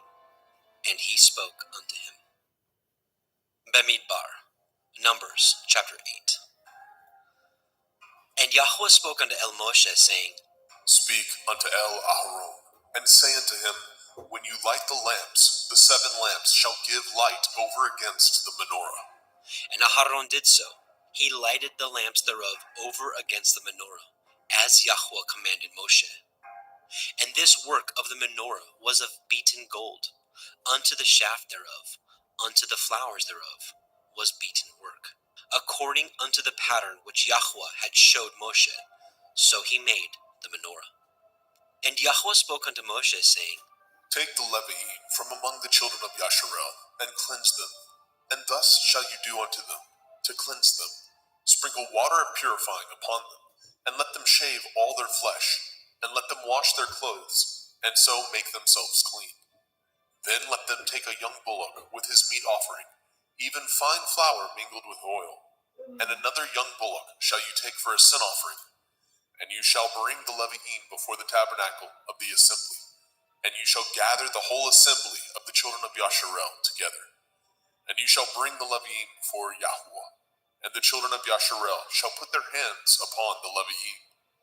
And Aharon shall offer the Leviim before Yahweh for an offering of the children of Yasharel, that they may execute the service of Yahweh. And the Leviim shall lay their hands upon the heads of the bullocks, and you shall offer the one for a sin offering, and the other for a burnt offering unto Yahweh, to make an atonement for the Leviim. And you shall set the Leviim before Aharon and before his sons, and offer them for an offering unto Yahweh. Thus shall you separate the Leviim from among the children of Yasharel, and the Leviim shall be mine. And after that shall the Leviim go in to do the service of the tabernacle of the assembly, and you shall cleanse them, and offer them for an offering. For they are wholly given unto me from among the children of Yasharel, instead of such as open every womb, even instead of the firstborn of all the children of Yasharel, have I taken them unto me. For all the firstborn of the children of Yasharel are mine, both man and beast. On the day that I smote every firstborn in the land of Mitzrayim, I sanctified them for myself. And I have taken the Leviim for all the firstborn of the children of Yasharel. And I have given the Leviim as a gift to Aharon and to his sons from among the children of Yasharel, to do the service of the children of Yasharel in the tabernacle of the assembly, and to make an atonement for the children of Yasharel, that there be no plague among the children of Yasharel, when the children of Yasharel come nigh unto the sanctuary. And Moshe and Aharon and all the assembly of the children of Yasharel did to the Leviim according unto all that Yahweh commanded Moshe concerning the Leviim. So did the children of Yasharel unto them. And the Leviim were purified, and they washed their clothes. And Aharon offered them as an offering before Yahweh. And Aharon made an atonement for them to cleanse them. And after that went the Leviim in to do their service in the tabernacle of the assembly before Aharon, and before his sons, as Yahweh had commanded Moshe concerning the Leviim, so did they unto them. And Yahweh spoke unto Moshe, saying, This is that belongs unto the Leviim, from 25 years old and upward. They shall go in to wait upon the service of the tabernacle of the assembly. And from the age of 50 years they shall cease waiting upon the service thereof, and shall serve no more, but shall minister with their brethren in the tabernacle of the assembly, to guard the watch, and shall do no service. Thus shall you do unto the Leviim, touching their charge. Bemidbar, Numbers chapter 9. And Yahweh spoke unto El Moshe in the wilderness of Sinai, in the first month of the second year, after they were come out of the land of Mitzrayim, saying, Let the children of Yasharel also keep the Pesach at his appointed time, in the 14th day of this month, at evening. Ye shall keep it in his appointed time, according to all the rites of it, and according to all the ceremonies thereof, shall ye keep it. And Moshe spoke unto the children of Yasharel, that they should keep the Pesach. And they kept the Pesach on the 14th day of the first month at evening, in the wilderness of Sinai, according to all that Yahweh commanded Moshe. So did the children of Yasharel. And there were certain men who were defiled by the dead body of a man, that they could not keep the Pesach on that day. And they came before Moshe, and before Aharon on that day. And those men said unto him, We are defiled by the dead body of a man. Wherefore are we kept back, and we may not offer an offering of Yahuwah on his appointed season among the children of Yasharel. And Moshe said unto them, Stand still, and I will hear what Yahweh will command concerning you. And Yahweh spoke unto Moshe, saying, Speak unto the children of Yasharel, saying, If any man of you, or of your posterity, shall be unclean by reason of a dead body, or be in a journey afar off, yet he shall keep the Pesach unto Yahweh. The 14th day of the second month, at evening, they shall keep it, and eat it with matzah and bitter herbs. They shall leave none of it unto the morning, nor break any bone of it. According to all the ordinances of the Pesach, they shall keep it. But the man that is clean, and is not in a journey, and forbears to keep the Pesach, even the same soul shall be cut off from among his people, because he brought not the offering of Yahweh in his appointed season. That man shall bear his sin. And if a stranger shall sojourn among you, and will keep the Pesach unto Yahweh, according to the ordinance of the Pesach, and according to the manner thereof, so shall he do. Ye shall have one ordinance both for the stranger, and for him that was born in the land. And on the day that the tabernacle was reared up, the cloud covered the tabernacle, namely, the tent of the testimony. And at evening there was upon the tabernacle, as it were, the appearance of fire, until the morning. So it was always. The cloud covered it by day, and the appearance of fire by night. And when the cloud was taken up from the tabernacle, then after that the children of Yasharel journeyed. And in the place where the cloud abode, there the children of Yasharel pitched their tents. At the commandment of Yahweh the children of Yasharel journeyed, and at the commandment of Yahweh they pitched. As long as the cloud abode upon the tabernacle, they rested in their tents. And when the cloud tarried long upon the tabernacle many days, then the children of Yasharel did guard the watch of Yahweh, and journeyed not.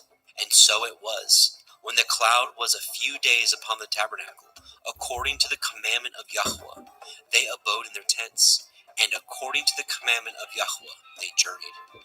And so it was, when the cloud abode from evening unto the morning, and that the cloud was taken up in the morning, then they journeyed. Whether it was by day or by night that the cloud was taken up, they journeyed. Or whether it were 2 days, or a month, or a year, that the cloud tarried upon the tabernacle, remaining thereon, the children of Yasharel abode in their tents, and journeyed not. But when it was taken up, they journeyed. At the commandment of Yahweh they rested in tents, and at the commandment of Yahweh they journeyed. They guarded the watch of Yahweh at the commandment of Yahweh by the hand of Moshe.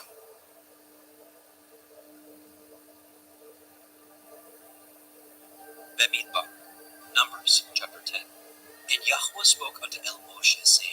Make you 2 trumpets of silver, of a whole piece shall you make them, that you may use them for the calling of the assembly, and for the journeying of the camps.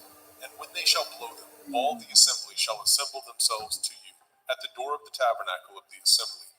And if they blow but with 1 trumpet, then the princes, which are heads of the thousands of Yasharel, shall gather themselves unto you.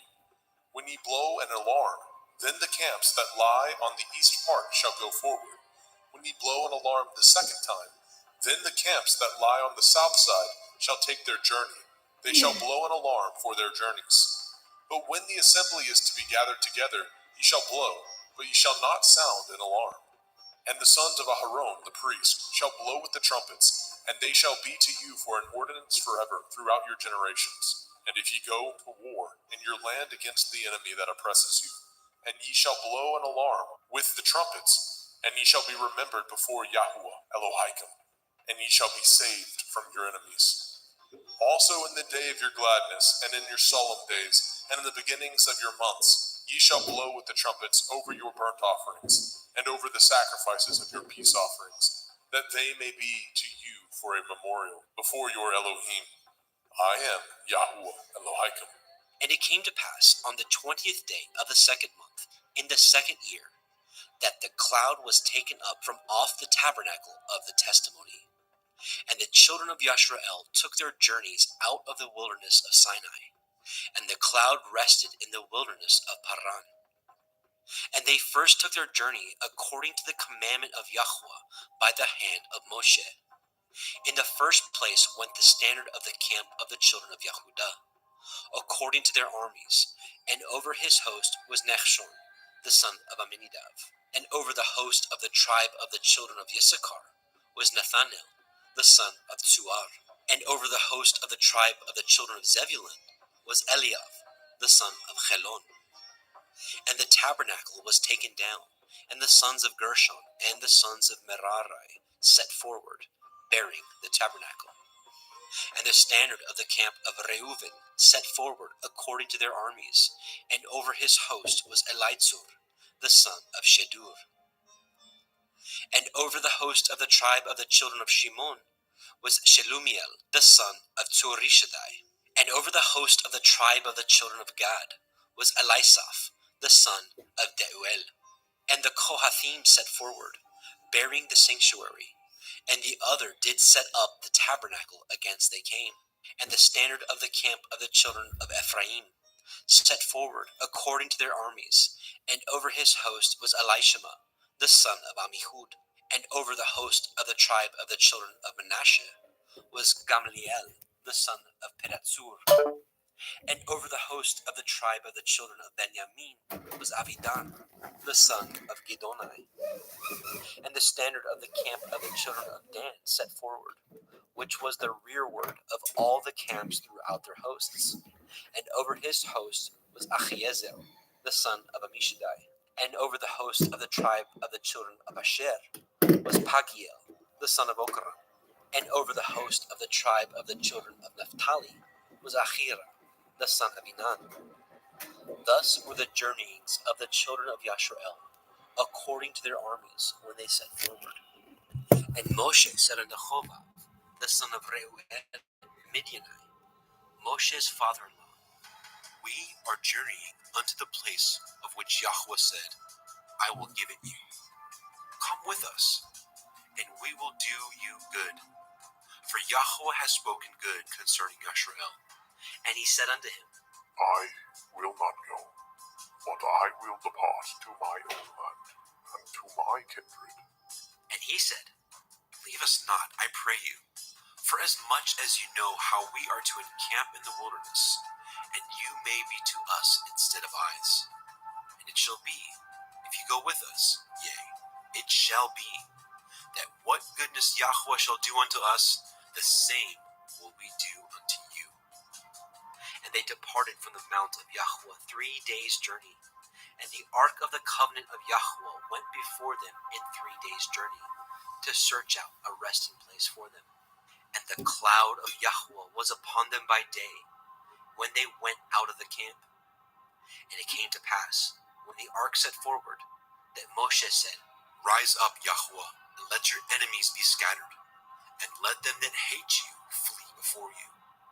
And when it rested, he said, Return, O Yahweh, unto the many thousands of Yashrael. Bemidbar, Numbers chapter 11. And when the people complained, it displeased Yahweh, and Yahweh heard it, and his anger was kindled. And the fire of Yahweh burnt among them, and consumed them that were in the uttermost parts of the camp. And the people cried unto Moshe, and when Moshe prayed unto El Yahweh, the fire was quenched. And he called the name of the place Tavera, because the fire of Yahweh burnt among them. And the mixed multitude that was among them fell a-lusting. And the children of Yashrael also wept again, and said, Who shall give us flesh to eat? We remember the fish, which we did eat in Mitzrayim freely, the cucumbers, and the melons, and the leeks, and the onions, and the garlic. But now our soul is dried away. There's nothing at all, because this manna before our eyes. And the manna was as coriander seed, and the color thereof as the color of bdellium. And the people went about and gathered it, and ground it in mills, or beat it in a mortar, and baked it in pans, and made cakes of it. And the taste of it was as the taste of fresh oil. And when the dew fell upon the camp in the night, the manna fell upon it. Then Moshe heard the people weep throughout their families, every man in the door of his tent. And the anger of Yahweh was kindled greatly. Moshe also was displeased. And Moshe said unto El Yahweh, Wherefore have you afflicted your servant? And wherefore have I not found favor in your sight, that you laid the burden of all this people upon me? Have I conceived all this people? Have I begotten them? That you should say unto me, Carry them in your bosom, as a nursing father bears the sucking child, unto the land which you swore unto their fathers? Whence should I have flesh to give unto all this people? For they weep unto me, saying, Give us flesh, that we may eat. I am not able to bear all this people alone, because it is too heavy for me. And if you deal thus with me, kill me, I pray you, out of hand, if I have found favor in your sight, and let me not see my wretchedness. And Yahweh said unto Moshe, Gather unto me 70 men of the elders of Yasharel, whom you know to be elders of the people, and officers over them, and bring them unto the tabernacle of the assembly, that they may stand there with you. And I will come down and talk with you there, and I will take of the Ruach which is upon you, and will put it upon them, and they shall bear the burden of the people with you, that you bear it not yourself alone. And say you unto the people, Sanctify yourselves against tomorrow, and ye shall eat flesh, for ye have wept in the ears of Yahweh, saying, Who shall give us flesh to eat? For it was well with us in Mitzrayim. Therefore, Yahweh will give you flesh, and ye shall eat. Ye shall not eat 1 day, nor 2 days, nor 5 days, neither 10 days, nor 20 days, but even a whole month, until it comes out at your nostrils, and it will be loathsome unto you, because that ye have despised Yahweh, which is among you, and have wept before him, saying, Why came we forth out of Mitzrayim? And Moshe said, The people among whom I am are 600,000 footmen, and you have said, I will give them flesh, that they may eat a whole month. Shall the flocks and the herds be slain for them to suffice them? Or shall all the fish of the sea be gathered together for them, to suffice them? And Yahweh said unto Moshe, Is Yahweh's hand waxed short? You shall see now whether my word shall come to pass unto you, or not. And Moshe went out, and told the people the words of Yahweh, and gathered the 70 men of the elders of the people, and set them round about the tabernacle. And Yahweh came down in a cloud, and spoke unto him, and took of the Ruach that was upon him, and gave it unto the 70 elders. And it came to pass, that when the Ruach rested upon them, they prophesied, and did not cease. But there remained 2 of the men in the camp. The name of the one was Eldad, and the name of the other Medad. And the Ruach rested upon them. And they were of them that were written, but went not out unto the tabernacle. And they prophesied in the camp. And there ran a young man and told Moshe, and said, Eldad and Medad do prophesy in the camp. And Yahusha, the son of Nun, the servant of Moshe, one of his young men, answered and said, My lord Moshe, forbid them. And Moshe said unto him, Envy you for my sake? Would to Elohim that all Yahweh's people were prophets, and that Yahweh would put his Ruach upon them. And Moshe got him into the camp, he and the elders of Yashrael. And there went forth a wind from Yahweh, and brought the quails from the sea, and let them fall by the camp, as it were a day's journey on this side, and as it were a day's journey on the other side, round about the camp, and as it were 2 cubits high upon the face of the earth. And the people stood up all that day, and all that night, and all the next day, and they gathered the quails. He that gathered least gathered 10 homers. And they spread them all abroad for themselves round about the camp. And while the flesh was yet between their teeth, ere it was chewed, the wrath of Yahweh was kindled against the people. And Yahweh smote the people with a very great plague. And he called the name of that place Kivrot hat Ta'ava, because there they buried the people that lusted. And the people journeyed from Kivrot hat Ta'ava unto Chatzeroth, and abode in Chatzeroth. Bemidbar, Numbers chapter 12. And Miriam and Aharon spoke against Moshe because of the Cushite woman whom he had married, for he had married a Cushite woman. And they said, Has Yahweh indeed spoken only by Moshe? Has he not spoken also by us? And Yahweh heard it. Now the man Moshe was very meek, above all the men which were upon the face of the earth. And Yahweh spoke suddenly unto El Moshe, and unto El Aharon, and unto Miriam. Come out, ye three, unto the tabernacle of the assembly. And they 3 came out. And Yahweh came down in the pillar of the cloud, and stood in the door of the tabernacle, and called Aharon and Miriam. And they both came forth. And he said, Hear now my words. If there be a prophet among you, I, Yahweh, will make